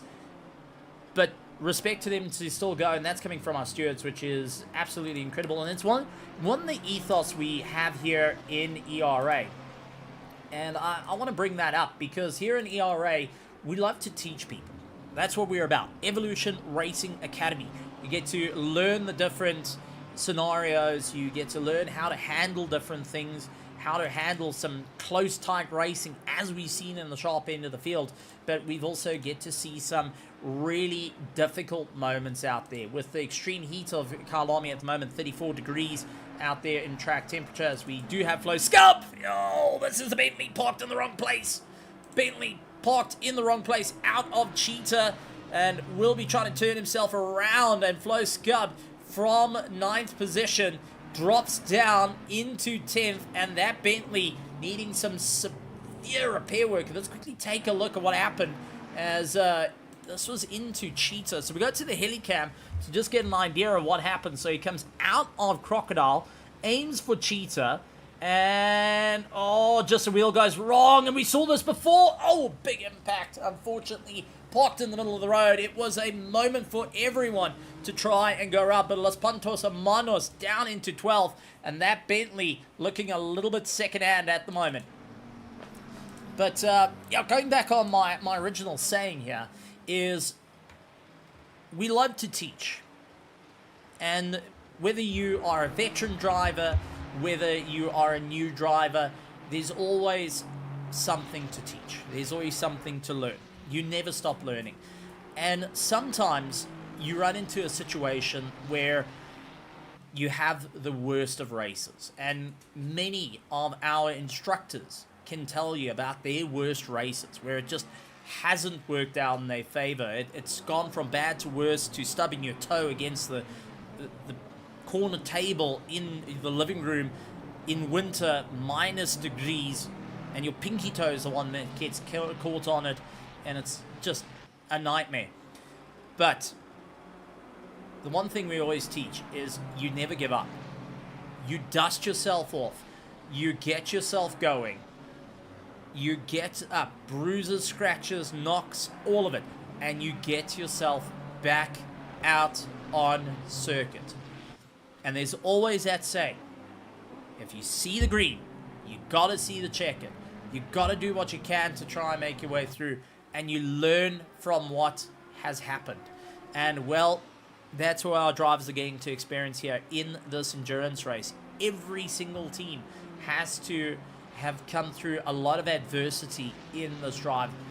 136 laps in, as everyone trying to figure out what is the game plan here, what do they need to do to handle traffic, to handle the crashes, to handle the tires running out, the fuel running out, just all of it falling apart around you, and you having to really adapt your skills to make it work out. Well, this is what we get to see. This is our drive that we get to see every single time, and it's honestly just wonderful to see how many drivers are out there giving it everything they can to go and fight it out, to push out a little bit more. Let's see if we're going to try and get a couple of more drivers to have a chat to us, and I want to actually have a chat to the race gang team and see if there's a possibility that we can interview them.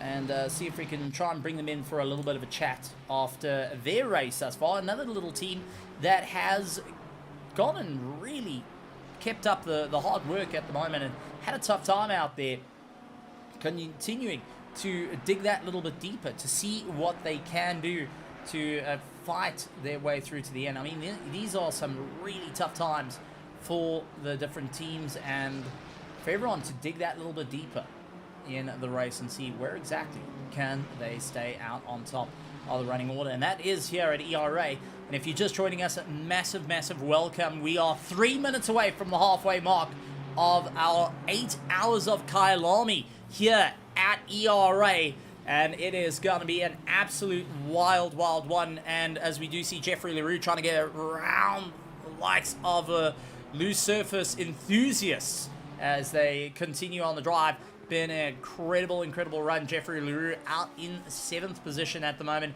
38 seconds behind Darby Hill. The proper racing MS McLaren at the moment continues to stretch open the gap that little bit more. LaRue has been a solo driver, and this is something we've seen and come to know from the likes of the Griffin Sim Racing team as they try and dig that little bit deeper in their race. Team E-Trax fighting out against Arul Jar, the Verstappen.com car, now trying to keep that little bit of momentum up through the order. Always phenomenal to see these drivers pushing that a little bit more, trying to see where exactly can they get the climb, where can they really dig that little bit deeper. And it's a drive-through coming in for a real jar. Commentators curse Steven, why do you do that? You've gone and brought another drive-through on a driver.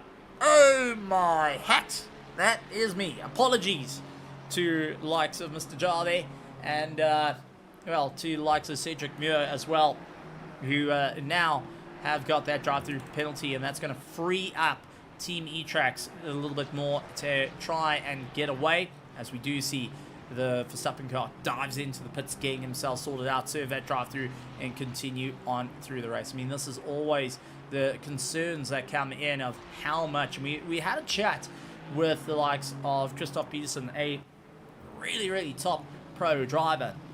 He gives us his thoughts there, and he said, unfortunately, you can't plan for this stuff. It does happen, even to the best. And they landed up with 2 and then a couple of off tracks, and that's it, game over. And it's just by running out wide in a few areas, like coming out of the second S.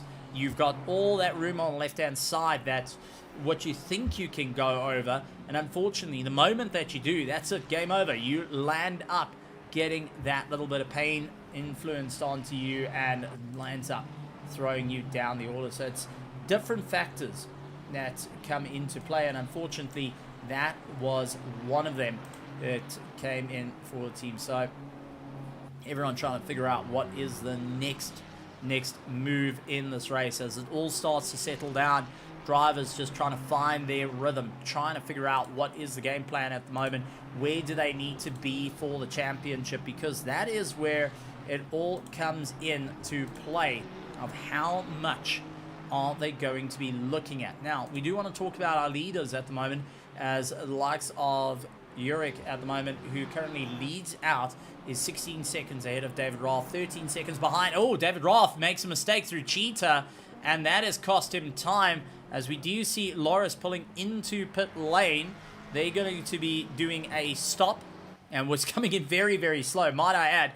Good on them to slow that car down and try and get themselves sorted out well enough, not wanting to be caught out yet again after having a problem. But David Roth gets into the dirt, and that is going to allow likes of Philip Schumann, who's trying to close up the gap. The Reptile Racing has that opportunity to get back into the fight, trying to get a little bit closer. And we'll be seeing what's the game plan here. David Roth starting to feel that strain. Remember, these drivers have been out for quite some time at the moment. Each of them have done well over an hour of driving in all the different teams, and that is starting to play into effect for every single one of them as well. What do they need to do to make it work? As we do see a bit of a problem, this is our Nissan GTR, Moritz Wobel, who lost it in through barbecue, and that was up through the XK sweep. What happened to the 35 curl? Let's quickly go to a helicam and see through the XK sweep. So this is in through turn 2, down to second gear, carries the momentum, all looking fine. Didn't go quite so wide there, keeps it tight, keeps it clean. Oh, a little bit unsettled, clips the sausage curb, and that unfortunately bit him into it, as we do see the Verstappen.com car, Rulja, going around the outside and clearing him and able to just make his way through. But that has cost Moritz a lot of time, as he was catching up to Philip at the moment, who is now 11 seconds back. Sebastian Luxon, unfortunately, needs to serve a drive-through penalty. Track limits exceeded, and he's just gotten onto the back of Aiden Pasuna, who is for the loose surface enthusiast team, who continue on their drive. So always a tough time here. Many of the drivers trying to figure out, and it makes me go back and wonder how many drivers have still got that that speed the warnings in it. Now, you might think it's per driver. No. Our stewards don't work that way in the sim. Now, our real stewards, they handling incidents. Now, our game stewards will be going and taking a look at the car. They don't look at who's behind the wheel. If a car gets out of shape and goes and gains an advantage by off-circuit driving, they get handled. And oh man, And we do see, unfortunately, Patelli going, and they've got a DSQ. And I think that was because they entered in the wrong car. And need to get themselves sorted out. So Loris, who is driver 1, wasn't the car that entered first, and that's why we did see them laps down. So Loris and them disconnected, trying to reconnect to get themselves back out. And it's going to be a lot of hard work there. And still wanting to see it through to the end. Sebastian Luxid and Aiden Pasuna trying to get the drive on one another, as we do see Nathan Warren, who lost it through Cheetah, rejoins the circuit. Nathan trying to see where exactly can he get that little bit of momentum to stay into effect at the moment as he puts on the drive. So drivers having to think that little bit more out the box, seeing where exactly they can get the run through the order. Nathan Warren, who opens up the door, allows the E-Trex Racing team to come on by, who gets a bit of understeer, and now just trying to focus on the big game plan here. Eden Pasuna and Sebastian Luxon follow nose to tail. Now, I do think the Loose Surface Racing team have decided that there's no reason to fight Sebastian Luxon at the moment, knowing that they got a drive-through penalty, that they have to serve within 3 laps of being issued. Oh, Sebastian gets it out of shape into Clubhouse and coming out of Clubhouse. Pushing that a little bit too hard at the moment. I think that frustration as he's sliding the Lambo quite a bit there and starting to eat into those tires. He's being over aggressive entering the corners, and that is starting to take a bit of effect to him as well.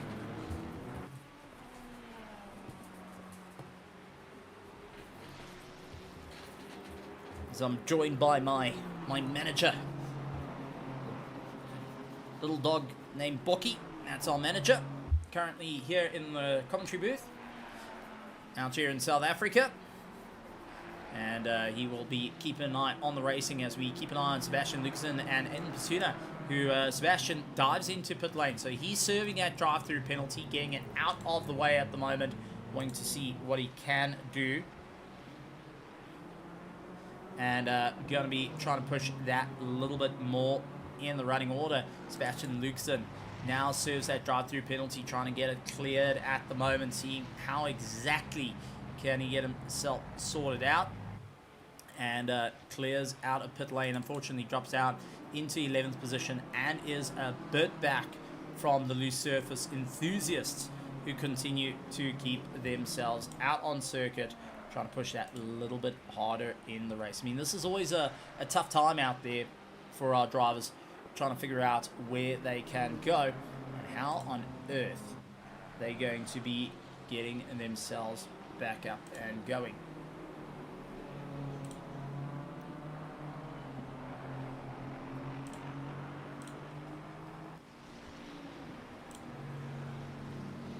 As our drivers look to carry the momentum here at Kyalami. It is 8 hours of racing. Round 3 of Season 2 here at the ERA Endurance Championship. Our previous winners in Season 1, unfortunately, not joining us. So this season, we will have a completely new set of winners come the end of it. However, who is it going to be? That is going to be the big questions that's being said and worked out, as Reptile Racing is hoping for them to get the drive.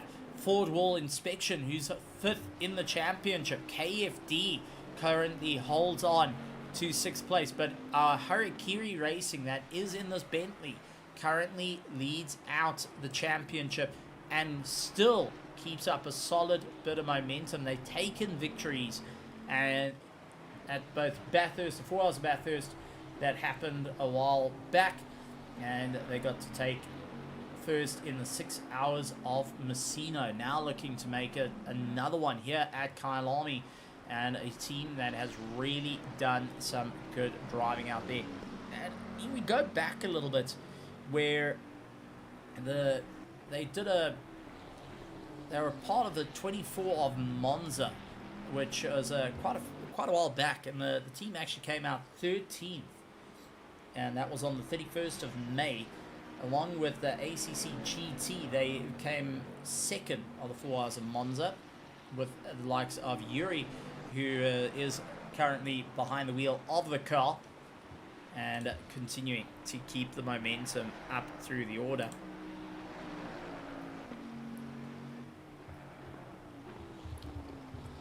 And we did see that DSQ a little bit earlier.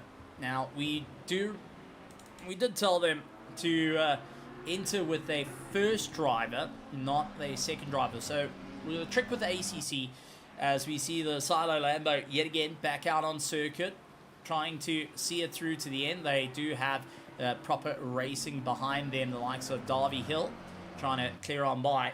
Now, Darby's going to ensure that he gets a clean pass as he dives up on the inside through Clubhouse, and there is the pass as Silvio Robizzo goes and allows that pass to happen. But one of the factors that comes into play for ACC is you have to connect with your first driver that you're registered with.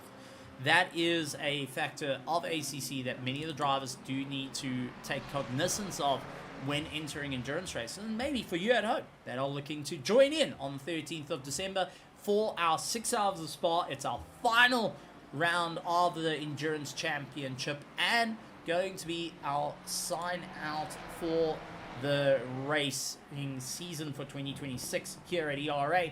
And we're honestly looking forward to some great running order for that one.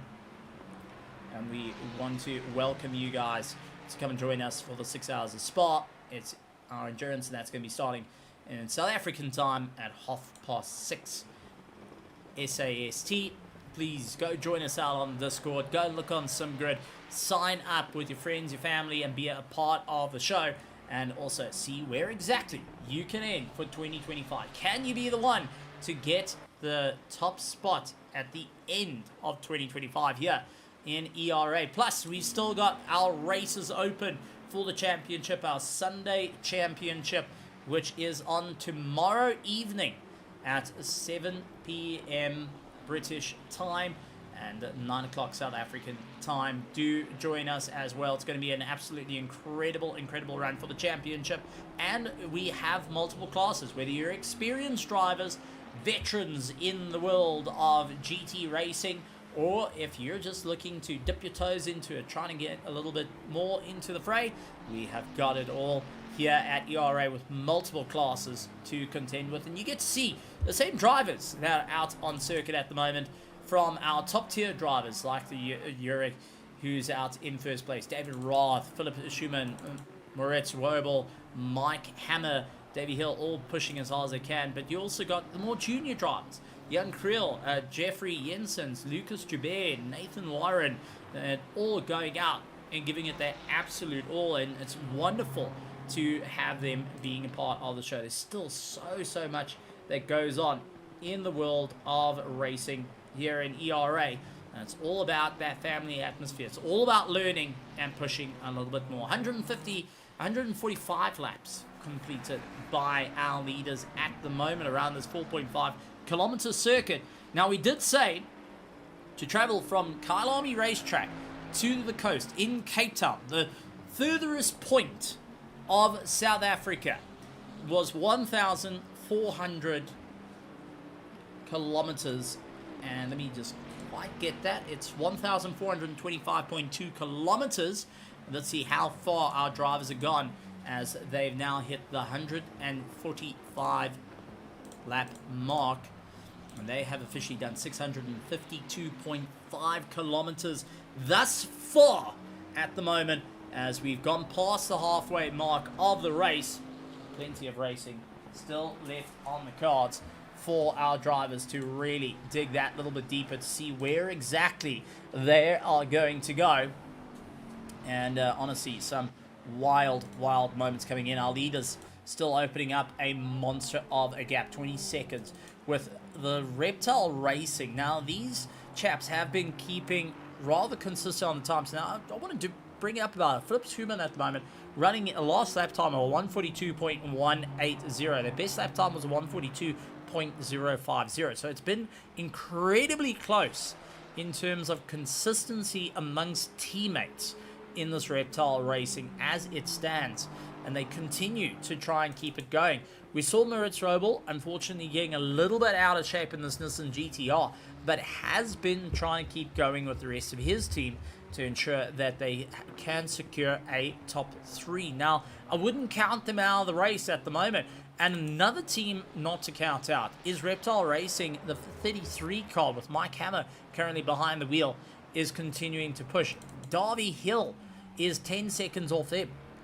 And that's how close it is currently towards our sharp end of the field.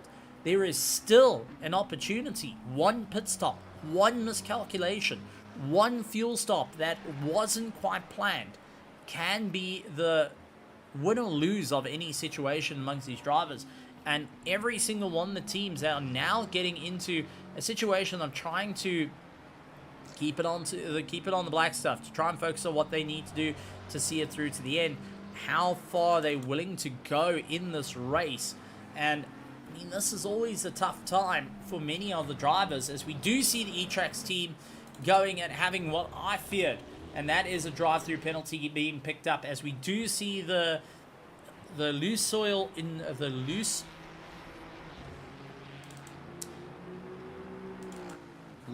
surface enthusiast. My heavens, Stephen, what happened to your brain right there? It currently just went gone. They've pulled into the pits, getting themselves sorted out. That's handed back the position to Sebastian Luxon. But remember, that is a normal pit stop for them, where Sebastian had a drive-through penalty. The E-Trax team currently has got a drive-through penalty. Ruljar's going to be smiling ear to ear on that one for the Verstappen.com car. They're going to be gaining a little bit of time, as this is a regular pit stop for them to get themselves sorted. They have served the drive-through earlier on in this race. Kenneth Riggs out there in 11th position, 28 seconds back from Sebastian Luxon, who will be looking to close that gap up. Remember, Sebastian still needs to get into the pits, and that means that there is a chance for Kenneth to get that Mustang into the top 10. And for the Team Tracks Racing Mustang team, they're going to be aiming to be at the top of the pile. They're going to be really trying to close that distance and see where exactly can they make it stick. I mean, these are all the factors that drivers start to consider, and as time's gone on, as everyone starts to get very, very tired, they start to get that dry eyes, the mental fatigue, they starting to build up of lactic acid in the arms, in the shoulders, in the legs. They start to feel that little bit of stiffness in the back. They start to wonder where exactly can they make up the momentum, or they get into autopilot mode and the simplest of mistakes start to happen and they start to reoccur every which way possible, and that is going to make things a little bit more closing factors. Now, Casey Jones, 9.5 seconds behind Victor Ferreira at the moment, who tries to keep it all together. We did, however, see a quick snippet of our leader getting a bit out of shape out there and pushing the car a little bit more. So I do think that Yuri is starting to feel that a little bit of tiredness kicking in at the moment, because he's been consistently running good times. I mean, the last lap time was a best of 141.645. That was the best lap time of the entirety of the race. Still trying to keep it going at the moment, and is currently circulating 140 laps in. He's trying to break away from David Roth. But the question is, how long can he keep going at that pace before he eventually starts feeling the fall off? Until the driver starts to feel that pain starting to come in.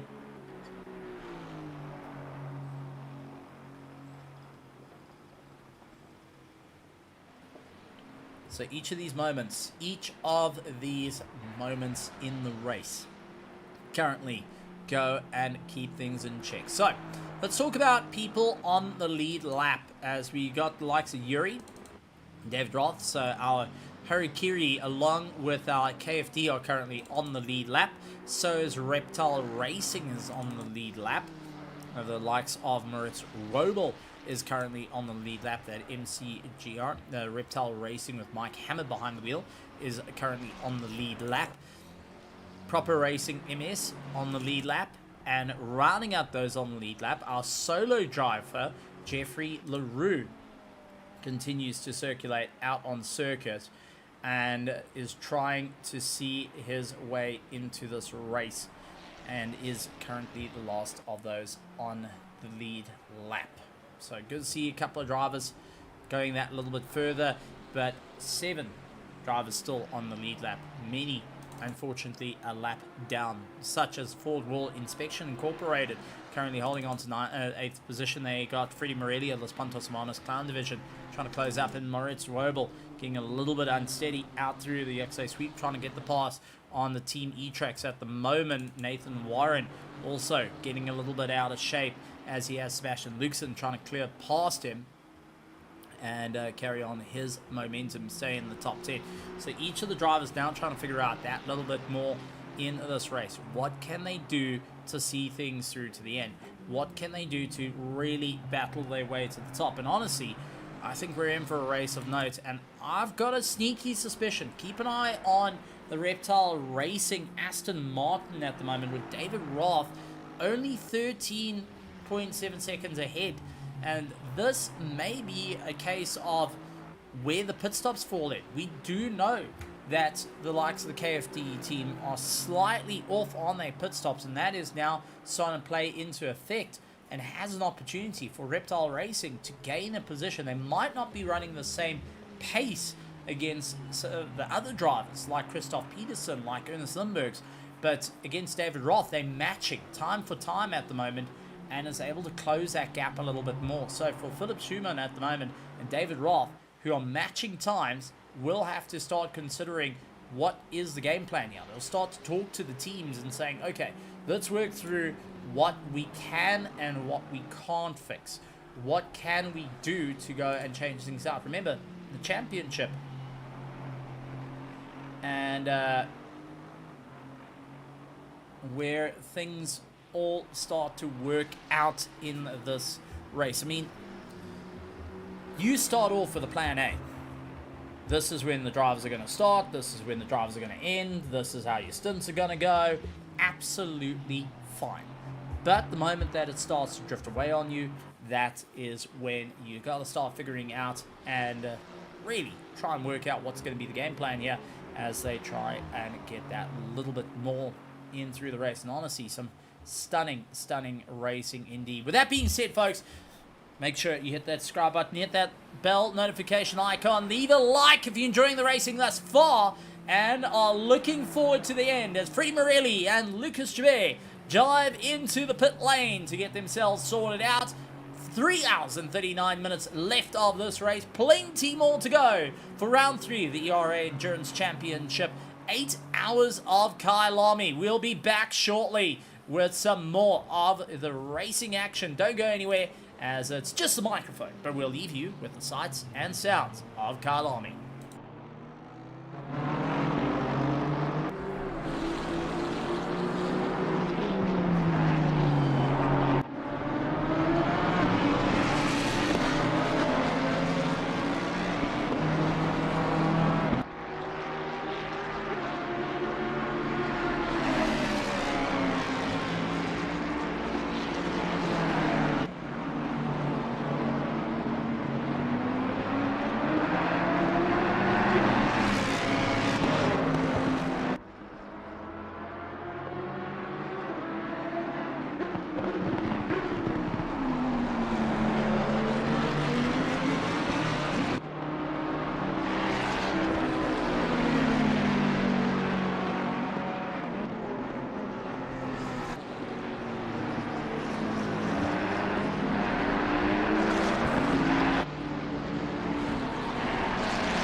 are back with some of the racing action here tonight. Out on the circuit, our drivers for the 8 hours of Kyalami. And we've got one of our Los Puntos Hermanos, one of the ducks, to come and have a chat to us, Mario Engel. Come and have a chat to us. And we're going to let him come up and introduce. Massive welcome, first of all, to the commentary box, and what a race it's been thus far for the team. How are you feeling, and how's the team feeling now with 3 hours and 34 minutes to go? Hello. Yes, we are doing great so far, I would say. My teammate wasn't able to join the race. I have like another teammate doing this race with me. I'm very thankful for him. And he's trying his best. We are currently P14. We had some bangs on the start, which, you know, wasn't what we expected at the beginning, but we went back to the track and we are trying to fight at least for top 10, so we'll see. And, I mean, take us through this race thus far. I mean, 8 hours of Kyalami. When we say sim racing for 8 hours, many drivers and many people are sitting back and going, what on earth, why? What's this thought process here? Take us through the mental side of things, the physical side of things that you're having to deal with right now, that you've been going at it for 4 hours and 26 minutes of just flat out racing around a circuit that is incredibly tough. I mean, it's fun, and you have to love it to spend the time sim racing and just, you know, driving around and around, and the form of adrenaline that it's in you, it's like undescribable. So yeah, that's what pushes us forward, and that's the main motor for us, I guess, the main motivation to keep going. I mean, for everyone involved in the race and all sim racing community, I would say. Now, with the Los Puntos Hermanos name, you guys have handled some adversity through the years and through the different races. You've had some adversity here at Kyalami. What has been the game plan to keep the head in the game? I mean, you're 7.5 seconds behind Casey Jones, the 666 of the Stunt Possum Racing team, a team that you guys know very, very well.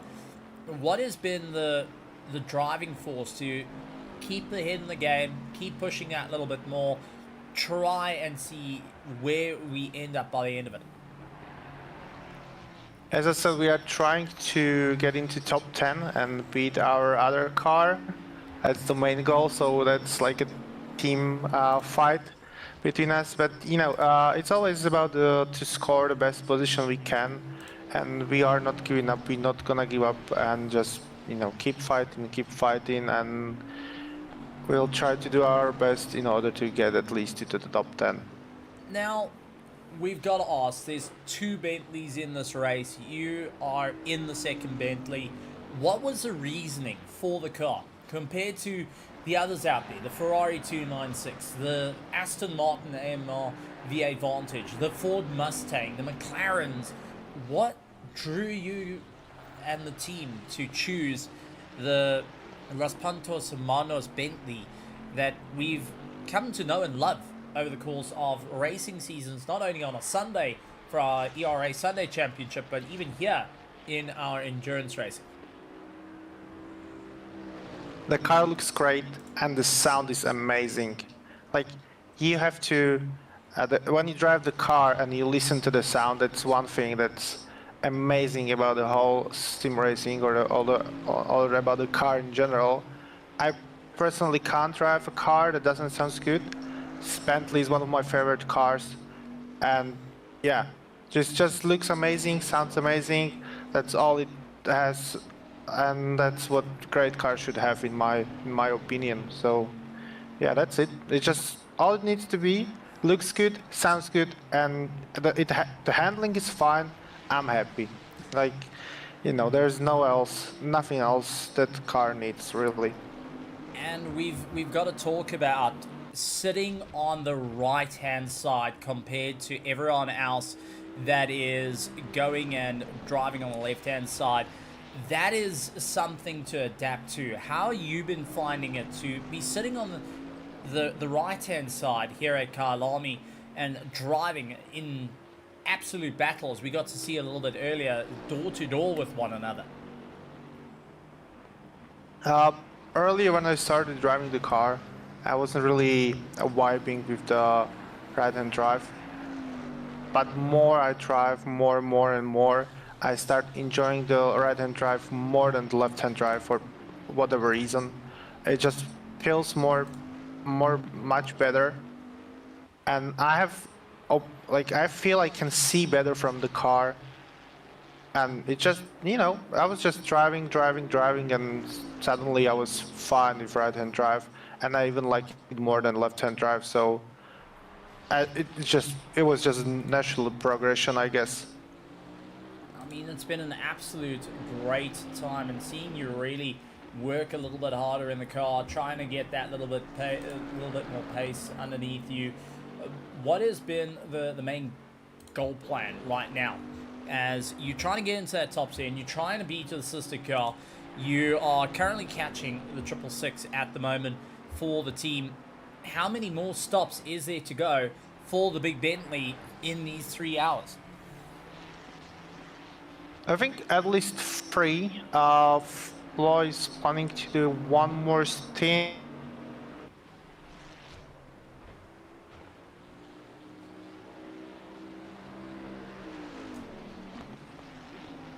I think we've possibly just lost our driver, and trying to get him back.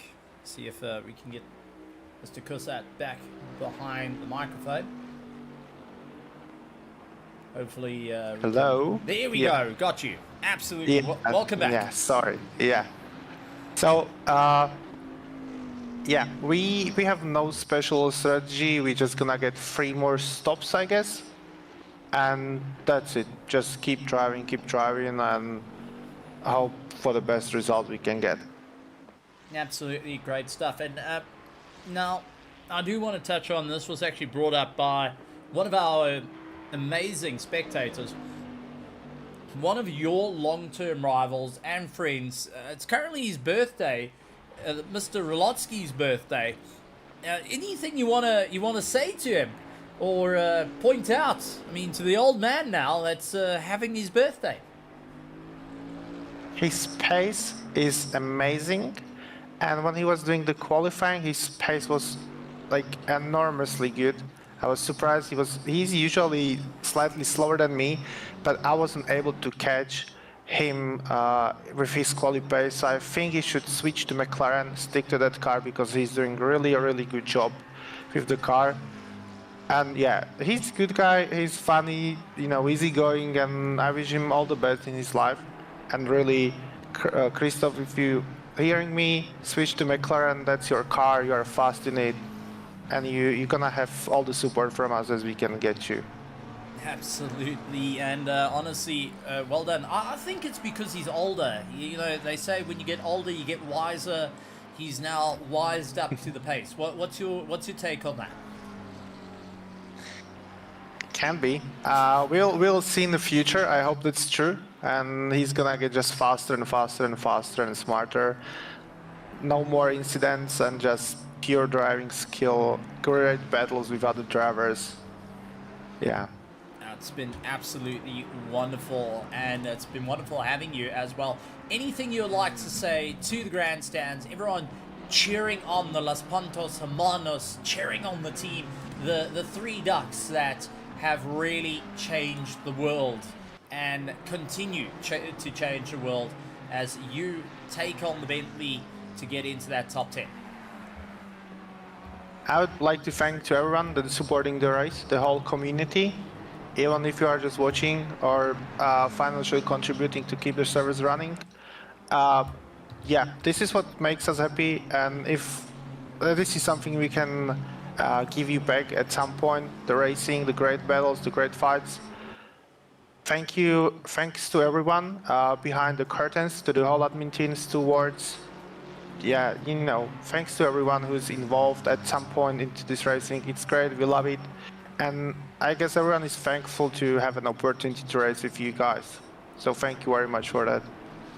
Absolutely wonderful to have you in the commentary box and joining us, and good luck to the team as well. We look forward to having a chat to you guys when you get into the top 10 and giving that a little bit more of a chase to the Los Pantos Hermanos Clown division that will be finishing up behind Simon Cossatt going and racing in the Big Bentley. And honestly, I love to chat to him. He's one of these down-to-earth drivers and will be rather sensible. Now, I do want to ask for one of the Los Pantos Hermanos drivers or team to please send the video or the link to the video that we can post out in the grandstands. For those that don't know the Los Pantos Hermanos story that was crafted by the team, it was absolutely incredible the first time we got to see it, and I'd love to just share it out with the world so you guys can all experience the Los Pantos Hermanos life.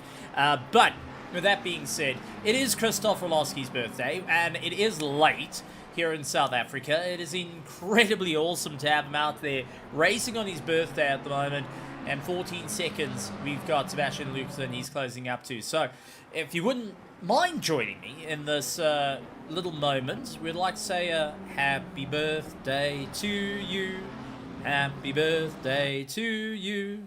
Happy birthday, dear Christoph Orlowski. Happy birthday to you. Hip hip, hooray! Hip hip, hooray! Knock a peep. Yay! And a big quack at the end of it because, well, you gotta do it for the Ducks. And Christoph Orlowski giving a little bit of space there to the likes of Ernest Lindbergs, who is back in the car from likes of Roth. Continues on his drive, 70 seconds off the back of Yuri at the moment. And honestly, wonderful to see the drivers out there fighting out, and to everyone out in the grandstands, absolutely wonderful to have you guys here. Can't thank you enough for joining us here at ERA, being a part of the incredible show that we have as round 3 of the Endurance Championship is underway, with 4 hours, well, under 4 hours done. It's 3 hours and 22 minutes left of this race. We do have a McLaren that's looking a little bit hurt at the moment, and getting a bit caught out there. And now I think that was Thomas Wong out there for the Team Tracks Racing. Yes, it is. The 414 trying to cope with a bit of damage to the sharp end of that nose on the McLaren. And we do have Andy Pillicott coming back into the car to carry on the drive there. Handed the car over, and now just trying through Nathan, who was previously driving the car, now just keeping an eye on the drive.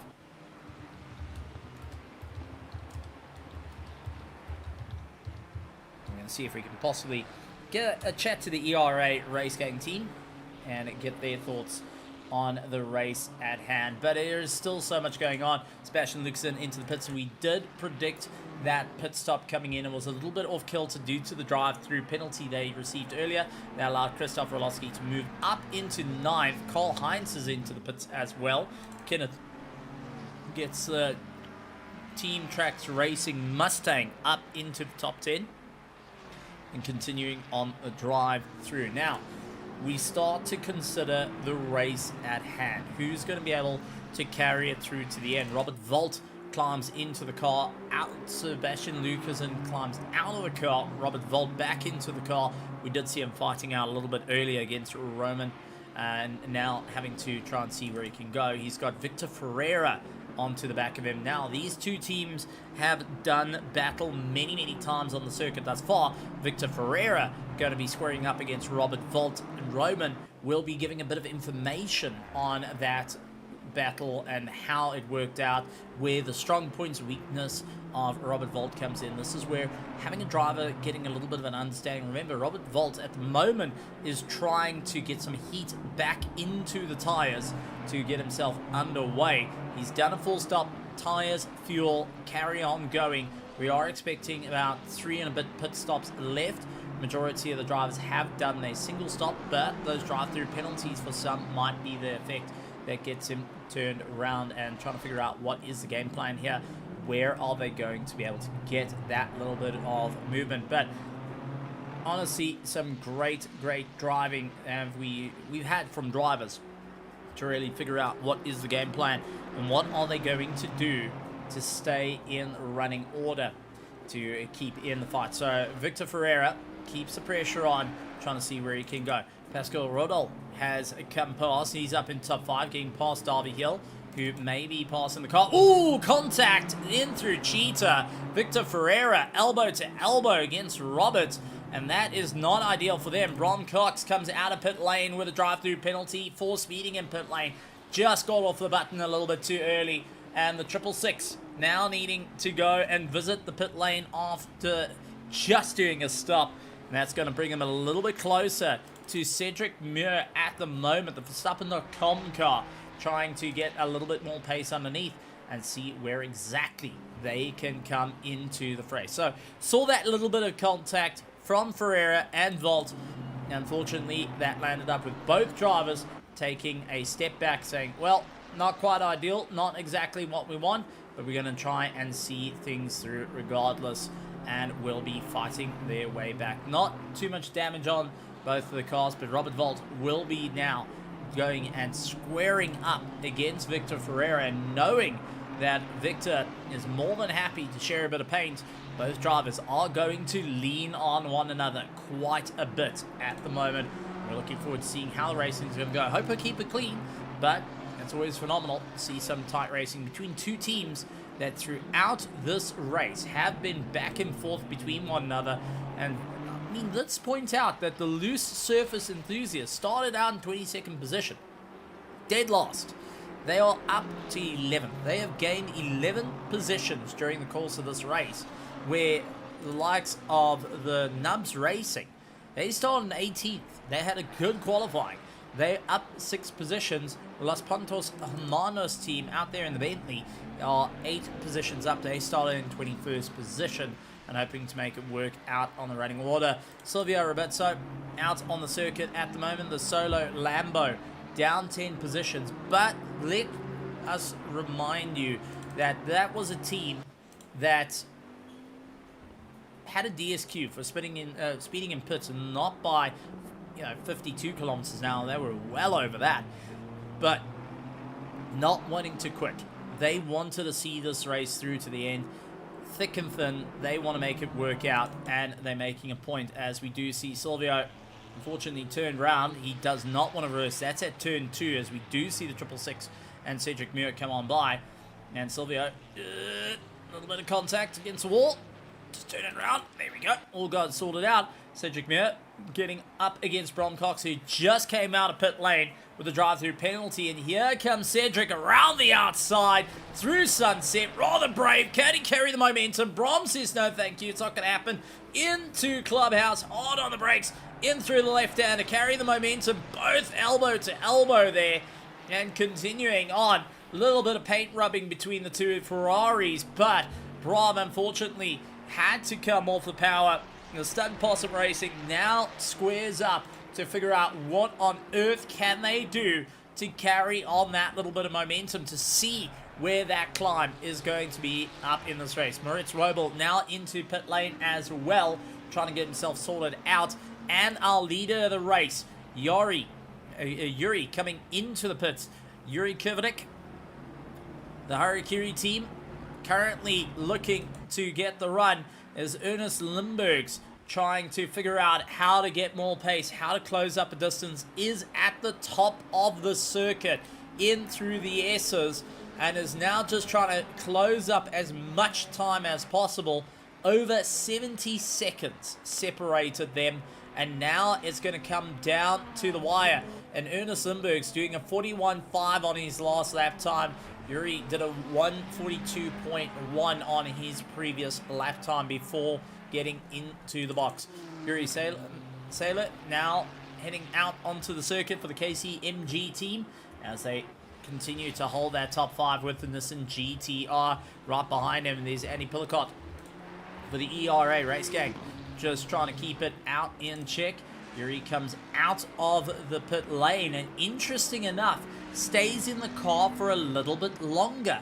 He is going to continue to go that little bit longer, and this was a bit of an interesting time as it was tires and fuel to get that car sorted out, hoping to make that little bit more of a run. Mike Hammer for Reptile Racing pits from third, and this is going to be a big moment for sister car, the Reptile Racing, currently fighting out for second place in the championship. Takes over third place, and right behind him, he does have right on the back the likes of Jeffrey LaRue, a solo driver here for the 8 hours of Kyalami, trying to push that a little bit further in the race. Currently holds on 7th position, 48 seconds behind Daniel Mutsuma, who's out at the top.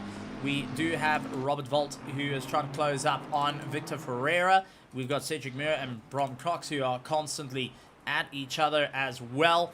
We have got so many drivers doing everything they can to see this race through to the end, and teams wanting to score those last points. Let me remind you, this is the second last race in the season for the championship, the second last race in the season for 2025, our season 2 here in 2025 for an absolute run. So let's go through. It's the Harikiri Racing team that currently leads out the field by 13 seconds, and right behind them is KFD of Ernest Lindbergh's in second place. Our Reptile Racing holds on to third, with Michael Ito coming in with Reptile Racing, the sister car, the 33, in fourth place. KCMG currently holds on to fifth, with Proper Racing MS in sixth position. Griffin Sim Racing, Jeffrey LaRue, the Roofer-Dash, currently holds on to 7th place, with Forward Wall Inspection Incorporated in 8th. Behind them, Los Pontos Hermanos Clown Division, with the birthday boy himself, Christopher Lutsky, holding on to 9th position. Top 10, last of it, is a Loose Surface Enthusiast, with likes of Robert Volt trying to close up the time for the Nubs Racing in 11th. Los Pontos Hermanos Bentley, Flo Scub behind the wheel at the moment, has got Team Tracks Racing in the Mustang, trying to close up that 141. The Verstappen.com of Cedric Muir trying to make up a bit of time, has got Stone Blossom ERT on the back. E-Tracks Racing holds on 16th, along with KDH Ferrari.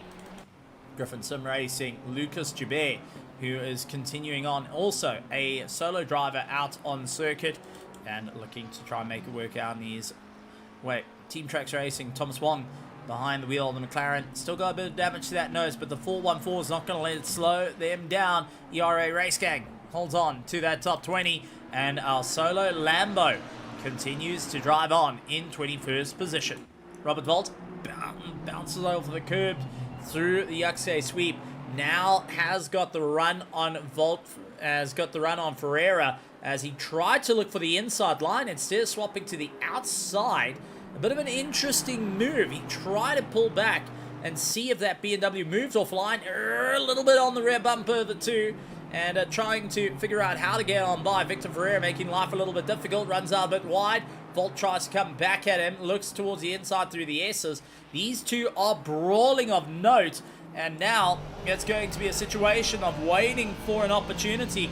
Climbing up the hill, in through the kink. Got to be careful as you head towards Learcorp, over the crest, on the brakes, down to first gear, hooks it really deep, needs to hang it in second there. First gear was a little bit too rough. Now you can see the loss of drive has cost him a bit of time there to Robert Ferreira. He's got a little bit of momentum up into fifth, down the mine shaft they go, into Crocodile, hard on the brakes, trying to get that little bit of momentum, and unfortunately not having an easy time on the way through. We're going to keep an eye on Robert Volt at the moment as he takes his way around the circuit. But let's also take a look at some of the corner names here at Kyalami, so you get to have a bit of a knowledge of what you hear out in South Africa of what they are. So as we heading towards turn 1, this is going to be the kink, a little right-hander. You keep your foot absolutely flat all the way through, into Crowthorne, hard on the brakes, down into second gear, carry the momentum through the Yuxay sweep. This is turn 3 into turn 4, and hard on the brakes into barbecue. A long left-hander down the whole pit straight. Keep yourself flat on the gas now and look to the left-hand side. Heading towards the Boma ahead of you. Brake into Sunset. Lift, coast, feed the throttle on the way through, out of Sunset, hard on the brakes into Clubhouse Bend. A left-hander that tightens up on you quite a bit before you stand on the gas for a short straight into the S's. Long left-hander, quick into a right as you charge up the hill, heading towards the mine shaft. And this is going to be a hard braking zone into Leeuwkop and down the way through Leeuwkop, creating one that does know it's called Lion's Head in Afrikaans. And as they make their way down through the mine shaft, this is flat out. You got a long left-hander to work out here to keep yourself in order before you hard onto the brakes into the Crocodiles, formerly known as the Bowl. And this is where Ferreira gets it out of shape. Couldn't quite get the drive into Cheetah. Little kick to the right. Got to be so careful about it before you reach our final corner. Ingwe, as you turn into the left-hander, tightens up on you and then flat on the gas to keep yourself going around the circuit. Always a phenomenal time. And a great moment, and some great moments around the circuit. And a big shout out going into for Robert Ferreira and Robert Volta and Victor Ferreira, who managed to keep a fight between one another well enough clean and still got to give us a bit of a show on the lap. Brown Cox and Cedric Muir keeping close to one another. And Robert, big impact there for Robert Volt, and it's at barbecue again. The 404 having a moment. What on earth happened? And let's quickly go to the rear wing of Victor Ferreira as it was a dive on the inside for Robert Volt to try and get that pass to work out in his favor. Unfortunately, it didn't quite work out in his favor. Let's take a look back to our helicam again and see how it all turned out. So right onto Victor Ferreira. Now this has been Robert Volt's Achilles heel for the last little while now. Got the drive up, too much pace, and just the door started closing up. Victor Ferreira, I don't think, was aware that he was still sitting on the left-hand side there and landed up with that bit of contact. And a bit close to call there. Victor Ferreira did turn in a bit early and unfortunately didn't see Robert Volt. Was trying to close that door and didn't quite expect the Aston Martin to quite be up on the side of him.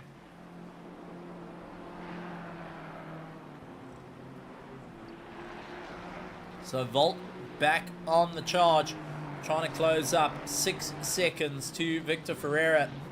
Those tyres have taken a serious beating at the moment and trying to see their way through. Brahms Cox now catching up to Cedric Muir, who has got Robert Volt ahead of him. He can utilize the slipstream to his advantage, but if Robert is trying to protect the tyres a little bit now, it is going to force Cedric to start falling a little bit back into the Stunt Possum Racing's machine and trying to see exactly where he can get on by, and you can start to get an understanding for likes of Brom Cox at the moment. It's now get on the hammer. There's an opportunity to come and unfold in front of you. However, you can land up in a little bit of a problem situation as the toe is being utilized as well, and that is going to cost a bit of time, as unfortunately Brom 1.8 seconds back will not be receiving any toe from the likes of Cedric at the moment, who is receiving all of it from the likes of Robert Volt, who holds on to 11th place. That is laps ahead of Cedric, who is in 14th at the current moment. So as our drivers trying to make their way through, the likes of Yuri holds a good gap of 12 seconds ahead of Ernest Limburg's at the moment. Limburg's last time a 141.3 compared to Yuri Krivonik doing a 141.7. Pascal were doing a 141.8 on that last lap, has really dialed up the wick and running out a bit wide there through barbecue. Is able to bring it back. Has got Michael Eder also on the charge in the 141 mark. Likes of Yuri Saylor is also into the 141.4 mark. So our top 5 all sitting in the 141s at the moment, between mid to high, with Daniel Mutzeman in the 142 mark on his last lap time. Jeffrey LaRue was a 143. He's getting tired out there. Yannick Kraft with a 143.0 for the Ford Wall Incorporation. And Jensen, unfortunately, Jason Jensen's going and landing up in the dirt through Cheetah. Immediately now takes a look in his mirror, and there's Yannick Kraft. 8th position, looking to clear on by. And is going to be giving it absolutely everything he can as we cross 3 p.m. sometime. Track is 34 degrees out there. It is 25 degrees Celsius air temperature as it stands, with each of the drivers trying to figure out what is the game plan. The likes of Jakob Zeptel, unfortunately getting it out of shape as well, losing a bit of time on the momentum, trying to see where exactly can he get that drive up through the order. Everyone trying to see what is the game plan here. What can they do to make it work out in their favor? I mean, these are always some tough times for our race leaders and for those who are trying to figure out what is the big momentum, what is needed to stay at the top. Thomas Wong closing up to Lucas Joubert at the moment, as they're going to be fighting out for position 18th and 19th. Griffin Sim Racing up against Team Tracks Racing McLaren, the 414, who is absolutely staying firmly on the back of him, trying to see where exactly can he get that pass done on the BMW. Both have been so far running similar lap times in the 144 range, with the likes of Thomas Wong currently setting in the fastest between the two of them with a 144.0 compared to Lucas Joubert's 144.9.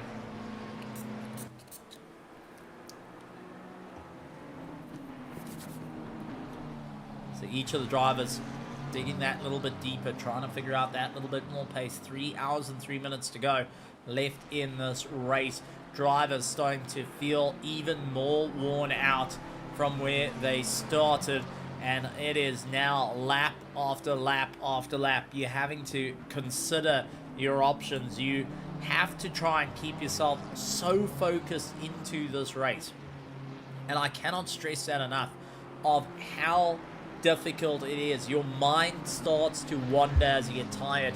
Have you ever had those moments you're lying in bed and you start getting overtired? Now, for people who are wondering, overtired is you got your second wind, you're suddenly wide awake and you're keeping an eye on the clock, you're staring at the roof and you're just trying to figure out, like, come on, what can I do? You start to look around the room, and in sim racing you get to do the same. You get to look around the room. You start to realize there might be a dust on a button, there might be that odd squeak on a pedal that you didn't notice once before, and it can cost you a bit of time. Now, for those that are in triple screens, you have a little bit more immersion that can stop you from looking around your actual house, but you start looking around the sim. You start spotting out the trees, the buildings, the people, the marshals out there in the virtual marshal stands.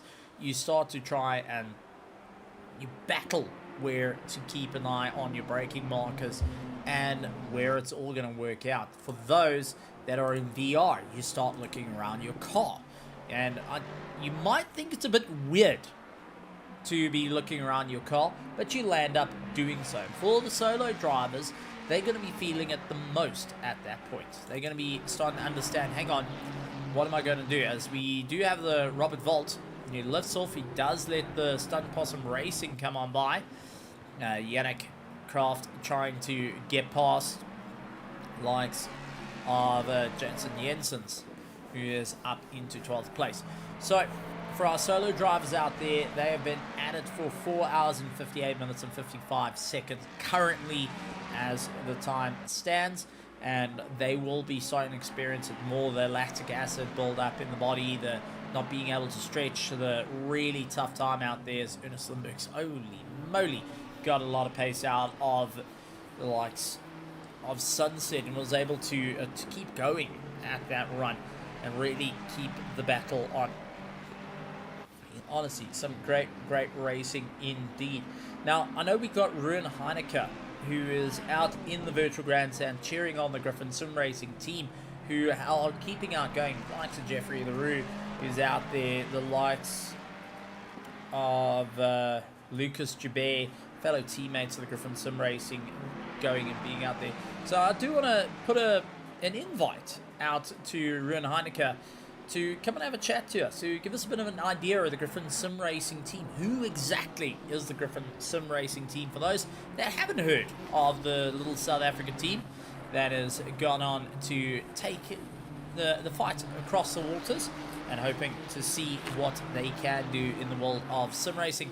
Urisaia out there for the KCMG team, and the invite does go out to all the teams and drivers if they wish to come and have a chat to us and give us a bit of an idea of what is happening.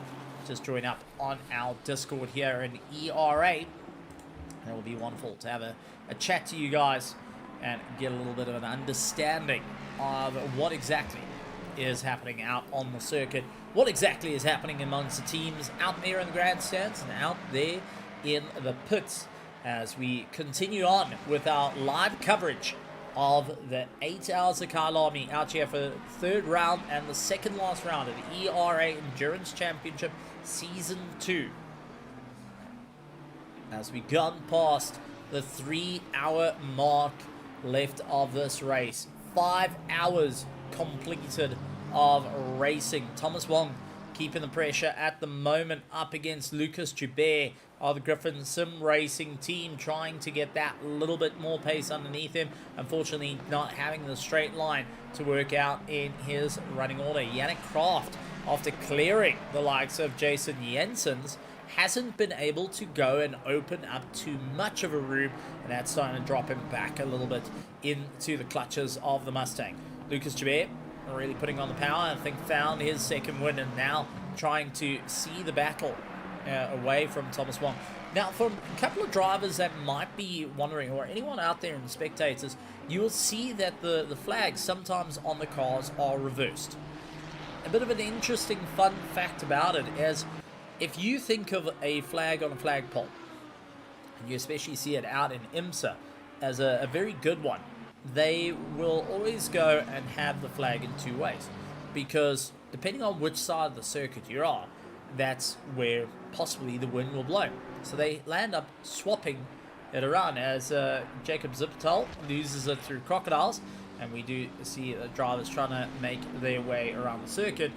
Flo Scup trying to clear on by, he gets past Andy Pullicott, and a drive-through comes in for Bron Cox.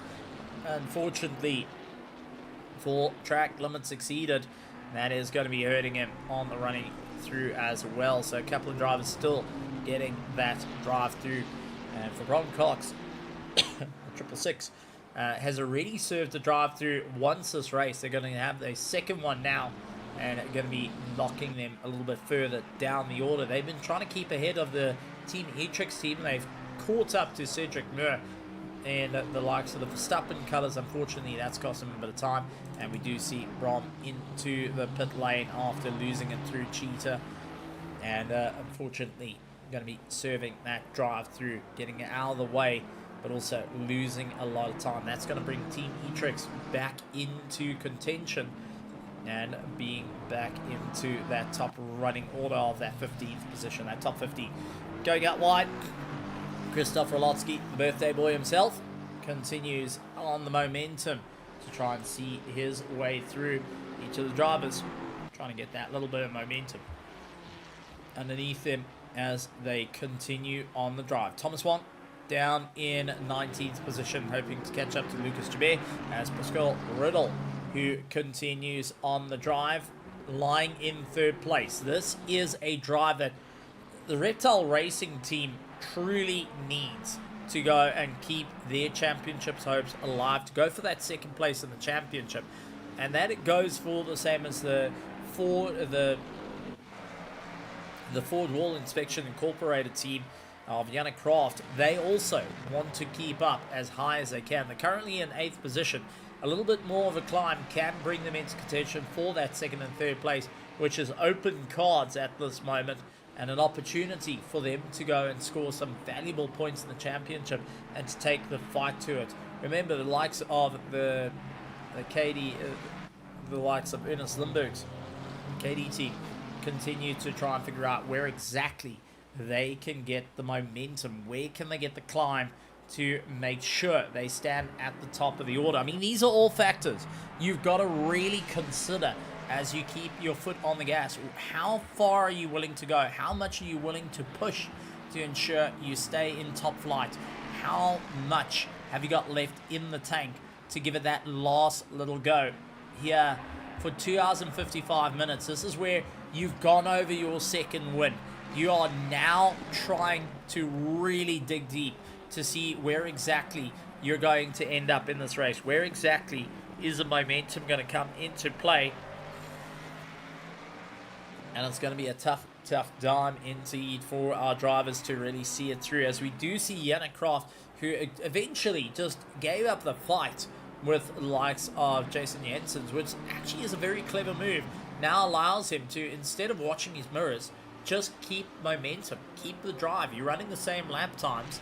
Let him pull you along. Go that extra little bit. Lift and coast. Maybe that extra lap can help you move up through the order. You got to utilize every little bit around you, especially for Yannick Kraft, who's got Christopher Lotsky, who's on the same lap as him. Jeffrey LaRue is on the same lap, and they are within fighting distances. I mean, Christopher Lotsky's within 20 seconds of Yannick Kraft at the moment. And looking at lap times, Yannick's last lap time was a 1:44.0 to Christopher Lotsky's a 1:43.0. So he's got to try and think a little bit of what can be done here. Cedric Muir now trying to make his way around. He's onto the back of Victor Ferreira, just trying to see if he can keep up that momentum. Victor Ferreira holds on to the top 10. Flo Scub, who's in 13th position, has got Cedric Muir. Sorry, that's not Cedric Muir. That is Jacob Zuptol onto the back of him. Trying to see where they go on by. Andy Pillicott minding out of the way for the Stunt Possum Racing team. The Bron Cox behind the wheel in that top 15.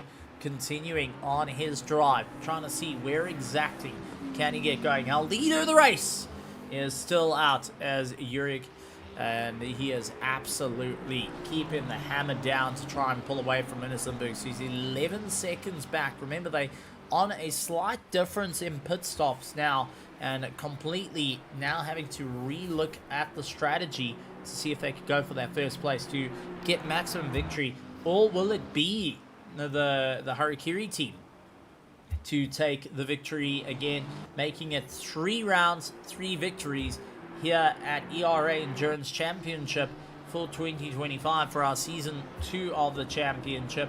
Victor Ferreira for the Loose Surface Enthusiasts currently holds on to that top 10. They will take note that the likes of Jeffrey LaRue has just pulled into the pits, and there is an opportunity there to try and gain a lap back on the drivers to ensure they keep going. And this is always a tough time indeed.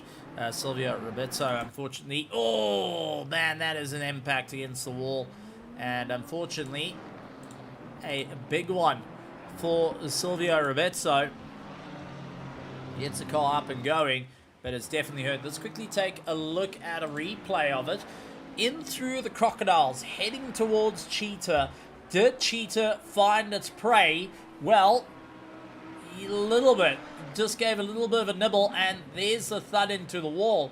But instead of aiming for pits, they've opted to turn the car around, and now just having to drive their way through again, trying to get back into the pits and get that car fixed out, and will be suffering a lot of pain at the moment.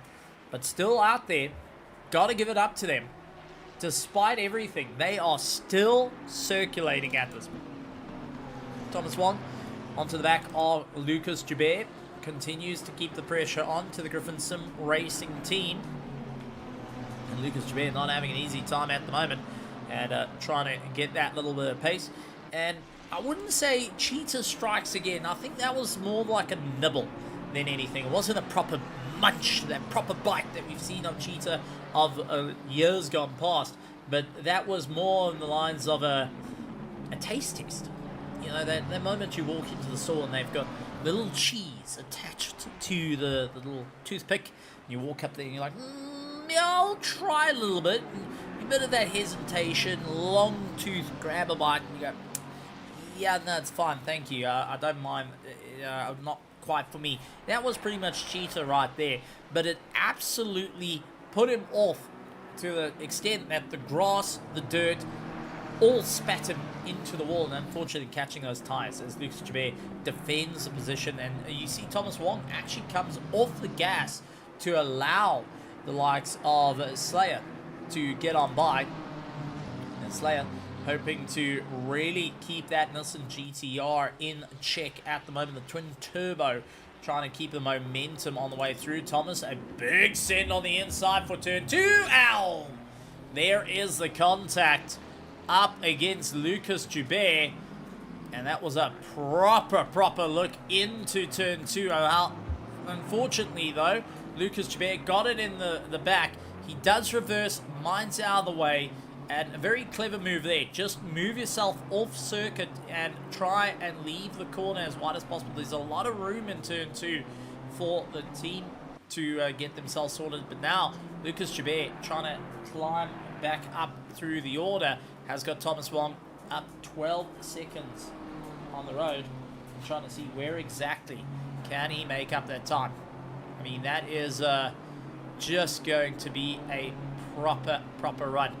Now, we did talk about having that little bit of a taste test, and you know, it's nice to get a bit of information back from our amazing spectators at the moment. And Liam's Ghost saying that unfortunately he landed up in some serious hot water when he went for a sample, walked around the stall, got back another sample, walked around the stall, got back another sample, walked around the stall, and unfortunately that landed up with him going, nah buddy, I think you've had enough. If you're not going to buy the product, sayonara, we'll see you later.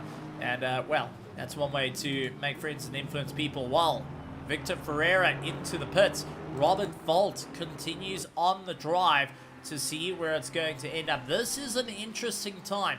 Now, this is a planned pit stop for Victor Ferreira, but for Robert Volt, they got to be off in terms of time. Was it the right move to go that extra lap in this race, or do they feel that they've got the pace to try and off-kilter the timing between Victor Ferreira and themselves? So the loose soil enthusiast taking an option to see where it goes.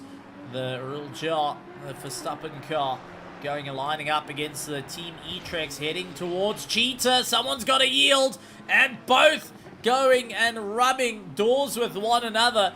Both not wanting to yield. Team E-Trex going to keep their foot firmly planted. And once again, the Ferraris door to door in a drag race, heading to the kink. Look at that! As now Team E-Trex leans on a real jaw. He says, I'm not gonna back off. He brakes late, sends it into turn 2. Team E-Trex tries to go underneath him, couldn't quite get the drive, heading into the Yuxke sweep. And Rule Jaw says, not gonna happen, buddy. I'm not backing off into barbecue. I get it sorted out. E-Trex, unfortunately, not having a good run there. But man, oh man, if you want to talk about drivers who are not giving an inch, what we got to see there was drivers not giving an inch. Thomas Wong into pit lane. Lucas Joubert going to be making his way around. Is Lucas Joubert going to pull into the pits as he is joined by Jeffrey LaRue? They both going to continue on. LaRue goes up on the inside, says thank you very much. And Lucas Joubert goes and carries on the momentum. So interesting little bit of run there for Thomas Wong and Lucas Joubert to have a bit of a swap round. And it was because of the pit stop. Now is this going to work out in their favor? Andy Pillicott gonna keep on the momentum. Glad to see them still tracking along, still racing out there for the ERA race gang, and continuing to see it through to the end. Honestly, I've got to take my hat off to the Pillicott family and to Nathan, who was racing out a little bit earlier, now trying to see this race through to the very end. They are absolutely battling it out at the moment.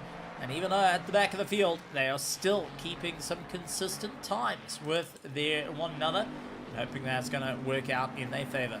Yuri only sitting 9.9 seconds away from the KFD team, who continue to figure it out. The Colonel of defense on the attack now to try and catch up to Yuri Krivenik, who currently leads out the race. The Harikiri team that has so far been one of the most dominant teams here in this season has taken 2 victories thus far, looking to put a third, is now having that little bit of more of a run, trying to figure out what can they do in this 107 Bentley to make it work out in their favor. And you can see running that a little bit wide through Cheetah as he really tries to lay onto the power and knows that he's got to keep within the 141s to keep that momentum going, to ensure that the KFD team have no option to get on by, to try and usurp them with pure outright speed, knowing that they on a different pit strategy now.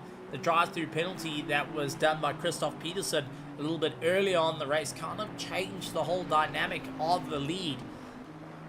And the likes of our Reptile Racing holding on to 3rd place at the moment continues on the hard charge, trying to figure out where exactly can they go. Now, Reptile Racing, this is the first time they've been out on the podium spot. They got 9th in round 1, 2nd in round 2, and looking to make it a 3rd in round 3, possibly a 2nd place again, to make it a good all-rounder for them. For the KFD team, they've had a little bit of a difficult time. Round 1 was 17th, with a 4th place in round 2, narrowly missing out on that podium.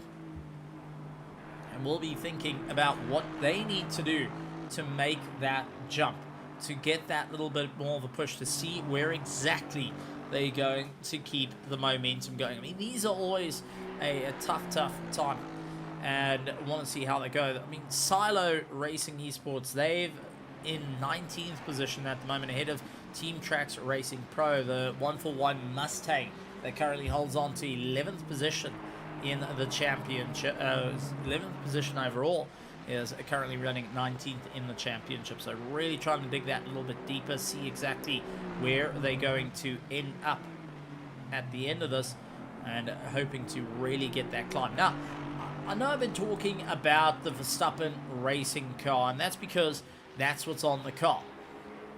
But for Real Joe and his teammate, they're actually called the French Baguette team. And I've got to take my hats off to the drivers taking that little bit of fun and saying, look, we're the French Baguettes. That's it. That's who we are. And we're going to have a little bit of fun out there. So the French Baguette team out on circuit in the 68 car, trying to keep themselves going. One, unfortunately, with a 10-second penalty. And that is going to be for the contact he had against Lucas Chabert a little bit earlier on into turn 2. Lucas now into the pits and lose out that 19th position to Thomas Wong, but Thomas has got a 10-second there. He's going to have to serve during that next pit stop. So the Team Tracks Racing will have to bear that in mind with their next pit stop, that they are down the order. They're going to have to think about what they're doing. So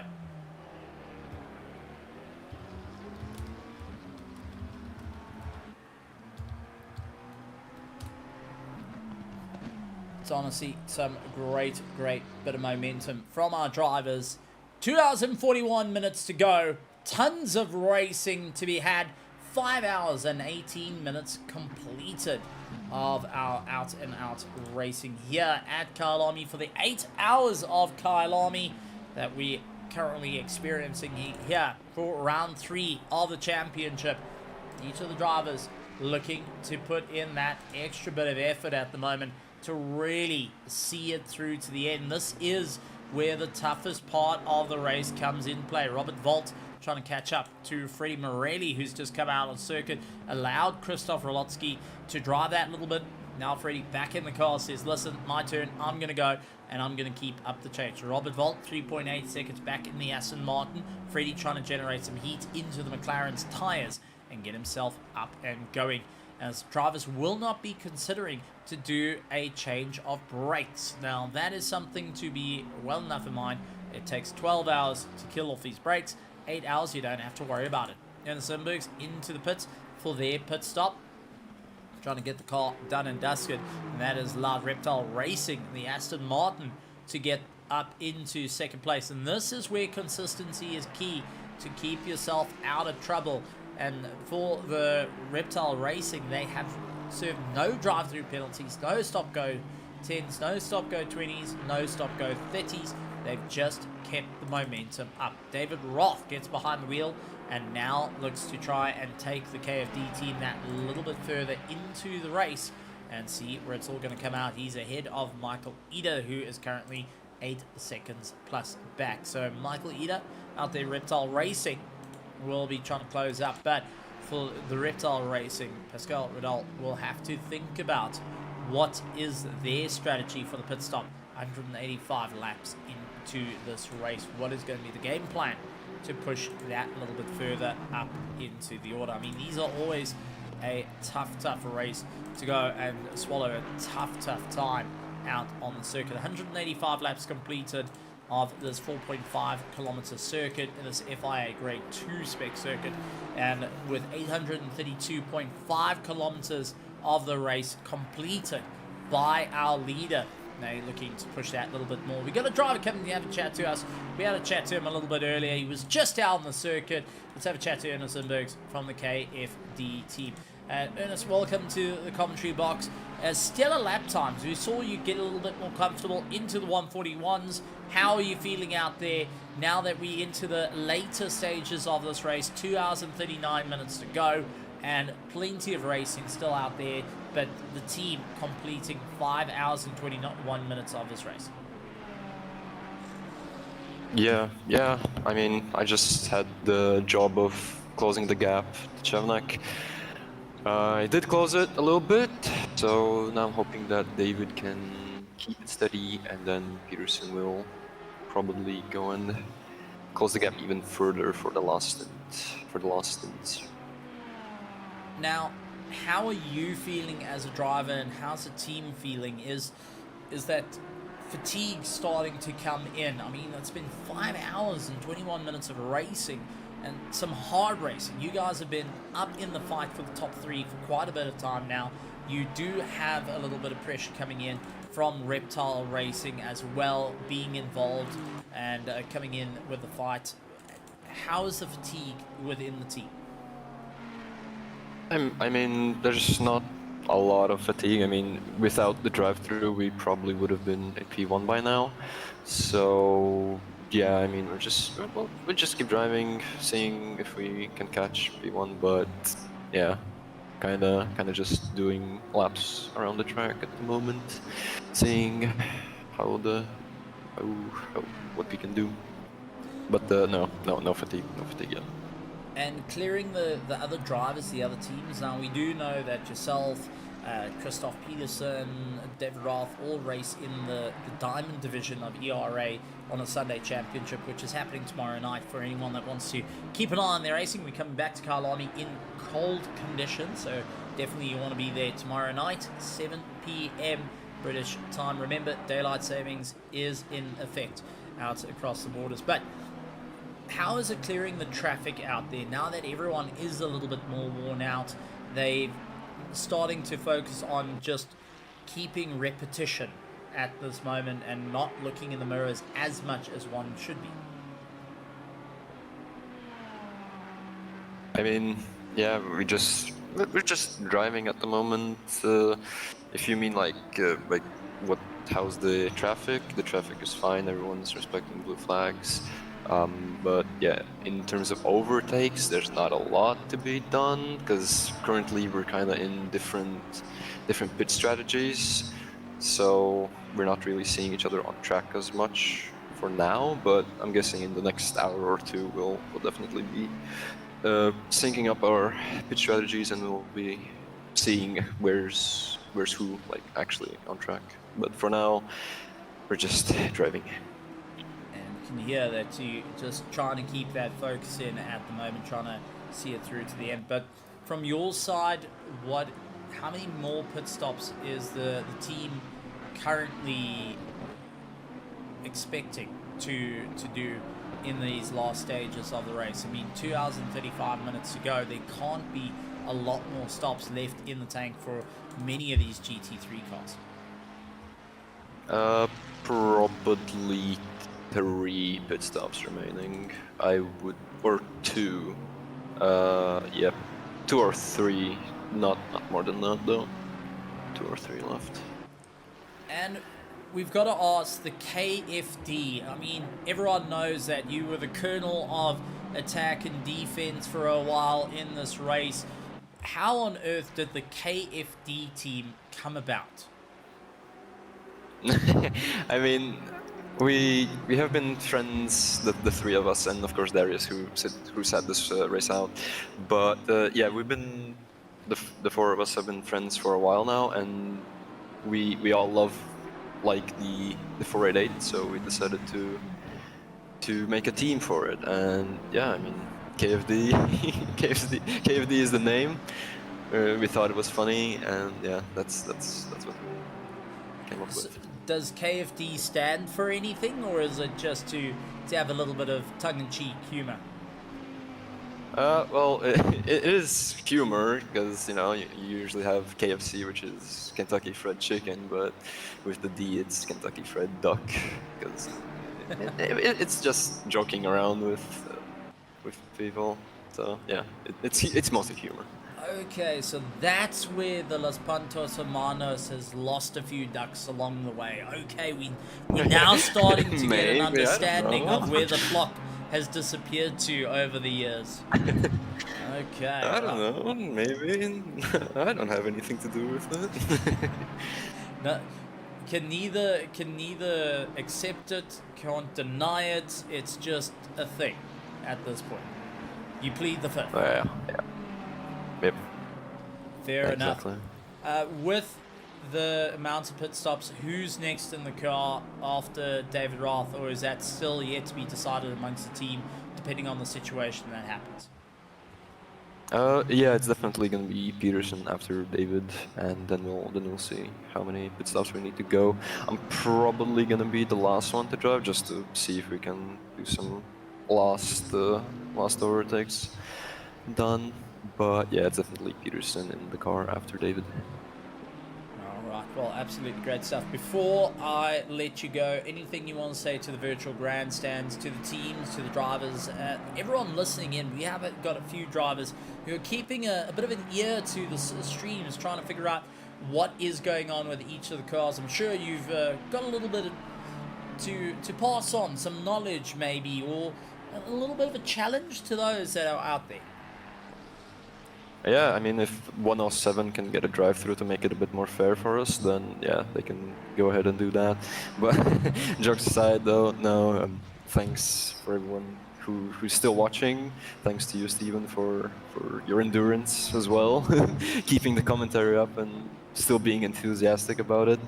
And yeah, I mean, respect to all the drivers who are still out there on the track currently. And yeah, thanks for watching. Absolutely great stuff. Well, it's definitely started a bit of a chat in the grandstands. KFD, Kentucky Fried Duck, and everyone wondering what on earth. But absolutely, and good luck with your final stint a little bit later on. Please pass on to the team for all the hard work, and we're looking forward to having a chat to everyone at the end or during the last moments of it. It'll be nice to have a chat to David Roth after his final stint. All right, I'll let him know. Absolutely. Bye for now. Ernest Lindbergs from the KFD team continuing on the charge. I mean, this is just going to be a absolute run of note, and it's going to be a great time. And it's just to come up with a Kentucky Fried Duck. The only thing I can think of, and the little bit of a laugh told me the story of that, because we've got the likes of the Los Pantos Hermanos, which when the original snippet came out, it's the three ducks that took over the family business that have grown and have gotten a little bit more. This was the story of Los Pantos Hermanos, the three ducks, and Flo Scub and many others were part of the initial idea to it.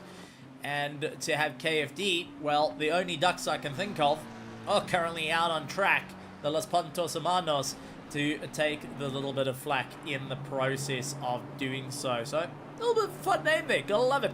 Ruin Heineke busy going and having a bit of chuckle there. Liam Segoe still going and having a bit of the chuckle on the moment. And, well, here in South Africa, well, we've got a different brand, as we heard, the KFC, which actually I do want to point out for anyone that hasn't been to Kyalami, for those that aren't too familiar with it, if you go up from Kyalami, so you heading out the gate, but you're going up towards barbecue, on the other side there's a shopping mall, and there is a KFC that is about 1.5 kilometers from the circuit that you can go past. So maybe it needs to be renamed. I'm gonna petition out there and say, look, we've just had the team out, KFD, there we go, 1.5 kilometers. How's that for a bit of a tie-in? And I don't think Innocent Christoph Peterson and David Roth are too familiar with it. But, yep, 1.5 kilometers. Well, the Colonel's busy standing there, busy waiting for them to put in their order. Maybe they're going to go for that, was it the donut? Was it 2 donuts with the chicken in the middle? That KFC came out with a few times. And, yeah, maybe you can have one of those things. I mean, that was a bit of a strange one. You could even get a zinger version of it. I don't know why, but you could get a spicy version of that double sweet coming in, and will be something interesting. So, Casey Jones currently got the Team E-Trax on the behind him. Sun Possum ERT going that little bit further up through the order, and will be battling their way through. And we've also got the likes of Thomas Wong, who is 20 seconds off Andy Pillicott. And the ERA race gang starting to make their climb back up through the order. Trying to see how it's going to keep going here at Kyalami. 2 hours and 28 minutes to go. Plenty of racing drivers starting to feel that little bit of strain underneath them, trying to figure out what is the game plan. Now, we are getting some word from the pits from our Italian team, the likes of Silo Lambo, Silvio Robezzo behind the wheel, as Boris, his teammate, puts in a bit of a discussion, saying wants to do a little bit of fun due to what happened to them, and a little bit of a, well, frustrating point, at the same time a laughing point, and it was that they didn't engage the pit limiter during the course of this race. Landed up speeding in pit lane, and thanks to our amazing stewards giving them the opportunity to see the race through and continue to go around, they are going to do a lap around the circuit, or getting up to the finish line. They're going to use the pit limiter just to make sure that that button is working accordingly. So as they're going across the line, they're going to hit the pit limiter and cross the line under it. So absolutely incredible stuff. And oh boy, the conversations are chatting, they're going and loving it, as Ruin Heineke going and jumping in for the KFD team, saying, I'll definitely try a zinger dunked duck. Imagine doing that, a ZDD, when you pull up to the stuff. Do you know that the KFD has brought out, and this is something very close to what KFC had, and you can look it up, they had a chicken patty, the chicken fillet, with a Vienna in the middle to make it a hot dog. And that was an actual thing. Don't know why they invented that, but they did make it, where they made a chicken fillet with a Vienna in the middle of it, and that was a hot dog with the sauces on it. And, well, maybe we can have a duck version of that. The KFD team coming up with some ideas. There we go, guys. So, to David Roth, to the entire team of the KFD, we're giving you some ideas here. You know, some just good ones. Don't worry about it. Just on the side there, bit of a gift card to our amazing spectators out there in the virtual grandstands. I do want to know from everyone out in the virtual grandstands, how are you all doing? Because this is not only just an endurance race for the teams and the drivers, it is an endurance race for you out in the grandstands. How are you all doing? How are you all feeling? And how are you feeling with this race at the moment? Cheering on your favorite teams. Robert Volt pulling into the pits, as he will then have Jason Jensen's trying to get a little bit more of a drive and looking to retake the position. Gets back into the top 10. Robert Volt drops down into 11th, Is he going to be handing the car back over to Sebastian Lucasen? That is going to be the big idea on what's going to happen. We do see Yannick Kraft into pit lane as well. There's Thomas Wong still with that 10-second penalty after the earlier contact. Still yet to serve it, getting hustled along by David Roth out of Ingwe. And how's that to point out? Ingwe has got the KFD team giving him a little bit of a run on the money. And Yuri Krivnik out in first place at the moment in the Bentley, 194 laps in, going to see their way through. The IMSA Ghost coming in, jumping. What a way to spend a Saturday out here in the incredible running of Kyalami, as we do see Flo Scub hustling the back of Sebastian Lucasen. They are fighting out for position at the moment with 12th and 13th place. And Ruud Heineke coming in and saying it's just the amazing liveries that are out on circuit. Well, I mean, you couldn't even get a better name if you tried. If you got the likes of Hideko Dragon out on the circuit for the Reptile Racing, I mean, you got a name like that and a livery like that. By far, one of the cool liveries that is out on circuit. And for anyone that designs liveries can attest to how much work that must have been to put it all together out on the circuit.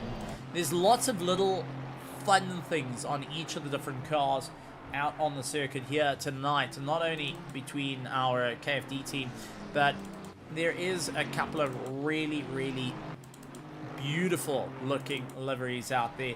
The Yorkshire Tea, for being one, is a beautiful one for the proper racing team. It's very subtle colors and very reminiscent to the likes of Nathan Warren's car, the ERA Race Gang, as they continue to go. And I know that they've got quite a bit of on it.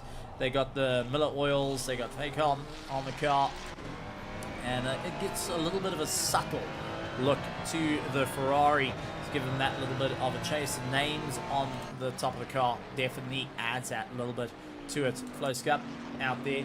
For anyone that hasn't seen the back of this car, take a look. Mental health matters for our Los Pantos Hermanos as they chase down the likes of Sebastian Lucasen, who generally races with that exact same logo going on. That mental health matters to the car.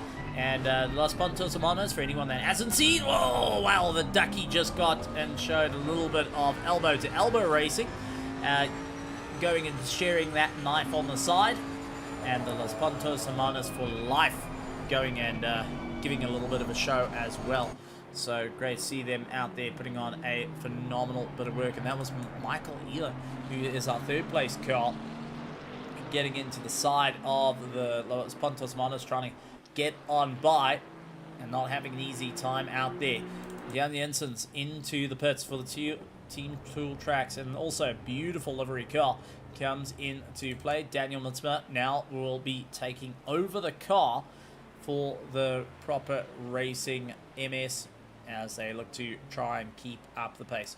Jeffrey LaRue, the Griffin Sim Racing team, continues on. Solo driver into the top 10 and continues on the momentum. And one of the only solo drivers currently in the top 10 at the moment.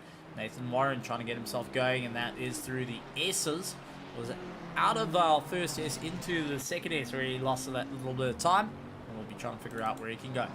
Roman Thriller hoping to get a little bit more of a chase. He gets past the likes of Jason Jensen's, 48 seconds behind Carl Heinz at the moment, as Thomas Wong allows that pass to happen, and he lifts onto off the gas and lets it go through. Sebastian Lucasen and Flo Scub continue on their charge, and now Jensen and likes of Jason Jensen will be continuing to keep the pressure in check, trying to see where exactly he can get that climb a little bit further up in the order. I mean, there is a few battles out on circuit that in the last hour can go any which way possible and can be a little bit of a problem. The likes of Michael Idder at the moment, who's for the Reptile Racing team. They currently leading out of the Reptile Racing team, the 33 car, trying to keep a very close eye on the race.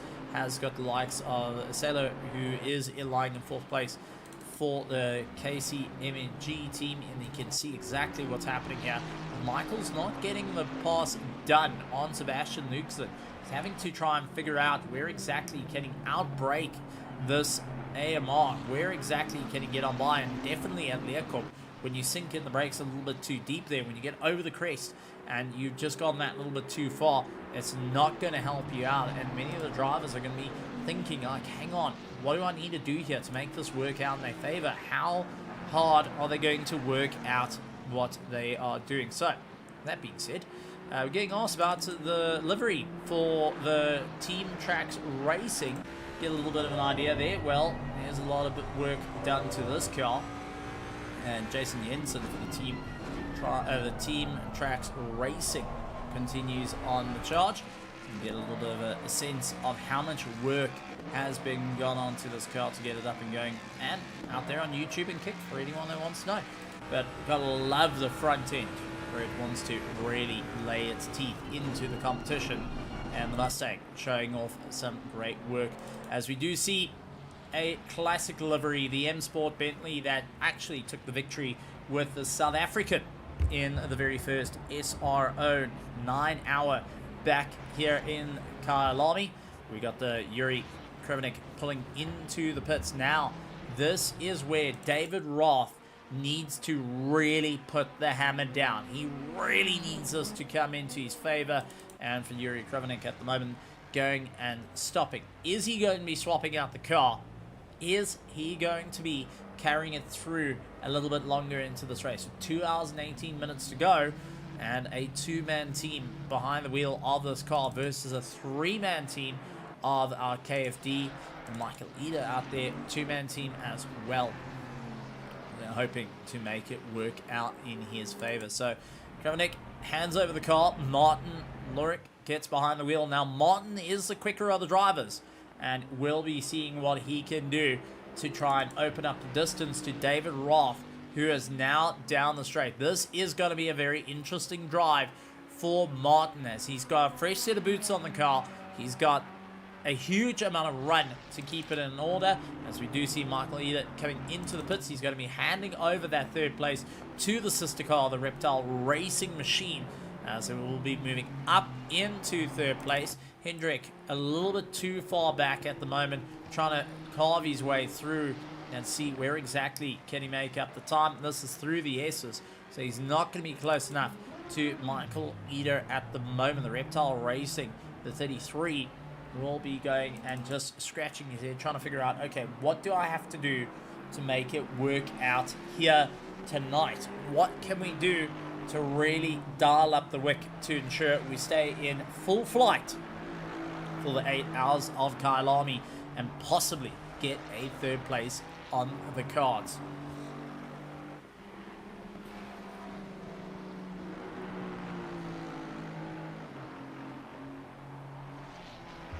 Each team will have one set of tires that is going to be double stinted during the course of this race. Mike Hammett takes over the car for the Reptile Racing for the last 2 hours and 16 minutes, and we'll be looking to see how this works out. In order, 6.2 seconds behind him, Hendrik Zimmerman out there in the Nissan GTR trying to close up the gap. So drivers will be considering their times at the moment.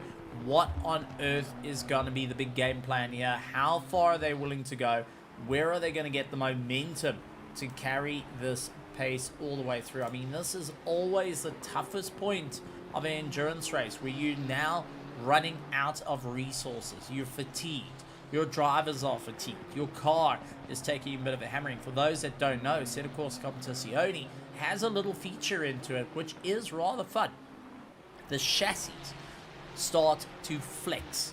Now, this is something that was put into the sim in towards its later part of the life. It was part of the change to the wheels, the way the tires react, but also the chassis starts to develop chassis flex, which means the car that you started with that was set up beautifully, stiff or very loose, starts to change. Now, for a very stiff car, it starts to get a little bit more loose underneath it. So every time you're striking a curb, every time you're going in through the corners, it starts to get a little bit of chassis flex. It might not be enough to notice while driving, But when you start to push into the into these last couple of hours, you start to land up feeling the car rolling a bit more on you. That odd feeling of, held on, this has got a little bit more body roll to it than what it originally started at, and will start playing into effect. Now, something that many of the drivers generally don't worry about, but that's what makes the difference between the endurance drivers and the sprint racing drivers, because they start to realize these type of things and can either utilize them to their advantage, or it will start to bite them, just like what we had there with Darby Hill, where he just understeered out. You could see the body really flop over to the left-hand side and just pull himself along, create that understeer into the dirt, that little bit of a run, and losing out a bit of time on the process. So this is a factor that each of the teams are going to be considering during the course of the race as we head into the last 2 hours and 14 minutes of the race. We're going to get back with all our commentary a little bit later, but for now, we're going to leave you with some of the sights and sounds of Kyalami.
the beautiful sights and sounds around Midrand, South Africa, here at Kyalami, into the final 2 hours of the race for round 3, the second last round of season 2, the ERA Endurance Championship, with all on the line. Drivers trying to push that a little bit more up through the order, and who is going to be standing out at top of it all, as we do have a couple of drivers out on circuit in for the fight. Sebastian Lucasen up against Roman Friller at the moment. The loose surface enthusiasts up against Nubs Racing as they charge through the kink, aiming towards turn 2.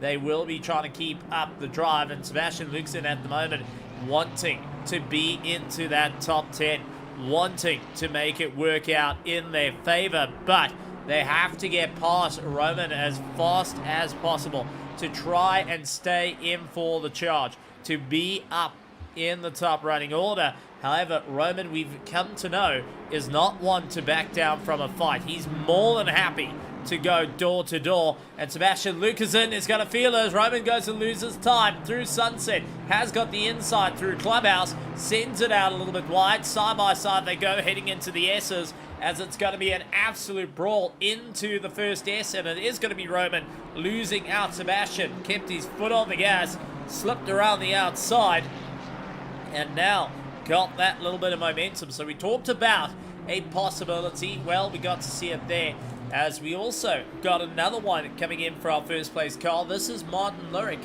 who has set the fastest lap time of the race, folks. And I spoke about it a while ago, of the possibility of seeing a 140. Well, we got to see it, a 140.955 set by Martin Loic, and that is to try and break away from David Roth at Current, who tries to close up the gap, seeing where exactly can he get the momentum to close down and to be part of the fight. Reptile Racing is 30 seconds back.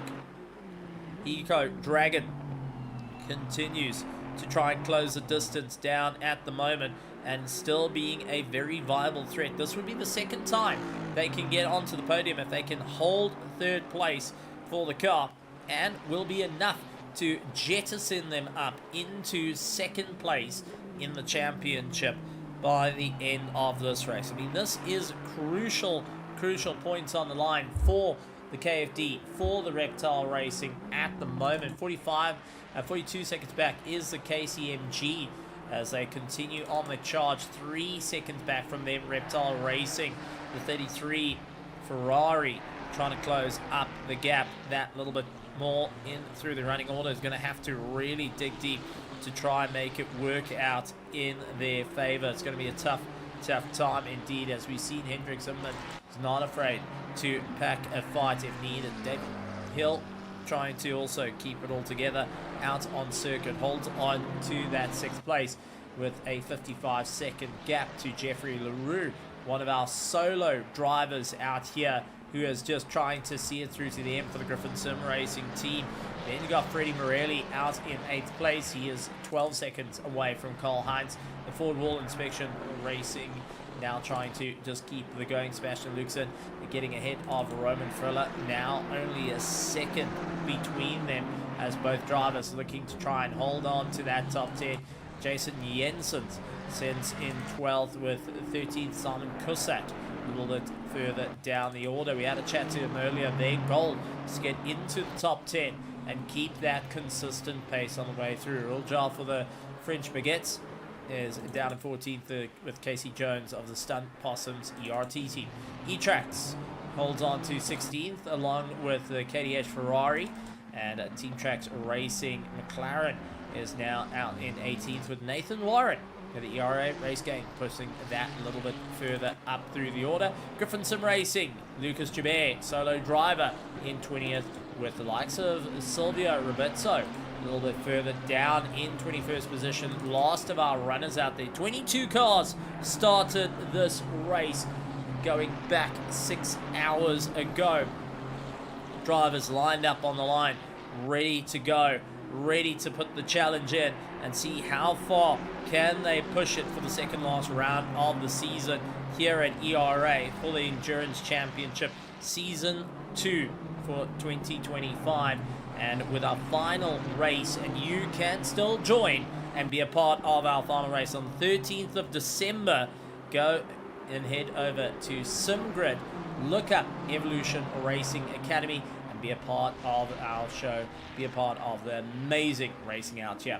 Robin Filler, unfortunately, a drive-through penalty for him is going to cost him a bit of time as Sebastian Luxon onto the back of the French baguettes and trying to get past Raul Jar. Whoa, a little bit of contact as they go into pit lane. I think he was suspecting possibly to go and see Raul go on the outside. Didn't quite expect him to be braking for the pit lane as Roman dives into the pits, Raul Jar into the pits.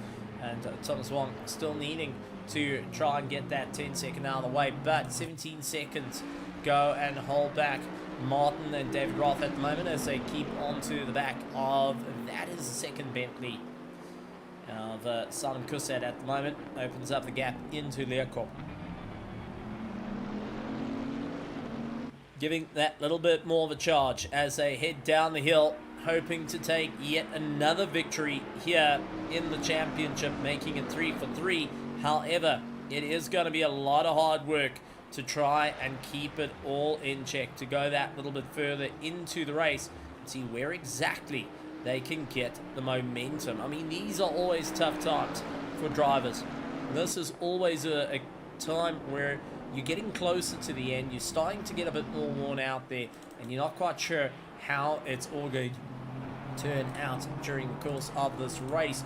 You start seeing the end, you start counting down the minutes, not even the hours, you count down the minutes to the seconds at this point, and that can lead to crucial mistakes. As Mike Hammer trying to get around Nathan Warren at the moment was fishing up through the likes of Yuxay Speed. We've seen previously that did not work out for a couple of drivers, and they are having to really try and figure out what is going to be the strategies here, especially in working their way to the sharp end of the field, of how hard are they willing to push, how far are they willing to go, and to ensure that they're in for the run of their lives. I mean, this is always going to be the big concern for many of the drivers, having to really dig that little bit deeper to try and see where exactly they can get the momentum, get the run, where can they get the drive up through the order and ensure they are in for the top running. So here at ERA, we love to keep up the fun, we love to keep up the absolute performance in our drivers doing exactly that, trying to push that a little bit further into the race to see where exactly can they get the victories, where exactly can they make up the time, and how on earth are they going to stay in for the running order. I mean, these are always the wild situations that many have to keep an eye out. Freddie Morelli out there for the Los Pantos Hermanos Clan Division. Remember, they are fighting out against their own team to stay into the top 10. Jeffrey LaRue fighting out fatigue at the moment as he is a solo driver in that car, just trying to see it through to the end, trying to push himself out a little bit more. Question is, how much has he got left in the tank? Jason Jensens has also kept a fairly consistent pace on the way through, and he is not looking to lose out that little bit of time. Right behind him is the 666 of Casey Jones, who's fishing around trying to figure out how to get by. Remember, Casey Jones is a couple of laps down on Jason Jensens at the moment, but is a rather quick driver. So he's wanting to try and clear around the battles as quick as he can to stay in the fights, and that may be a little bit of a hard push each and every time they go through. Team E-Trax getting their way past the likes of Lucas Joubert for the Griffin Sim Racing team, and wanting to see that work out in his favor, trying to figure out what is the game plan here. And the Casey Jones Stun Possum ERT team have been on a consistent pace. They haven't had the easiest of race, so they've been up and down through the order, just trying to focus on the main drives, trying to see it through to the end. I mean, these are always the tough parts of the race, to see your way through, whether you're going to be able to stand at the top and really keep your fight going. Sometimes a race just not working out in your favor can lead to some really unforgettable moments, and some moments that you really do want to forget during the course of your race indeed. Now, as we continue on to these final stages here at Kyalami, we've always got that little bit of a concern of how hard are the drivers gonna push. Now, we did hear a little bit more as from likes of Ernest Lindbergh saying that they are going to really dial it in when he gets into the car. Christoph is expected to jump into the car after David Roth. This is David Roth's last time in the car to soak it up. They're expecting to have 2 to 3 pit stops left in this race. They're calculating the times, and this is not only just towards our front, this is also towards the back end of the field. Remember, they've been through the pits a few times, whether it be for issues that have happened during the course of the race or just in general keeping pace and going through. Silvio Robazzo out on the circuit in the 104 car. We've got some serious work on their car previously after some major impact, and now just trying to figure out what is going to be the running order here. How hard are they going to be able to push, or do they need to try and start coming off the throttle that little bit more, see where exactly it's going to turn out. Cedric Muir for the French Baguettes continue their drive around the circuit, and Jason Yemmers as well. So now we're into those final stages. We're into that last bit of racing. We're into the last hour and 48 minutes of this race. And let's take a look back to what our racing has been, as the drivers had to work through some of the hardest moments of their sim racing careers here for 2025. And on a circuit that has been absolutely brutal to deal with many of the drivers saying that they're having to concentrate on keeping the tires alive, keeping the momentum going, and seeing where exactly can they make up the time on one another. Each and every single one of these drivers trying to see what exactly is the game plan and seeing how far are they willing to go. Carl Heinz for the Ford Wall Inspection Incorporated team, they are aiming for the top of the championship at the moment, holding 5th as it stands, and they're needing to really go and pull it through the wick at the moment. They are 10 seconds off the back of Freddie Morelli, who lies in 8th place. Sebastian Luxon, a little bit further down the order, will be trying to also deal with as much pace as he can to try and pull his way up through the field. Now, these are the drivers trying to push that little bit harder, see where exactly they're going to get that climb. What do they need to do? And remember, when I said back in towards the first hour, this is where you start talking to your teams, start talking to everyone up and down the pit lane, making those friends. Well, as our drivers are starting to learn, it's best to make a bit of friends with people out there trying to spot what exactly can they do to carry the momentum forward, and also to just remind each other, hey, listen, I'm around. Please just give me that little bit of room. Let me work with you, not against you. Because the last thing, as what are they trying to do? So everyone having to figure out that little bit of momentum, seeing where exactly they can get the drive. How far are they willing to go in this race to really dial in the cars, to get them that little bit further up in the order, and to see where exactly they can stand on top of it all. I mean, these are all crucial moments for each and every one of the drivers, each and every one of the teams, and scoring the last of the points for the championship, as we will be having on the 13th of December our final race of the year here in ERA, being the 6 hours of Spa, which is always a lot of fun to be on one of the longest circuits here in the world of Assetto Corsa Competizione, and ending it on a complete high as we look forward to that absolutely incredible race coming up on the 13th. Tomorrow night, though, we're going to be having our Kyalami race, and that is part of our ERA Sunday Championship. We do invite every single one of you to come and join us for that, and seeing as our championship is starting to draw to a close, who will be standing at the top of the order, who's going to be finding out towards the sharp end of the field, who is going to be that proper run to the line as we draw closer and closer to the end of the championship.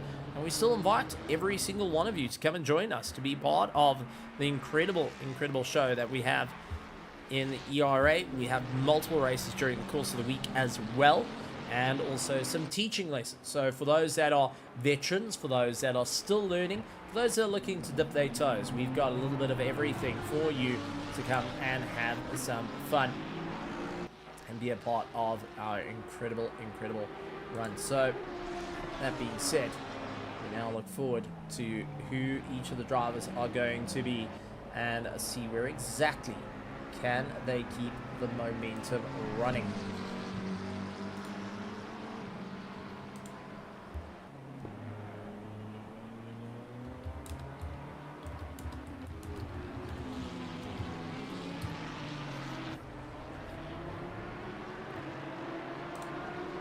As our drivers continue the momentum, trying to see where exactly can they go. You can see E-Trax going and minding far to the left-hand side and trying to work their way through as our Reptile Racing Helico Dragon comes on by. David Roth has pulled into pit lane. Ooh, a little bit of a moment there for the E-Trax team to move all the way to the left-hand side. And Dragon having to really think about how is he going to keep the momentum. Now, he's got the pass on David Roth. That's going to be a handover to Christoph Peterson to ensure that they continue on towards the end, and having to be very mindful of that race and seeing what exactly can they do to make up that little bit of time. It's always a difficult run indeed for each of our drivers and teams. They're looking to score as many points as they can.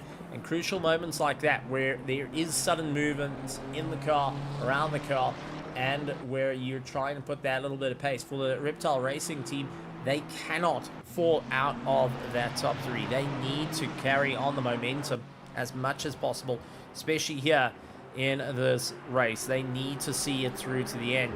And unfortunately, when you got moments like that, that makes you hold your breath, makes you think, oh boy, I'm in for a bit of a troublesome time here. I've got to be so careful on what my run up through the order is going to look like, especially in for this tough race. How far are we willing to really make it work? And these are the moments for drivers that they're having to try and dig that a little bit deeper, see where exactly they're going to try and make it work, and where exactly are they going to step up that pace to see it through to the end. It's always that little moment that can catch you off guard.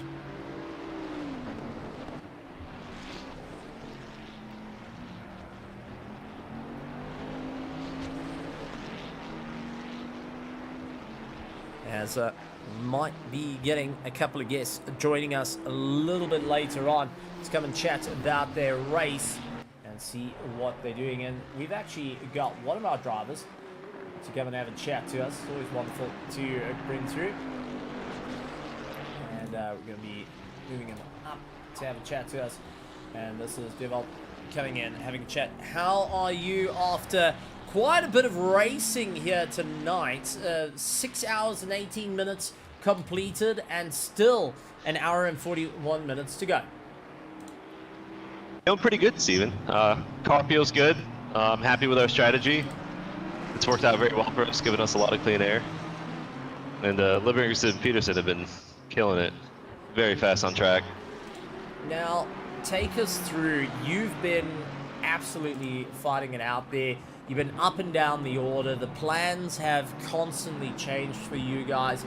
You personally, how's the race been for your drive out there, focusing on just keeping the momentum and especially spending some long hours in the car? It's been, like you said, a little up and down. I elected to start the race for the team. Since I'm in the United States, it started early. I rolled out of bed and basically loaded the setup and got into the server. Lost a few positions at the start just because I wasn't warmed up. But once I found a groove, I mean, our pace speaks for ourselves. We've been holding second place pretty comfortably. I had Lindberghs and Peterson running race engineering for me, gave me call-outs, yellow flags, and whatnot. And it's been good. We've been pretty consistent. I'm happy with it. The only thing that really set us back was that drive-through. It's very unfortunate. I'm sure it was one of those moments that was, oh, come on, Christoph, again, buddy, you're choking. No, it wasn't all his fault. I got 2 of those cuts. No, but it's always the person that gets a drive-through fault. It's not never the ones that get the warnings before then. Come on, I mean, you're on the run here. But that's being said, how's it been navigating through the traffic, especially for the last little hour? We've seen a couple of drivers dropping a wheel onto the dirt here and there, trying to push themselves that little bit more and getting to see a little bit more mistakes creeping in. How's it been for you navigating that last little while and trying to keep your head into the app? It's, it is a challenge. Obviously, we're not Boothby, we're not doing 24 hours by ourselves, but you get hot, you get fatigued, you're staring at a screen. It starts to wear on you, and tire wear comes into play too. So the end of your stint, especially the end of 3 hours worth of driving, you get tired and you start making some silly mistakes, or you're trying to focus on the pit MFD for the next guy and not paying attention to your braking markers. Things happen. But Now, I'm pretty happy. I actually got more practice as time went on, so I did my fastest times in that last stint. what we got to see on your last stint, you were really you got into the groove of it. You're really putting in those lap times. But towards the end of the stint, realizing that it's your last to the 8 hours of Kyalami, were you soaking it in a little bit, like, finally, this is it. This is my last little run here. I've contributed to the team. I've contributed to the racing that has gone out thus far. Yeah, you kind of, I don't know, it's like a bittersweet. It's coming to an end, and you're happy that you can hand it off to your teammates because you want to see them and see what they can do.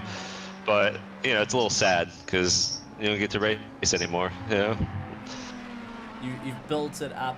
If you had to take a moment away from your racing thus far in the 8 hour of Kyalami, what would you say would have been your moment to hang on the wall and say, that was it? Honestly, just the groove that I ended up in that last stint. Just, I rolled out of bed into this game and I wasn't really warmed up. I hadn't really practiced that much this week, and just finally getting into the groove, doing those, mid to low 41s and kind of doing the team proud. That was it for me. It felt really good. Well, absolutely wonderful, wonderful stuff. For those that are sitting in the grandstands, for the drivers, for those that are in between whether they were going to be with us for the Spa 6 hour coming up on the 13th of December, is there anything you would like to say to out there in the grandstands, to the teams, the drivers, and just general words from your side before we let you go to enjoy the last hour and 36 minutes with the team? Yeah, I mean, I would just encourage anybody watching to join. No license required. We welcome all skill levels from Diamond all the way down to our Iron Division. I'd get your butts on track and join the fun, because this is always a great time. And I'd like to thank Christian Fengler for having this amazing racing group and all the friends that I've made along the way. I see Merle and Flo Scub in the audience there. They've been great out on track and great in the voice chats. It's a great place to be, and I love racing with these guys. Absolutely wonderful, wonderful to see, and it's wonderful to have you. And absolutely well done to the KFD team. We heard a little bit of a story that there's certain ducks that you're going after at this point, and I think there's going to be a bit of a revolution that might come in. Did you know, I don't know if you and the team know about this, but if you go about 1.5 kilometers up the road from Barbecue, so as you're heading up Barbecue, if you go an extra little bit, there's a market there, a supermarket, and there's actually a KFC up the road there. We're going to put a petition up and get it renamed to KFD. Yeah, I'll sign that petition. Absolutely wonderful, wonderful stuff. And well done on your drive yet again. Thanks, Steven. You have a great night. And have a great morning into afternoon. Well, we've had so much, and we've got a few people to come and have a chat to us to give us a bit of an idea of what's going on. And before we move on to some of our race fans, let's bring on some of our drivers that have been out there. We're going to bring in Flo Scup to come and have a chat to us. He was racing the Bentley a little bit earlier. And this one right here, Los Pontos Hermanos. Flo, welcome to the commentary box, and how this has been a race for you guys, fighting against your own teammates, trying to get into that top 10. How are you feeling? I'm feeling pretty good, hello. Yeah, it's been a fun fight. We've had a pretty good race starting from the back so far, apart from like one small hiccup, but I'm sure no one saw that, right? Yeah, no, it's been a good race, so yeah. Well, take us through. I mean, you guys are one of the few teams, other than the likes of the number 6 car, that have gained 10 positions since the start of the race, starting in 21st. How has the race been as a team, considering there's a lot of hard work that comes into this? We did hear there was a bit of a change up in driver lineup to be in the car. I mean, this has been a very interesting race for your team. Oh yeah, absolutely. I mean, I came on pretty much last minute as well. Shimon messaged me like yesterday or something like that, or 2 days ago, that they can't fully fill the car. He'd have to do it alone, or if I could join him. Yeah, I did the Imola 4-hour race on LMU yesterday. So I'm straight up coming from LMP2 now into G3s here. And yeah, it's been a lot of work. Just, you know, getting the car up there. It's a lot of fun. But yeah, it also comes down to having great teammates out there that can help you and support you on while you're in the car with info about people around you and stuff. So that's really important. And you brought up that you were in LMU, that transition from LMU to ACC, from LMP2 to GT3 around Kyalami, which isn't on LMU, so it's a completely different circuit, completely different car. How's that transition been? Is it quite a jarring transition, or is it more of a, it's okay, you can kind of get used to it? I mean, I've been spending a lot of time in the LMP2s in the past few weeks and months, so I've kind of gotten used to the feel of that, and I definitely noticed the first few laps, the first stint, they were still driving the car more like a prototype instead of a GT3. I was still like lifting early in the braking zones, because LMP2s don't have ABS, right? So I was still lifting off the brakes early in the braking zone to, like, you know, because with the mindset, oh, I'm gonna lock up the tires, you know, wasn't leaning on the ABS and stuff. So yeah, that took a little while to get back into the muscle memory of GT3 driving, of ACC driving. Yeah, but I think I've started to get the hang of it now with 1.5 hours to go after 6.5 hours. I think I've started to get used to it again, yeah. And are we expecting you to climb back in the car, or is this your stints done and dusted and it's going to be up to the team to see it through to the end? Or are you just going to be pulling out your knife and getting back into the fight with the likes of our loose surface enthusiasts, which are 8 seconds behind your team?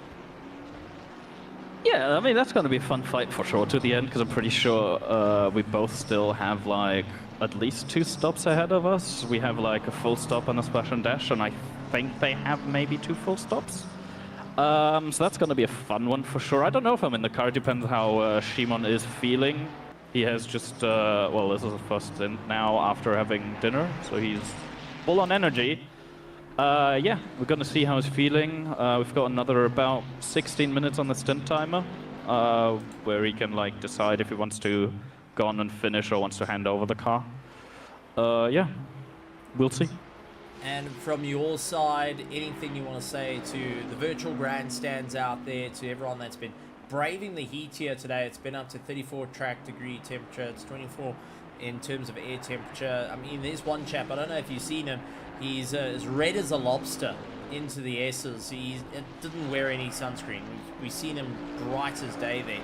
anything you want to say to everyone out there in the virtual grandstands? Well, apart from putting on sunscreen, because that's kind of important, right? No, it's been a lot of fun. I'm enjoying this a lot. Generally, the team of Era have done a great job setting up this season, setting up this endurance. They're doing a great job with the live stewarding as well. You're doing a great job with the stream here, keeping us all entertained while we're not in the car. Some maybe even in the car, I'm pretty sure. And yeah, I've pretty much only got one thing to add. I see my teammate Freddie Murley here, who's waiting to speak as well. He's in the car with Christopher Zolski, who's a birthday boy today. So I'm pretty sure you two can sing him a happy birthday. No. You're not running away from leave. that one. Leave. Oh, yeah. That's. You should start it then.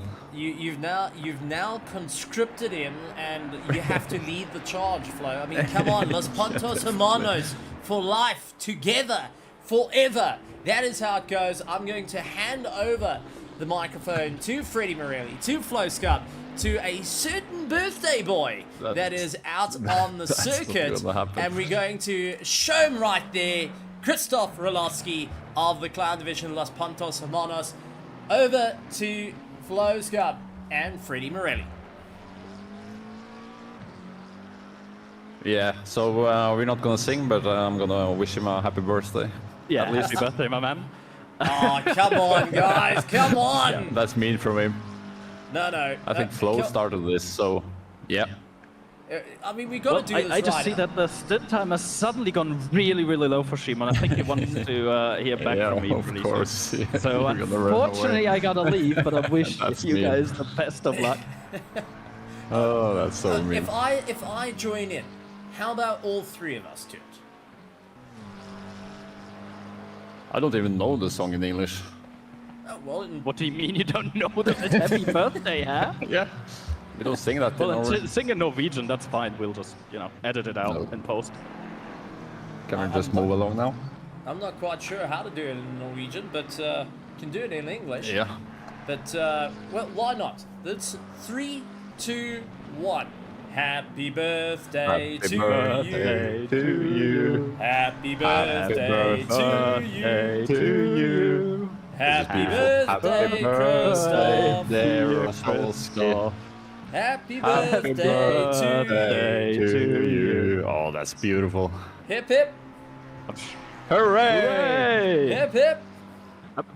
Hooray! And Simon's hoping for a drive-through on Christoph to try and get that position back. Absolutely wonderful stuff. Flo, it's been an absolute honor having you, and it's wonderful to have a chat to you. We're going to have a chat to Freddie Morelli, who's been out on track as well. Freddie, I mean, take us through the race as well for yourself. I mean, it has been a bit of an up and down road for you. How's the circuit been? How has this 8-hour, the ERA Sunday, the ERA Endurance Championship been for you? Oh, it's been great, but it's a tough track, and 8 hours is a test in its own. So, but yeah, we had a racing incident in stint 1, so we got 30 seconds damage there, and we had we've fought back, and the pace has been great after that. So. Now, take us through this circuit. You've mentioned it's a very difficult circuit. Any corners in particular, or is it just a combination of the circuit that makes it difficult? No, it's a combination. It's a technical track, and to extract good pace from it, you have to be on it, and cheetah can easily kill you, and I have to say that corner mostly is the one you focus the most on. It's so easy to catch the curb and end in the wall. And with regards to tire wear, how's it been looking out there? We've heard that having to double stint a set of tires as well. I mean, it's quite hot out there.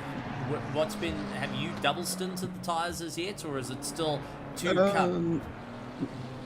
Yeah, we haven't double stinted yet, but we pitted after 30 minutes in stint 1 and changed tires, so we're gonna swap back to those tires for the last stint.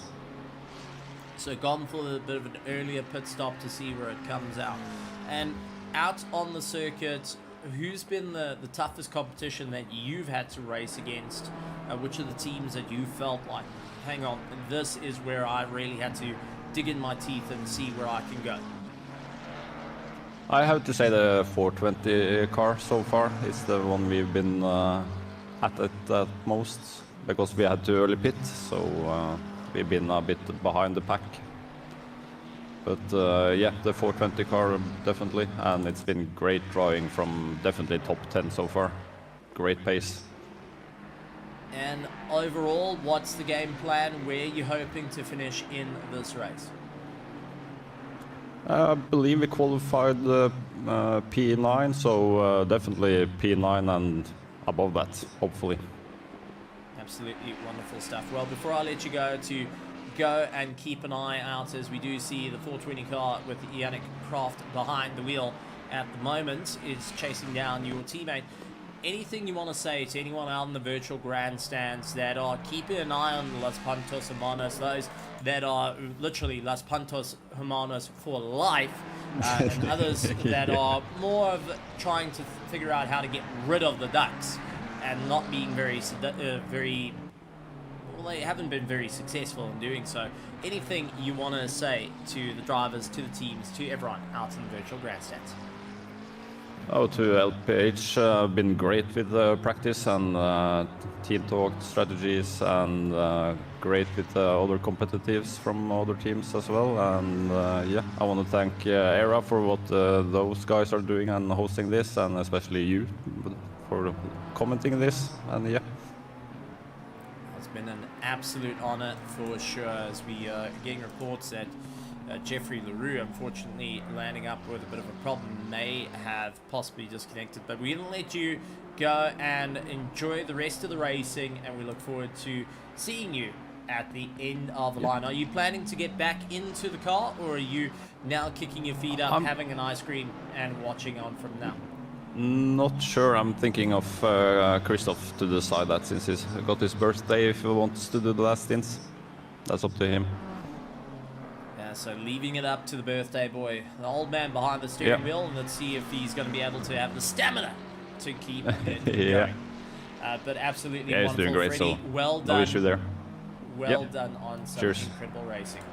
Freddie Morelli out for Los Pantos Hermanos Clan Division, who are up into 7th position and continuing on their drive. So we'll see how they go. And we getting reports that unfortunately LaRue getting a internet issue coming in.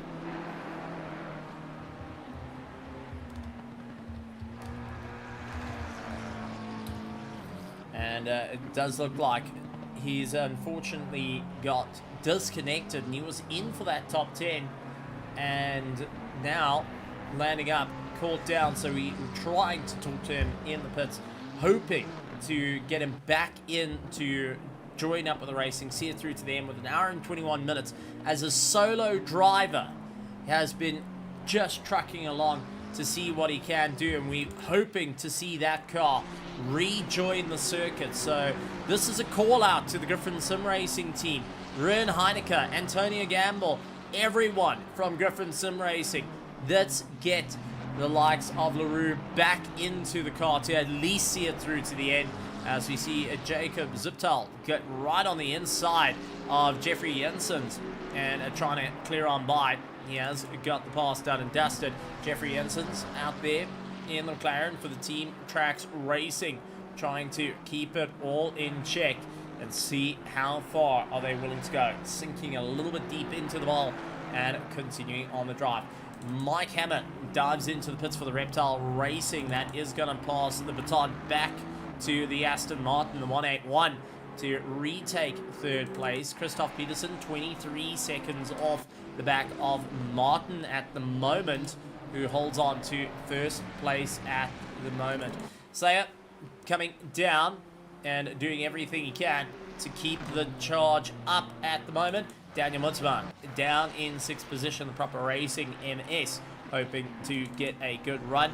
Los Pantos Hermanos Clan Division, we just had a chat to Los Pantos Hermanos team, both cars, and both giving a bit of a celebration to the birthday boy of Christoph Rolotsky, who holds on to that 7th position. Ford Wall Inspection Incorporated currently hold on to 8th place with Yannick Croft, 10 seconds off the back of Christoph Rolotsky as he's trying to close up that time. Sebastian Luxon for the Nubs Racing team. Simon Kulsat for Los Pantos Hermanos trying to close up the distance as well and see if he can make it work out. Victor Ferreira in 11th position for Loose Surface Enthusiasts, 12 seconds off the back of Simon Kulsat. Kenneth Rees, who is currently chasing down in 12th place for the Team Tracks Racing. Cedric Muir for Stuppen.com and Stunt Possum ERT along with E-Tracks. ER8 Race Gang in 16th position with KDH Ferrari going that little bit further in 17th position. Team Tracks Racing in 18th position. Griffin Sim Racing in 19th with Lucas Joubert, who just had his teammate unfortunately disconnect and is trying to see it through to the end. And Silvia Robazzo into the pits, getting themselves sorted out, and will be heading back out onto the circuit, taking a little bit of an easier drive this time around to just try and get their car through. So this is a bit of a call out to LaRue to try and get him out and back on the circuit. Ziptel with a drive-through penalty needing to be done will be now trying to figure out what is going to be the game plan here for the KDH Ferrari team as they looking to push their way a little bit forward up through the ranks. Now, with that being said, let's talk about our lap time. And that's 232 laps of this race completed by our leader, looking to really carry the momentum forward with 1,044 kilometers. Remember, the trip down to Cape Town was 1,425, and they're now looking to try and figure out if they can get that a little bit closer. It's going to be a tough race indeed, every single one of them, to figure out what is the game plan here, how are they going to move forward, and where are they going to gain time for the likes of the KFD team, hoping to get the jump on the Martin Lurik, who's out there for the Harikiri team, that so far has taken the victory in every single race in this championship and looking to make it 3 times in a row. Michael Edler closing down for the Reptile Racing team to the likes of Sailor out there in the Nissan GTR that just keeps ahead of the leader, comes out of the second S, moves to the right-hand side, trying to open the door up to allow the Bentley to come through. That does move him off the apex, and that is currently 4th place down a lap and will be trying to keep up the momentum at this moment.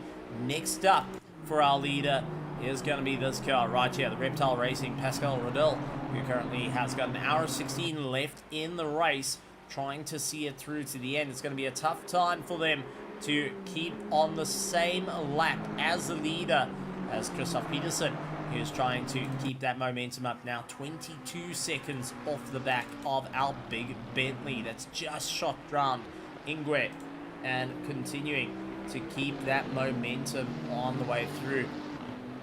Drive through still sits in for Zeptel. He's going to have to serve that within 3 laps of this race, trying to figure out what is the big game plan here. Unfortunately, it does look like LaRue has thrown in the towel for the Griffin Sim Racing team with an hour plus to go. Drops him out of that top 10, and it looks like they have called it quits on the car. Internet issues becoming the problem, and is unable to rejoin, so counting as a technical failure, unfortunately taking him clean out of the race after a triumphant effort as a solo driver. And the South African trying to put on a stellar show, had the pace, unfortunately didn't have Lady Luck keeping in the pits as well, as we do see Michael Edler going and closing up. So Michael trying to catch up to Sailor at the moment, who is not running away in that Nissan GTR. Last lap time for likes of Sailor was a 144, where Michael managed to do a 142.1. Was able to run that little bit more. Simon Kusat into the pits, getting his car worked on. Is it going to be enough to keep ahead of Victor Ferreira in 11th position? And it does look like Victor managing to get on by, and Simon having to now think about the next bit of strategy to come into play. So we have spoken to the Los Pantos Manos team. We asked them about the strategy, and in terms of drivers changes, there's still a couple in the bag for a couple of these drivers to see what happens. They're expecting to do another stop with a short stop to get them going until the very end. An hour and 14 minutes to go. Our drivers looking to really dial up the wick. We do have races here at ERA that vary from an hour to an hour 20. So this is where the drivers are a bit more used to this type of pace as they run down towards the line. Simon Kusat comes out of pit lane, immediately sees Kenneth Reyes going ahead of him. The Team Tracks Racing going that little bit further, hoping to stretch open the gap.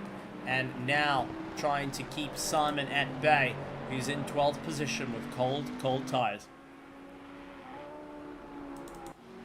Michael Ida currently 1.5, catching of note to the Nissan GTR of Reese Sailor at the moment, who is not having an easy drive, not able to get the momentum. Last lap time is a definite show. Sailor did a 143.1. Michael a 141.7, and it is shown out on circuit as he's closed up at a rate of knots, hard on the brakes, in through the right-hander, bounces over the curbs, and continues on to try and figure out what is going to be the game plan here. Over Cheetah, feeds the power on in third gear, hard braking into Ingrid, down to first, keeps his foot on the throttle, runs it out wide, allows the rear to rotate around him, and utilizing that mid-engine rotation to get better and better as they focus on the charge. Into turn 2, hard on the brakes, hooks it in for the left-hander, into the right, up the Yuxke sweep they go, heading towards Barbecue.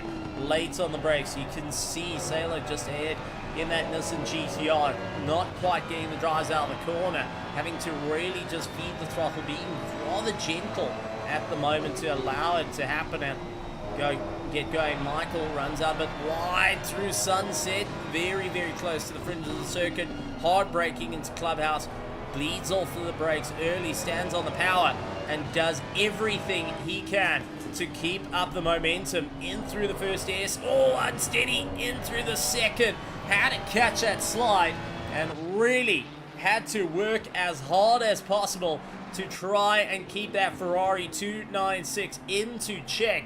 And we do have an interesting person out in the virtual grandstand, Mr. Fingler himself, going and saying how's it to everyone out on the circuit, and wonderful to see him out there. It would be nice to have a chat to him to get a bit of an idea for the upcoming races, as we do have on the 13th of December our final race of the ERA Endurance out at Spa. 6 hours of racing as we are finishing up with our 2025 season tomorrow.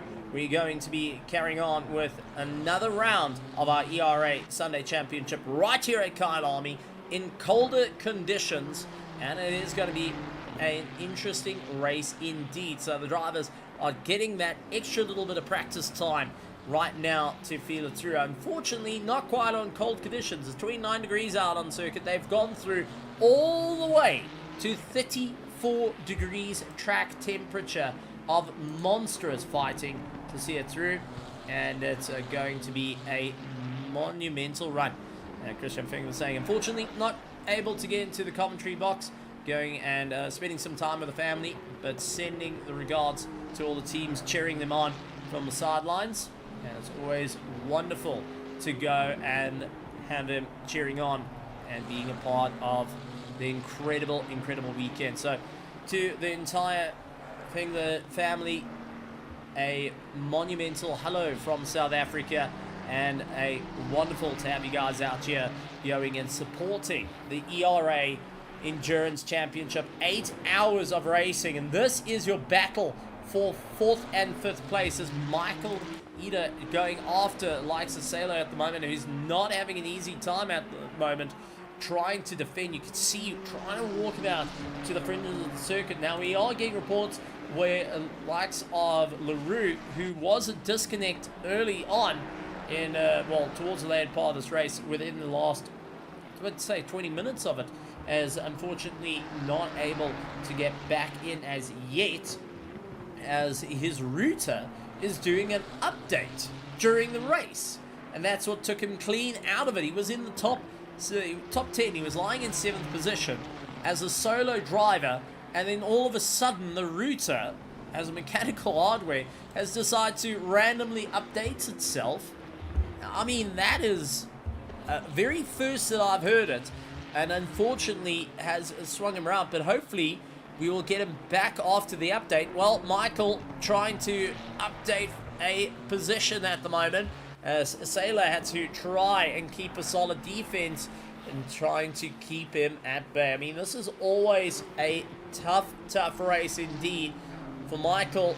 It is a pass needed to catch up to the Reptile Racing team for the likes of the KCMG, trying to keep up that bit of momentum. The 35 car just looking to keep up the drive.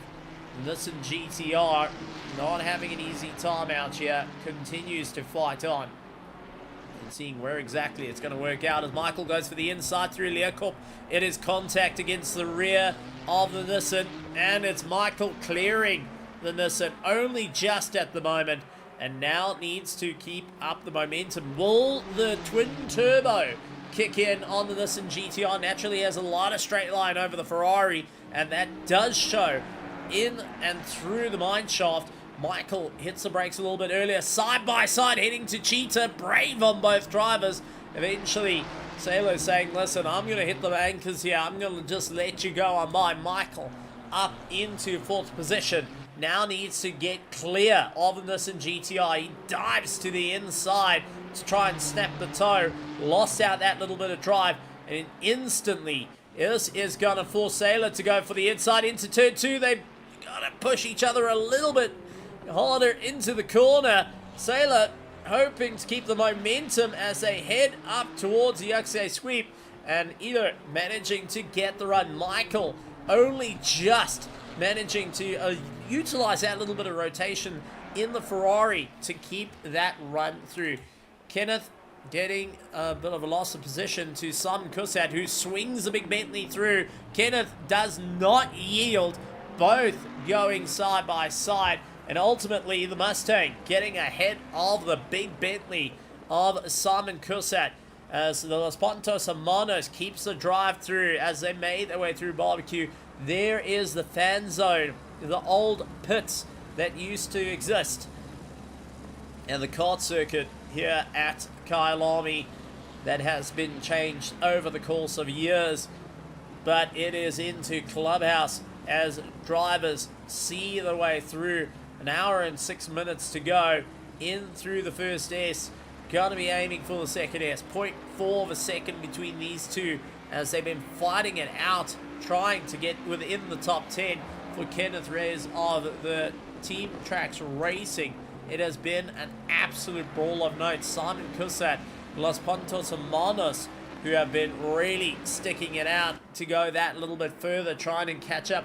Their goal was to get ahead of a sister car, the birthday boy himself, Krzysztof Rolotsky, who currently holds 7th position and has been given the option by his teammate. We heard Freddie Morelli a little bit earlier say that it's going to be his choice whether he wants to see it through to the end or whether he wants to hand the car over.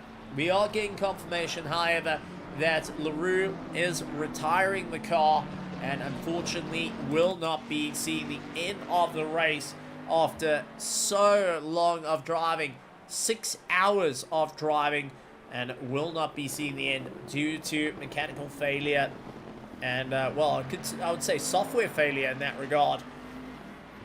and going across him, but it's time. Simon Kusek keep the pressure on Kenneth at the moment as they chase each other up through the Yuxay sweep into barbecue. Both not backing down. The big Bentley hoping to keep him on board. Looks towards the inside, fishing around behind the Mustang, trying to see where exactly can he get on by, where exactly can he stand on the gas. He once again looking at the clubhouse on the inside line. Couldn't quite carry the momentum through. Lost that little bit of drive. And we'll be figuring out what is going to be the game plan here.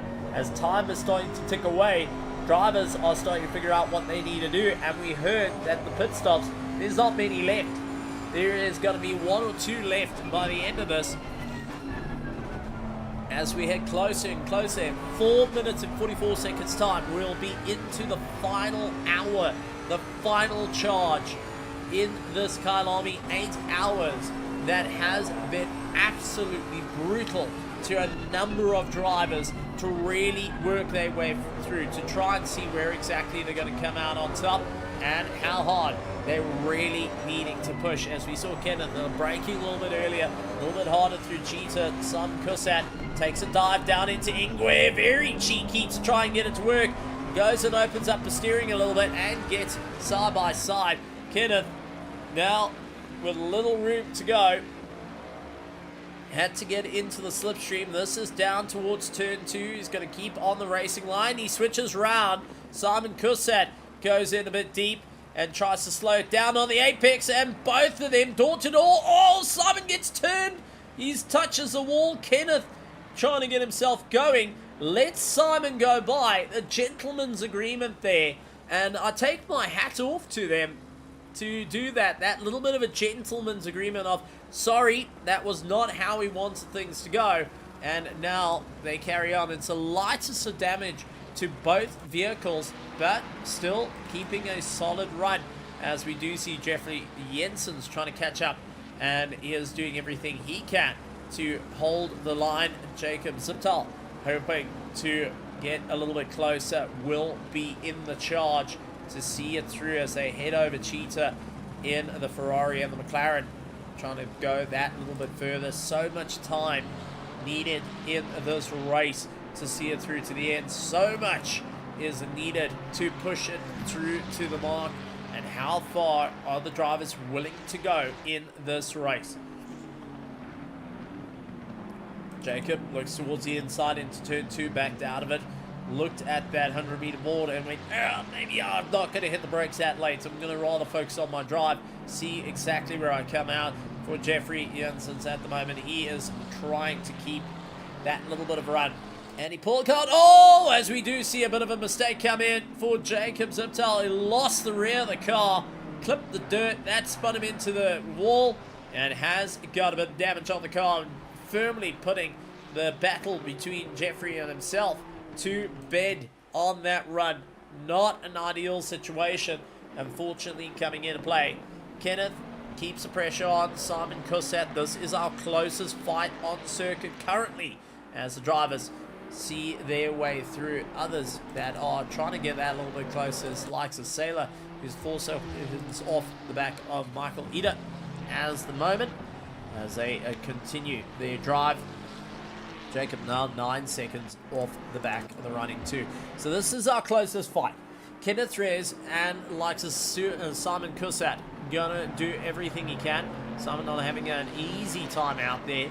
He has a bit of a slower drive out of clubhouse into the S's. It's a snap around for Kenneth, who couldn't quite get that Mustang to be all too hooked up in through the first S. You could see he was trying to just get that back to rear to live with him. Unfortunately, it didn't quite turn out to be that run up through that he wanted, and lost out that little bit of time. Now has to think, what is the big game plan here? What are they willing to do to gain that little bit of time? For Los Puntos Hermanos, you're going to have to really consider your options on what your pit stops are going to be against the likes of the Team Tracks Racing that they've been fighting all night long. They're all day long, night long, morning long, depending on where you are in the world, as this is a world championship, I would say, because we got drivers from nearly every single continent around the planet racing with us here tonight in the ERA Endurance Championship. and round 3 being the second last round of the season. It's all to play for in the points. It's all to run for our drivers. They're looking to stay up towards the top as we now heading into the last 18 seconds before we start the final hour of the race here for the 8 hours of Kyalami. It's been widely anticipated as a race. It's been enjoyed as a race. And now, in 3, 2, 1, we've got 1 hour left of it. And it is all on the card. So with the final hour, let's go through. It is the likes of the Harakiri racing team out in first place, 22 seconds ahead of KFD.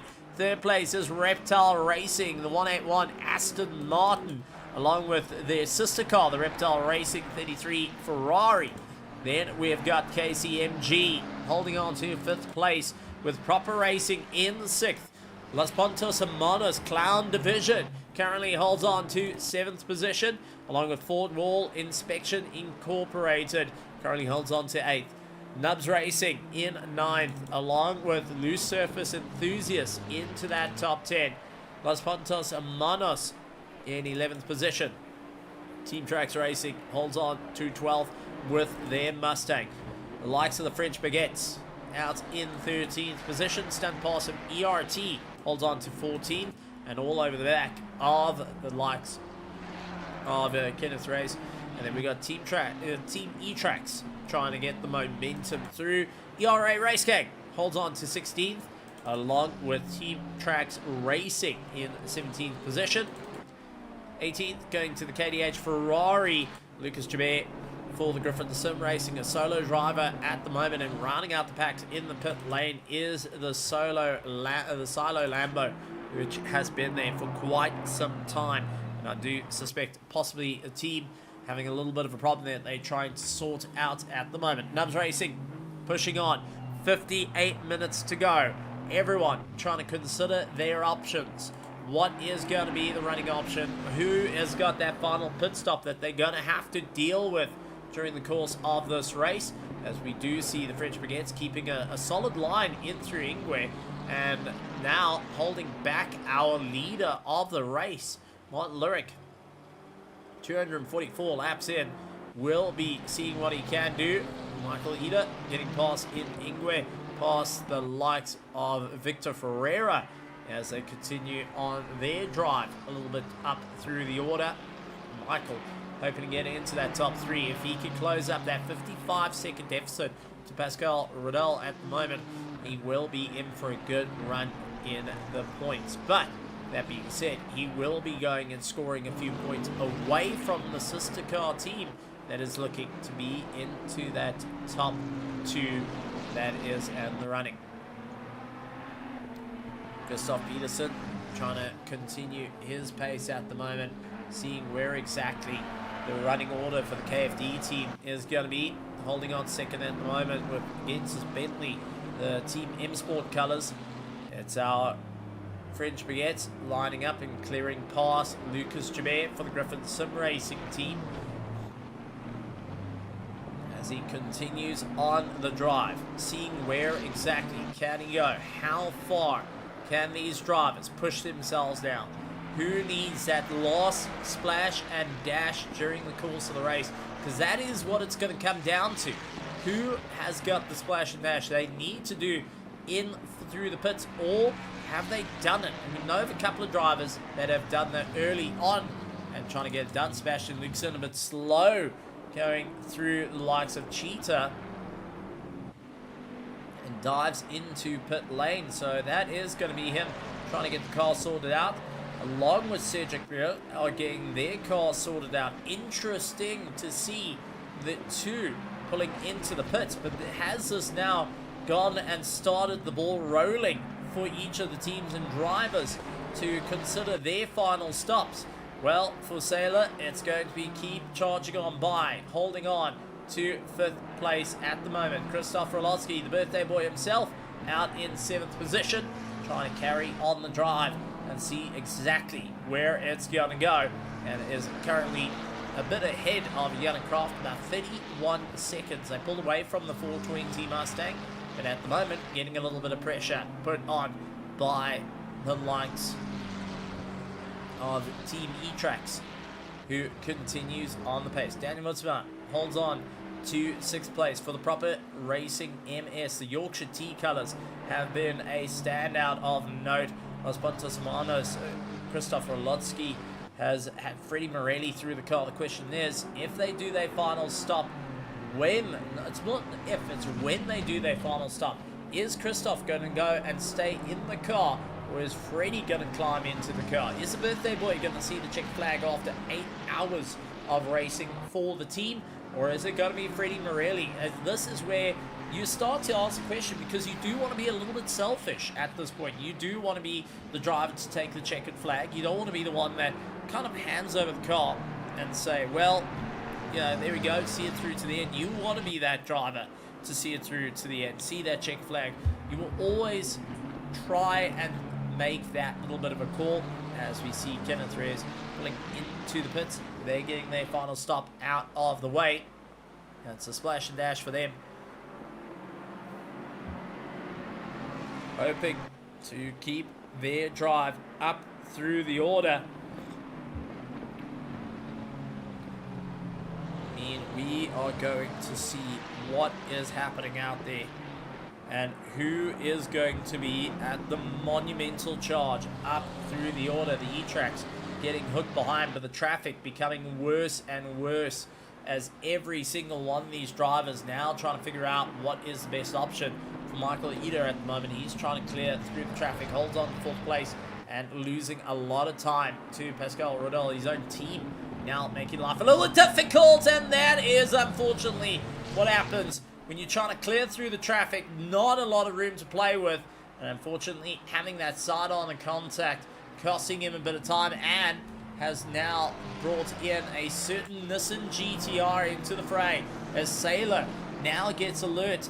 3.1 seconds up the road is Michael Eder. A little bit further down, Jeffrey Jensens and Jacob Ziptol now trying to carry on the momentum between one another and hoping to see it through to the end. This is all starting to come unraveled towards the end. Drivers trying to take that little bit more in their races and seeing how far they can really move up through the order, as we do see Jacob up on the inside, can't quite keep it all together there, and Jeffrey is able to get that drive a little bit more during the course of the run. So just try to get that drive, try to see where it went. Unfortunately not having an easy run nonetheless. So as time ticks over, 52 minutes remain. Jeffrey Jensens into the pits. Lucas Jabert into the pit. Victor Freire into the pit. Getting their final stops done and dusted. Christoph Peterson has yet to do a stop.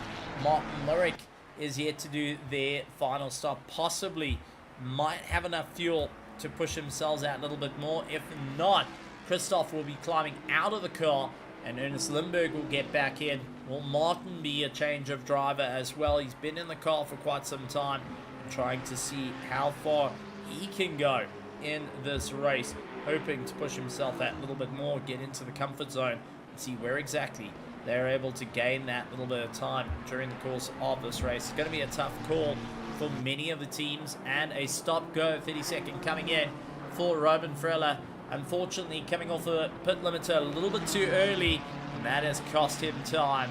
And unfortunately, a stop-go 30, equivalent to that extra long pit stop to get fuel and tires, is going to throw him out of 11th position. He's going to fall down the order and really start kicking himself on that one. There's not much you can do. You were going and speeding a little bit too quickly coming out of pit lane. You went to release that pit limiter a little bit earlier, or getting into the box, you were just over that 50 kilometers an hour. You weren't 105, but you were, and maybe that 55 over. So these are all factors now started to come in as drivers getting tired and tired and tired, trying to see it through to the end, trying to figure out what can they do to go that little bit further? How much have they got left in the tank to really dig down deep, to really see what they can do, to go and push that little bit harder? Have they got enough run to see themselves through to the end?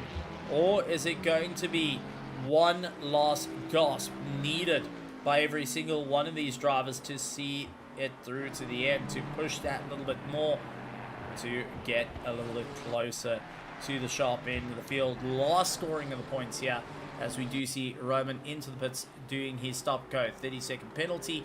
He gets a little bit of time lost. Kenneth Reyes will be past him. Diego Matos might also be a pass as well, depending on the distance that's needed between them. But it is going to be rather close. I do think that Diego may have an opportunity on the cards here to jump themselves out of 13th position and in towards that top 12, top 11, as they try to close up to Kenneth Reyes, who will definitely get the pass on Roman as they come on by. So that stop go 32nd just for coming off pit limiter a little bit too early. Going to be costing him time. Daniel once more trying to also figure out where he can get a little bit of pace. Team E-Trex hasn't been the easiest time for them out on circuit, being one of the cars that lost it on the opening lap in the Crocodiles and got himself turned around, landed up trying to get the car restarted and back out on circuit. However, going and losing out a fair chunk of drive at the moment.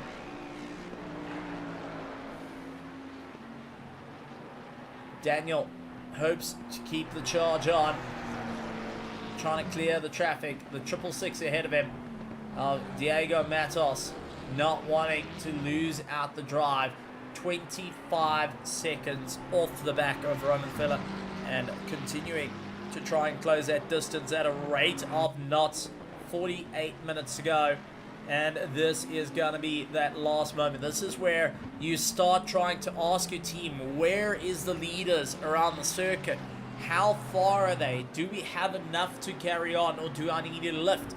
Do we let the leaders come on by and try and hang on to the back of them, getting ourselves a lap down to see it through to the end? Or are we going to push that a little bit harder and carry on the drive? For those that are fighting full position, it is one of these moments that you start to try and communicate with the teams. You send them messages saying, hey, listen, look, if you do catch up to me, just give me a little bit more time. I need that extra lap to try and close the distance to each of the drivers, as Christoph Rolotsky holding back Christoph Peterson, who is now 23 seconds off the mark.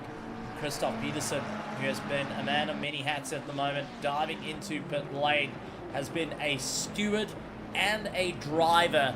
He has been both handing out the penalties and receiving as well.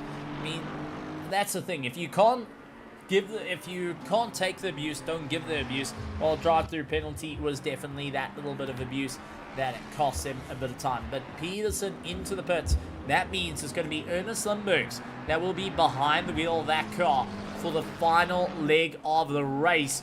The question is Martin going to be pulling into pit lane? Daniel Mutsuma getting a little bit wildly out of shape there, coming through Cheetah. He's just trying to keep the momentum going. He's got Diego Matos, who's usually out in the Mustang, and you will see him tomorrow night actually in the Mustang for the ERA Sunday Championship and trying to win out for the championship, as well as we do have a couple of changes in full position. Yannick Kraft moves up to 7th position. Freddie Morelli gets into the car. So Christoph comes out and continues on the drive. Now, we do have one of the drivers coming to have a chat to us, and he has kept a solid run through it all. Let's bring in Sebastian Luxon to come and have a chat to us. Sebastian, welcome to the commentary box. And in the final 46 minutes of the race, can you believe it? How quickly this 8 hour has just turned, changed, and gotten towards the nearing, the dying minutes of this race. Actually, absolutely not. I was amazed to see that we might be in for a top 10. After that somewhat tricky start to find us in the top 10 is amazing, and I've been pushing incredibly hard. I am completely spent. We saw you going and pushing harder and harder and harder. The time starting to come down. How was the tires feeling now that the track was cooling down? It's 28 degrees now. When you were out on circuits, 29, 28, started coming down instead of going up like what you had at the start of the race. Yeah, they definitely. It's been more forgiving on the tires. My problem was I had to double stint those sets of tires, so I pushed incredibly hard on the first full stint, and then just in for a splash and dash, and then out on very, very worn tires, and then I could really feel like, oh, okay, I've used a fair bit of these poor tires, so that was screaming at the end of it. And taking a look at this 8 hour, I mean, you guys have done 2 drive-throughs during the race. Robert Volt hasn't had the easiest time through barbecue. You've had a difficult time in through the S's, just running into traffic and also having the leaders pushing you out to the outside of the circuit. This circuit just seems to have gone and really changed the game for you. How did you feel about Kyalami? I always look forward to driving here. It's probably one of my top 3 tracks in all of Sim, so I'm always really hyped to come here. I did say to my team, because we had a bit of, oh, I don't know if I have time and all this, and I just said I will do this 8 hours solo if I have to, because I love racing here. So yeah, big smile on my face. It's really fun, and I'm very pleased to see the car in P10. And possibly at a P9, because you're 20 seconds away from Simon Kusat, the Los Puntos Hermanos team. And looking at the last lap time, Robert Volt's last lap time was 1:43.0, where Simon was at 1:42.4. There is a possibility to close down the distance, but all in all, if you had to take a moment away from this 8 hour race, this ERA Endurance Championship, the 8 hours of Kyalami, what would be your moment if you could put it on a wall as a picture moment? If it's practicing beforehand, if it's the discussions beforehand, if it's the race itself, if there's been a particular moment to you that really stands out. I think probably qualifying. I really tried to improve my best lap time around this circuit, and I ended up. I think I posted a personal best result. So I was really stoked about that. Oh, I see Limburgs is having a tough time on track. You and me both. But yeah, definitely qualifying was a very proud moment for me. And then this last stint, the charge towards the number 6 car, the BMW, that was pretty cool. I felt in the zone, and yeah, that was a fun moment. Now you're going to be racing tomorrow on the same circuit but cooler conditions. Do you feel that you've gotten your just about your 8 hours of practice in to make sure that you're good for tomorrow night? Yeah, I feel very everything is prepared and everything is worked out. Definitely. With the colder conditions tomorrow, I do feel like I will have a bit more of an advantage driving the Aston Martin with the tire usage. So yeah, I'm already looking forward for tomorrow. And your team, I mean, you've had quite an interesting team lineup for the ERA Endurance Championship. What was the thing that brought you guys together? I mean, Robert Volt, yourself, coming in, having a bit of fun out there with the car, and just in general being with the Nubs Racing. I think I looked for. Oh my goodness, Robert! I think I looked for. I told you, barbecue and Yuxke, not his favorite. Yeah. Exactly. Yes, mate. Yeah, I think it was. I was speaking to Thomas, also from Noobs Racing Division, and I was looking for just a team, and he welcomed me and told me this is for everybody, and everyone can race here, and it's about having fun and just very welcoming and embracing team. So yeah, I started racing with them, and we had a lot of fun and a lot of jokes, and also the 24 hour of Nordschleife Drive for Dean was also with those boys. So yeah, we have just a lot of memories now together, and I think that is definitely bonding us. And fair enough on that, but with this race now coming to a close, you doing your final stint, was it a bit of a bittersweet moment for you, or was it one of these like, oh thank heavens it's finally getting to the end, Robert take the car type of moment, or was it just give me an extra lap, I just want that extra lap? Well, not at the very last stint, because I made a bit of a miscalculation. So I was low on fuel. So we went from talking about pushing extra hard to just fuel saving engine map 8, which for the people who don't know, it's pretty much the safety car engine map, and you should actually not be in that engine mode at all. But we were so tight on fuel, I had to do it, and massive lifts just to get around. So no, I was that stress was definitely nice. Finally getting out of, and then giving Robert some new tires, fully fueled car, and now he can just go to the end. Oh, absolutely incredible stuff. And is there anything you would like to say to everyone out there on the virtual grandstands that have been sunburnt here today with the incredible temperature that we've had? I mean, you were out on the track at 34 degrees, I think, destroying the tires. It melted. I can tell you that I was talking to some of the reporters out there. They had the soles of their shoes melted to the tar and trying to figure out how to get themselves going.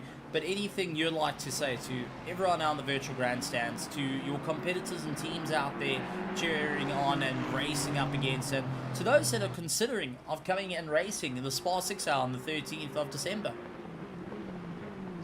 Yeah, definitely. If you want to race at Spa, definitely just go to the Discord. It's this place is a amazing place to have fun races. It's really professionally done. It's really well done. So definitely join. To all my competitors, thank you very much for really giving me a hard time out there on track and racing me hard. But yeah, that's absolutely fantastic. Definitely around such a good circuit as Kyalami. And then just a final message. Mental health is important. Take care of yourself.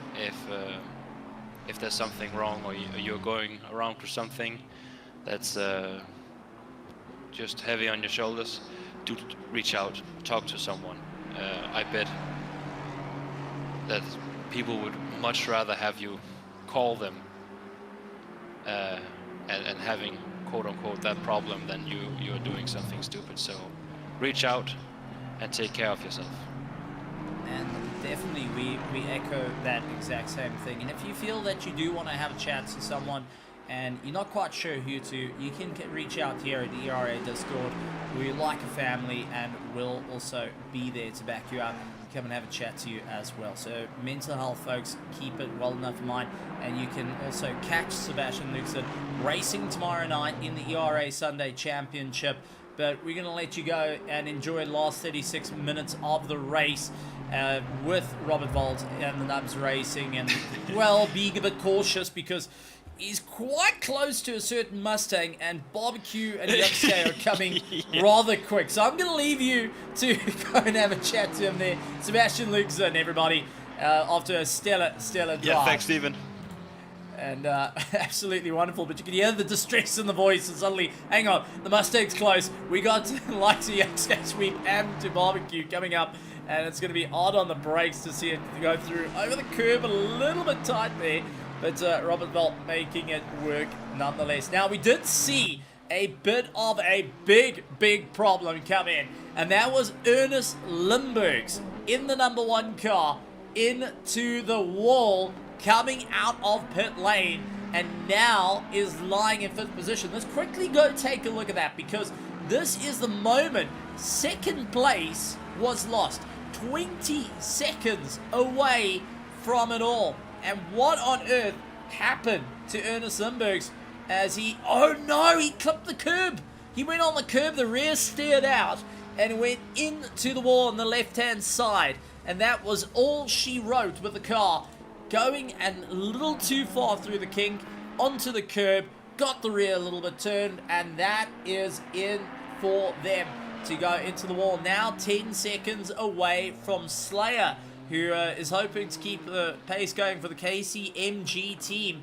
But now, and it's got Ernest Limburgs clawing his way back towards a podium spot, as 2nd place is the Reptile Racing, holding 2nd and 3rd at the moment as they run line astern. And I do want to point out that our leader of the race and the team that has done an incredible job, and you can't take it away from them, is the likes of the Akuri Racing team. They've managed to lap the entirety of the field. They've managed to take this Bentley and lap the entirety of the field and continue to go on.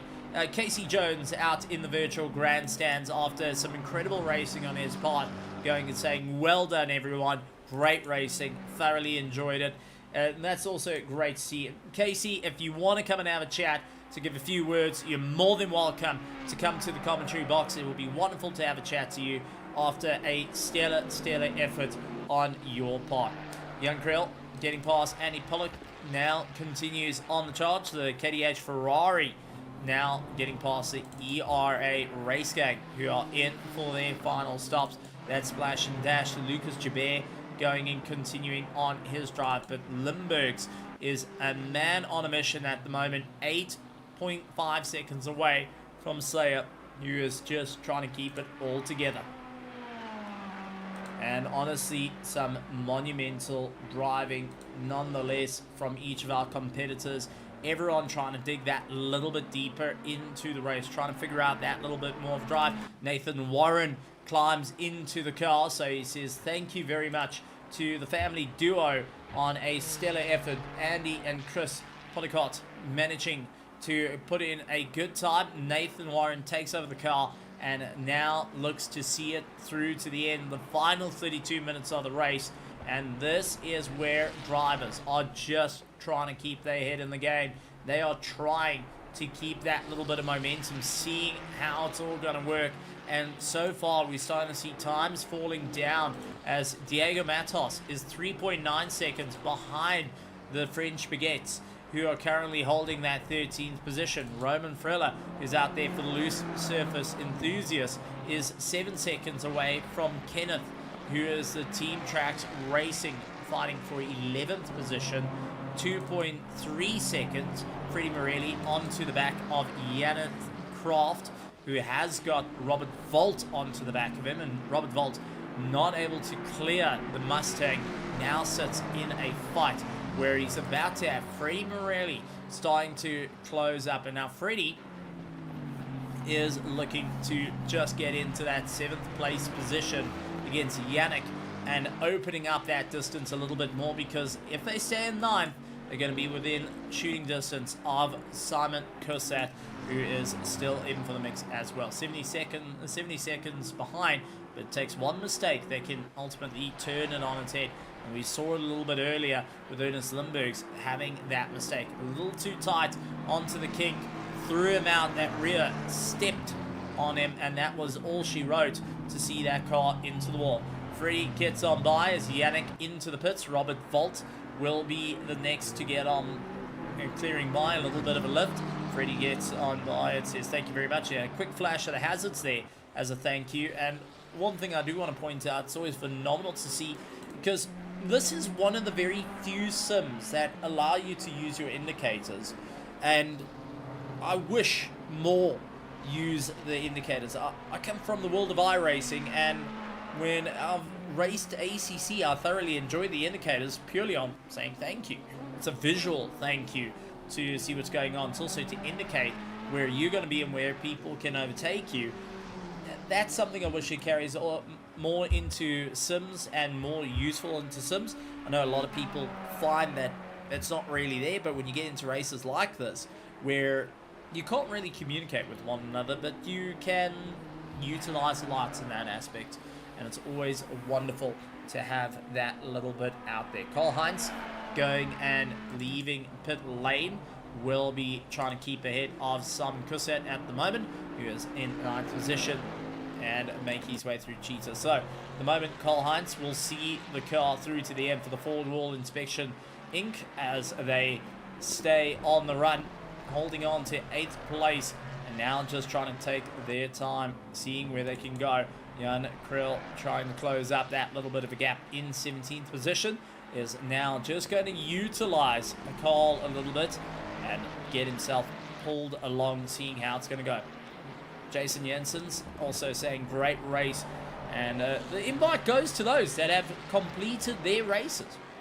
Please come through to the commentary box in the Discord. We'll love to have a chat to you, get a feel of what you thought, what the racing was about, how you felt the racing was, and honestly the last thoughts if you want to go and pass on to your competitors. So Jason, Casey, please come through, come and have a chat to us out here in the commentary box in the Discord. Just go up, you'll see the commentary booth, hook yourself in there, and we will pull you in for a bit of a chat to go and say your final thoughts on the 8 hours of Kyalami, the 3rd round of our series, the 2nd last round of the Endurance Championship for 2025 Season 2, folks. It has been such an incredible one thus far, and it's just developed every step of the way. Every time we thought there was something done and dusted on the hour, there has always been a change, and at the moment we're starting to see that as our driver Ernest Limburgs, who landed up in the wall, will have to get past this Nissan GTR of Salo, who is incredibly defensive. He's been a very, very strong one to hold his line, and holding on to 4th place at the moment is a very, very good run for them. And it hasn't served any drive-throughs. It's been a quick stop and go for the Nissan GTR, and now it's just trying to see it through to the end as our Reptile Racing holds on to 2nd and 3rd, and the Harakiri now holding on to the lead, looking to take yet another victory here in the championship, making 3 in a row and continuing on their absolutely stellar drive and making sure they can keep that pace going no matter what. There is no backing down. It's all about seeing it through to the end, and we constantly looking forward to seeing the drivers push that a little bit more, seeing it through to the end. It's going to be a tough race indeed, and it's going to be a huge fight. 27 minutes remain of this, and it's all or nothing. Daniel Mutsuma manages to get himself out on circuit for the Proper Racing team, and going to see it through to the end of it, and saying thank you to Davey, and saying, look, you've done a fantastic job out there. Let's see this car through to the end nonetheless, and bring the McLaren home at the end of it.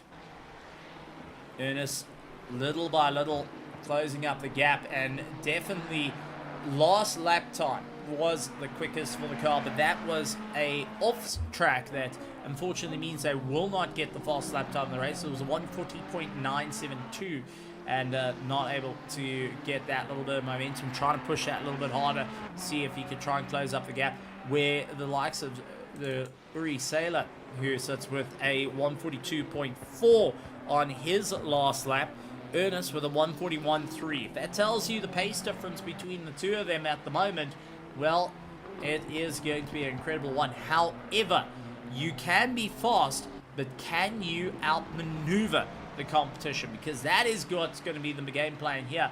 Can you clear the drivers fast enough?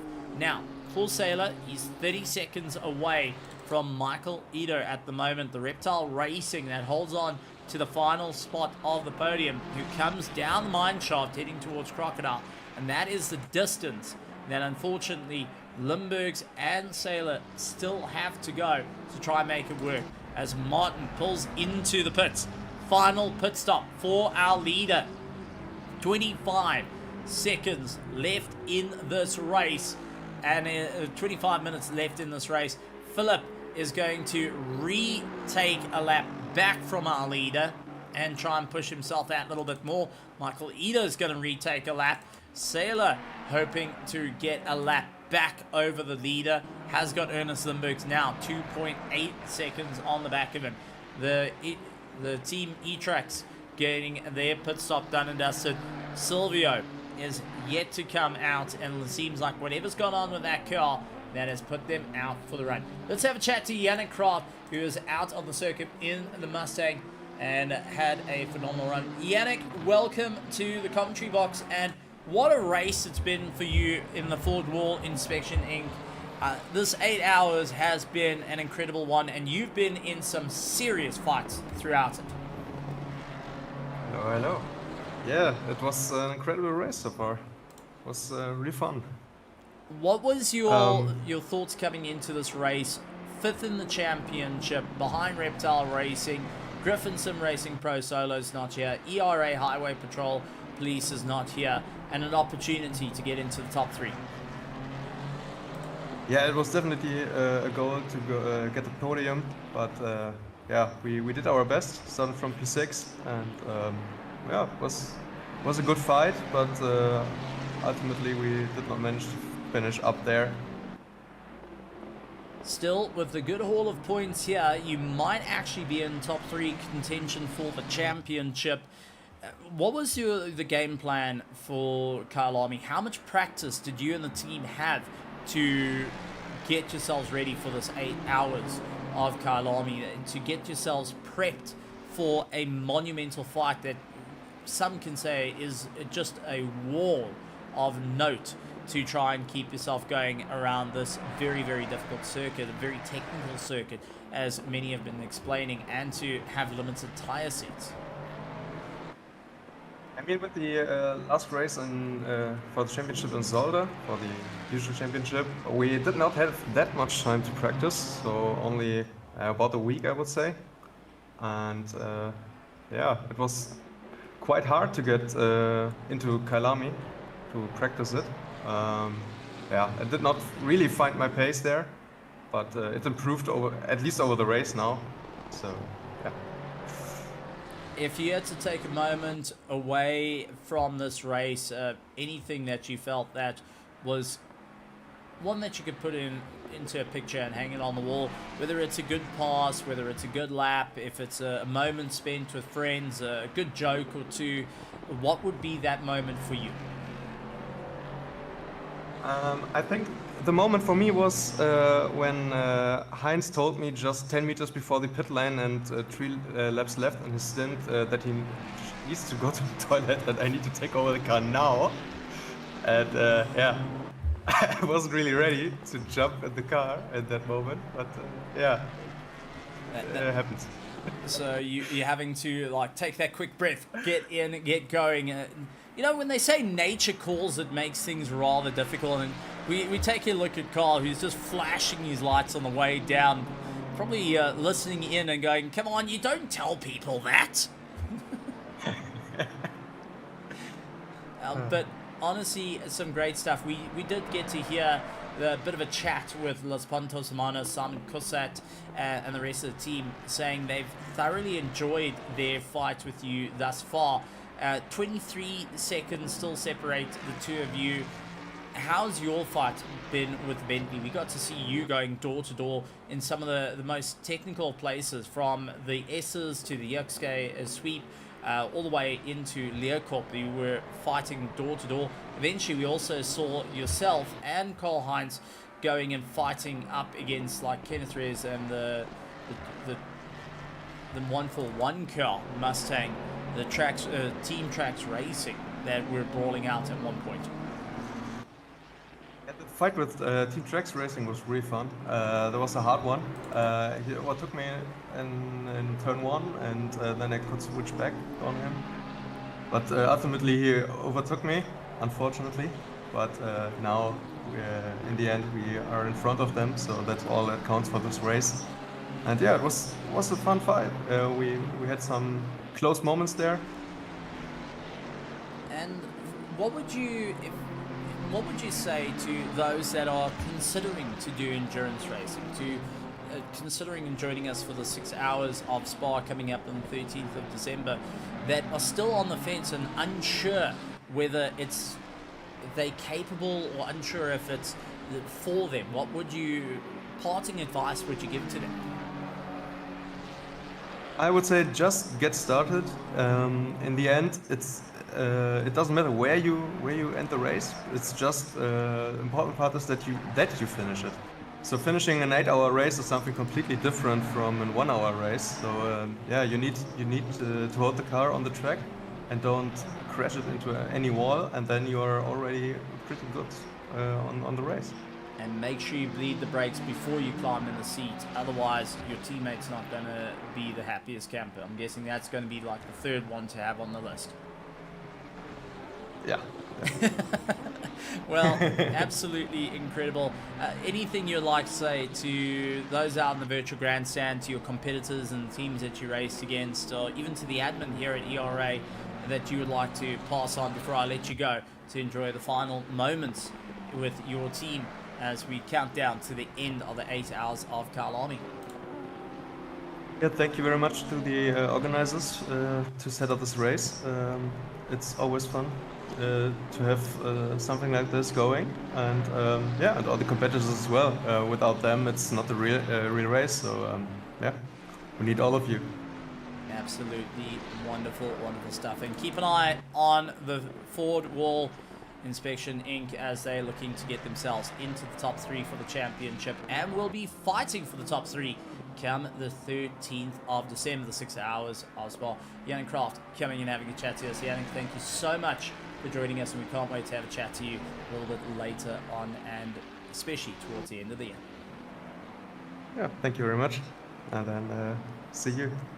See you around. Yannick Kraft, everybody. Absolutely wonderful. And you can hear that little bit of tiredness, but at the same time that, like, well, it's there. It's the bittersweet moment to continue through. Now, we don't talk about the fastest pace versus the ultimate defense, and this is what we got right now, as Sailor is making life difficult for Limburgs, who is just trying to figure out how to get on by. This has brought Michael Eder into the mix as well, and now it is this guessing game, because Ernest Limburgs has gone from 2nd to 4th.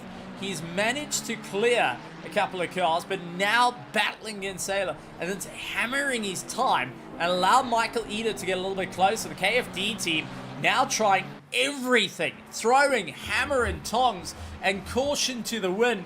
And Ernest Limburgs is so far right up against that Nissan GTR, right into the exhaust, that I don't think he can view the circuit at the moment. He is just running on pure muscle memory to try and keep this car in check and try and see. I mean, let's take a look at this. This is in through the S's, and you can see how he's trying to fish for any little bit of gap, and just that understeer is starting to come out. And as he loses that drive against the likes of Sailor, he's gonna look in his rearview mirror, and you can see it in that center mirror. The likes of Michael Eder starting to get a little bit closer, trying to put his nose in to the 488 and trying to show that the 296 is there for Sailor at the moment. He's just keeping a consistent pace. He's just making sure, defend like hell. Make sure that that Ferrari ain't getting past you. And this is where that red mist starts to build up on the drivers for likes of Limburgs, who's trying to go for the inside line. He sends it up on the inside and gets it hooked in, but only just getting it hooked in. My word. He took the dive. He had to brake late. And now the question, can he guard that line as he defends the inside? Sailor tries to come back at him, goes around the outside to try to keep the pressure on. Limburgs runs him out to the fringes of the circuit saying, no, you cannot pass me here. It's not going to happen. Michael Eder getting involved in the fight as well, trying to push himself that little bit further into the race. And we Now seeing those little brawls coming in. So Ernest Lindberg's up into 3rd place. Sailor down into 4th. Ida down into 5th with an opportunity here as we keep an eye out for the battle of the final step of the podium. And it is between 3 different cars as Ernest Lindberg's trying to open up that gap. We'll see this back marker ahead of him. He would love to clear it quite quickly. Michael Eder not having a good time behind Sailor at the moment, who has shown that he can defend like absolute mad and will be protecting his line as much as possible. That Nissan GTR does not want to fall down any further. The Reptile Racing will be cheering on for the sidelines, telling him to go, go, go. For the KCMG, they are shouting from the rafters right now to try and see if they can keep this Nissan in check as he runs out a bit wide, carries momentum through Crocodiles, in through Cheetah, clips the curb ever so slightly, but that Nissan GTR taking the bump and will continue on. Ernest Lindberg's now just pushing harder and harder, trying to close up that gap. 43 seconds between himself and Reptile Racing, currently in 2nd position. Philip Schumann, who is currently running in the top running in 2nd place, is doing a 141.5, and with Martin Lorick, who is running the end of this race out in 1st place, 270 laps at the moment. Frella getting a drive-through penalty for track limits exceeded, 12th place. Roman Frella falling even further into the clutches of our French baguettes with that drive-through penalty and a mistake that's going to cost him a lot of time. Ernest Lindberg's trying to battle his way through, in through Clubhouse, clears the likes of Jan Krill, who comes off the power, allows the cars to get around him, doesn't want to get too much into it, but take a look at this. Simon Kusat of the 440 onto the back of Robert Volt as the top 10 battle rages on. For 9th and 10th position, Simon hopes to keep the pressure onto Robert as they battle their way through. This is a repeat from what they had in early stage of the race when the first 3 hours was happening. These two went to absolute war. And behind them, Silvio Robezzo managing to get the car back out on the circuit. They are trying to see it through to the end. It's a team that has been DQ'd, been allowed to get back in due to just wanting to see it through. They knew they weren't going to be in for the fight, but they not wanting to be off into the rafters. They want to see it through to the very, very end of this race. Ida keeps the pressure on to Sailor Nissan GTR, outpacing the Ferrari 296 ahead, and Ernest Lindberg's now 1.8 seconds ahead of these fighting duo as he heads into turn 2 now through the XA sweep. We talked about sunset, folks, and well, let's show you what exactly sunset looks like, especially from our helmet cam as our drivers are starting to run into it, because here comes Ernest Lindberg's through the right-hander. Welcome to sunset, folks, as there it is in the rise. And you are having to really race on muscle memory to try and keep that car in check, to try and get yourself ready for Clubhouse, and you can so easily make a mistake that can cost you time as you navigate your way around the circuit. And the worst of it, though, is also when you're coming down the hill, you'll end up with that sunset going smack into your mirrors and starting to shine its way back into you as well. So it is always a difficult time as Michael sends it a little bit deep through Leocorp, trying to get past the likes of Sailor at the moment. Couldn't quite get that braking zone to work out underneath him. And Robert Volt and Simon Kusat still brawling between one another. Robert keeping it in check as it stands. Then we have got our French baguettes. Real job with Diego Matos trying to close up on the stunt possum racing as they get into these final brawls throughout the race. Final charges for every single one of the team to see where it's going to work out for them. Simon Kusat not having an easy drive behind Robert Volt, pushing that little bit harder, trying to see where it's all going to work out for him. He looks towards the inside into Leocorp, couldn't quite get the pass done. The Bentley and the Aston still going at it, and it's a very deep look for Simon Kusat to try and see if he can get that Los Pontos Hermanos on the inside of the Nubs Racing at the moment, and you can be sure that there is going to be a big look once again on the inside. Sebastian Luxon will be saying to Robert, keep your head cool, keep focused, let's try and keep this racing line as much as possible. Michael Eder running out a bit wide against the likes of Sailor at the moment as they hold on for 4th and 5th position. Lost track of Ernest Lindberg's now 3.1 seconds, but still an opportunity. Robetzo turned round at Ingwe and now just trying to get himself going. Gets himself swung round onto the flag here at Kyalami, the iconic South African flag around the final corner. And he's able to get himself back on track to see it through to the very end. Michael, 2 seconds back, losing a bit of time in the 33. Not having an easy time out there. Lost a bit of grip. And let's try and go back a little bit and see what happened. So he was right onto the back of Sailor through the S's, running up towards Leokup. Did he outbrake himself? Yes, he did, and nearly went into the back of that Nissan GTR. Lost the time, and now getting caught out. That is unfortunate, as Young Krill now saying, okay, well, I'm just going to take that pass in. Thank you very much, and, well, I'll give you the tow down the hill. But unfortunately for Michael Eder, he lost that drive to the likes of Sailor ahead of him, and now has got 2.9 seconds to try and close up that gap. Diego Matos onto the back of Rule Jar. These two know each other far too well. Simon Kusat dealing with Robert Volt a little bit further up the road. 1.6 seconds as it stands to try and keep them going as Simon sinks a little too deep into Crocodile. 8 minutes to go, and drivers now into that final push. It's that final charge. Who has got enough in the tank to give themselves that run through to the very end of the race? Who's going to be able to get that final push on the way through? Diego Matos, Ruljar continue to keep the drive, to keep that little bit of pace, to keep the momentum going that little bit further in for the race, as our closest fight on circuit is between the French Baguettes and the Stun Possum Racing, as both teams know each other all too well from sprint racing to endurance. They will continue to keep this rivalry alive, and at the moment Wiljar deals with Diego.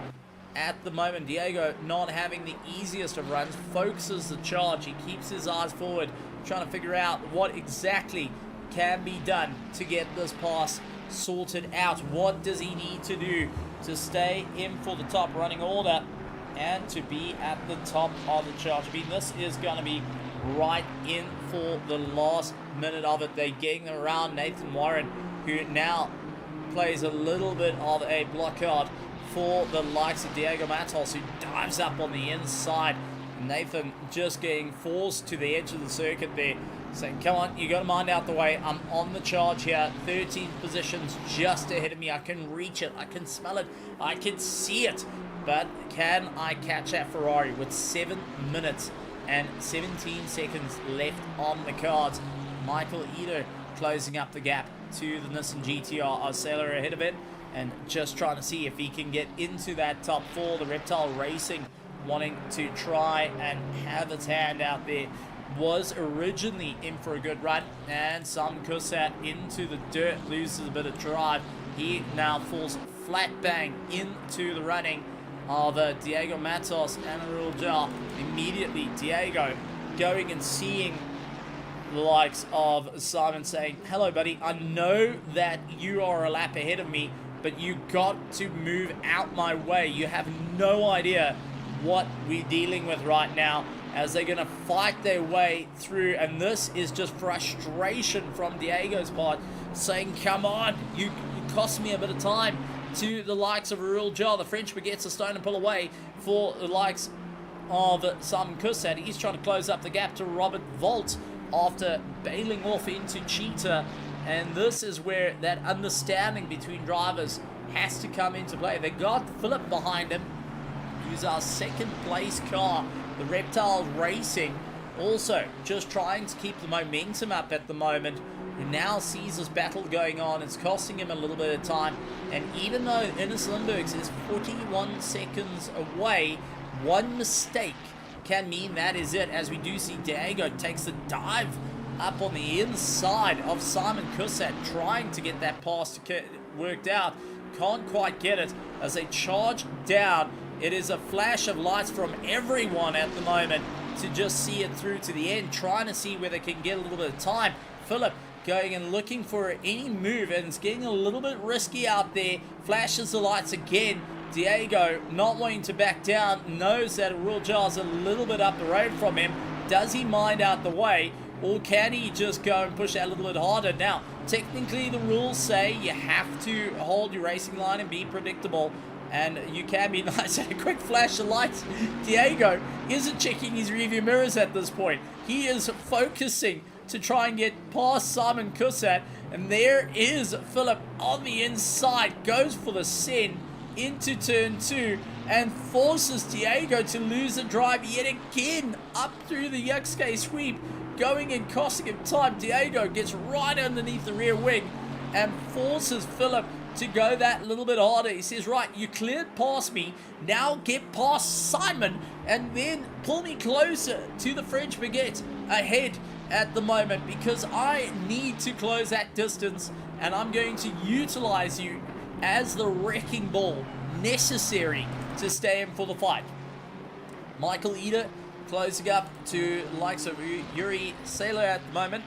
Yuri hoping to keep it all together as our drivers continue to brawl on up and down through the order. I don't think there's a single driver out there that is just waiting for his opportunity. Unfortunately for Philip, he is caught in a fight, and oh, Diego loses it.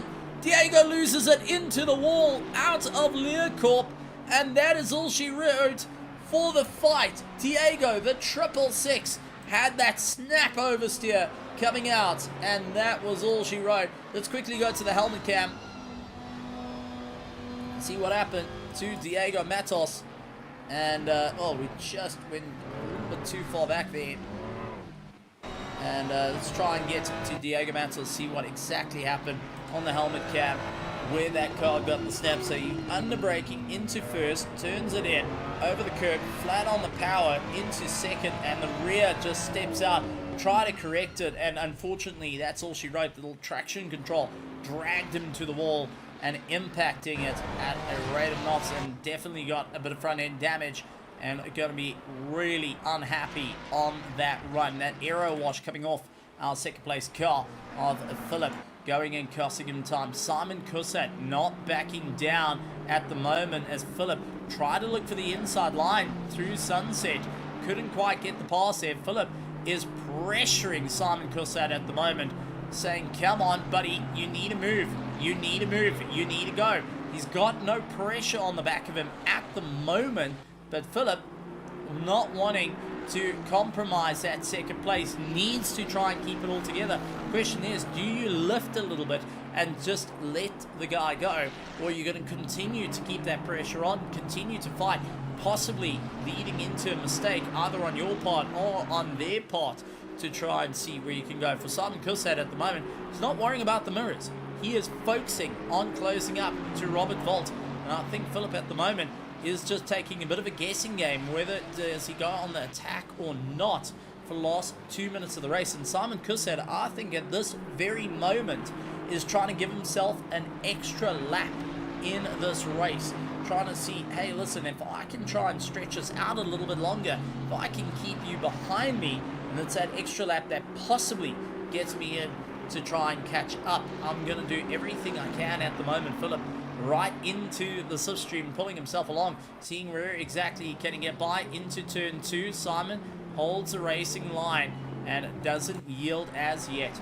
Michael Eder now closes up as second behind Sailor, as we get word of our leader Martin Lurick at the moment continuing to see it through, and the Harakiri team managing to get themselves yet another podium here in the ERA Endurance Championship Round 3, the 8 hours of Kyalami. They have fought it out to be in the lead. They have lapped the entirety of the field, 278 laps will be completed of racing, and this big Bentley has only got a couple of corners to go. In through it, fighting his way now into the first S. Gonna be battling as the big Bentley. Martin Lurick was on a drive and has had his teammate going in for an absolutely incredible run. They've fought it out for first place against the likes of Ernest Limburgs. They had an opportunity to keep going that little bit more, and now it comes down to this. Down the mine shaft they go, in towards the Crocodile, folks, as Tim the cameraman trying to pick up the Bentley, in through the Crocodiles, heading up to Cheetah. 278 laps completed, 8 hours of racing, and one monumental charge. It has been an incredible run, but your winners of the race goes to the Harakiri team in the Bentley, in the major colors. That is true to South Africa, in the big Bentley. 1,251 kilometers completed by our leader, and has done a monumental charge as our second place. Philip Schumann battles against Simon Cosset at the moment and has done everything they can, and Roberto comes across the line. They said they were going to do it on the pit limiter, and true as Bob, true to their promise, it is the Silo Lambo completes across the line on the pit limiter. Ernest Limburgs finishes up in third place. Likes of Uri Sailor gets in for fourth place. Michael Eager holds on for fifth. Daniel Mutamai and Freddie Morelli will come in sixth and seventh. Carl Heinz, Robert Volt, Simon Cosset, Kenneth Rees, Roman Frella, Ril Jar, Diego Matos, Team Etrex, Thomas Wong, Jan Krill, Nathan Warren, Lucas Jabir, and rounding out the pack, fighting it all the way through to the end, the Solo Lambo team. As there is Philip, scoots his way around, says, okay buddy, you didn't want to back down, I'm just going to get through. The Reptile Racing takes the second place and puts themselves up towards the top of the order in the championship. What a stellar run on their part. Robert Volt with a 30-second stop-go penalty will drop down to the top 10. Simon Cosset will get themselves up into 9th. And the big Bentley beats out the Nubs Racing right at the end due to a penalty and burnouts going and making sure they are having a great time. Wow, oh wow, folks. What a race. What a charge. And what an incredible 8 hours of Kyalami coming down to the wire. When you think that you have got it, when you think you've got right to the end, and you know what's going to happen here at ERA, a spanner gets thrown in the works. That turnaround makes it happen. And what an incredible drive. And well done to every single one of our drivers, our teams, that have put in a monumental amount of effort to be here and give it everything they absolutely can. A massive shout out to the admin that have been working frantically in the background to ensure that this race goes ahead and going and making sure that it's one of the best out there. As we got a couple of highlights on, well, we just give a bit of a rundown on thoughts of such an incredible one. From live stewarding to great 8 hours of racing action, nose to tail racing action. Not many incidents by our drivers, which I've got to take my hat off to everyone out there, and honestly to the drivers that stuck it through to the end. Those that unfortunately couldn't see it through to the end, like LaRue going and having internet failure within the last hour of the race. It has been such an incredible one, and it has been a race of note, folks. Thank you so much for joining us here at ERA.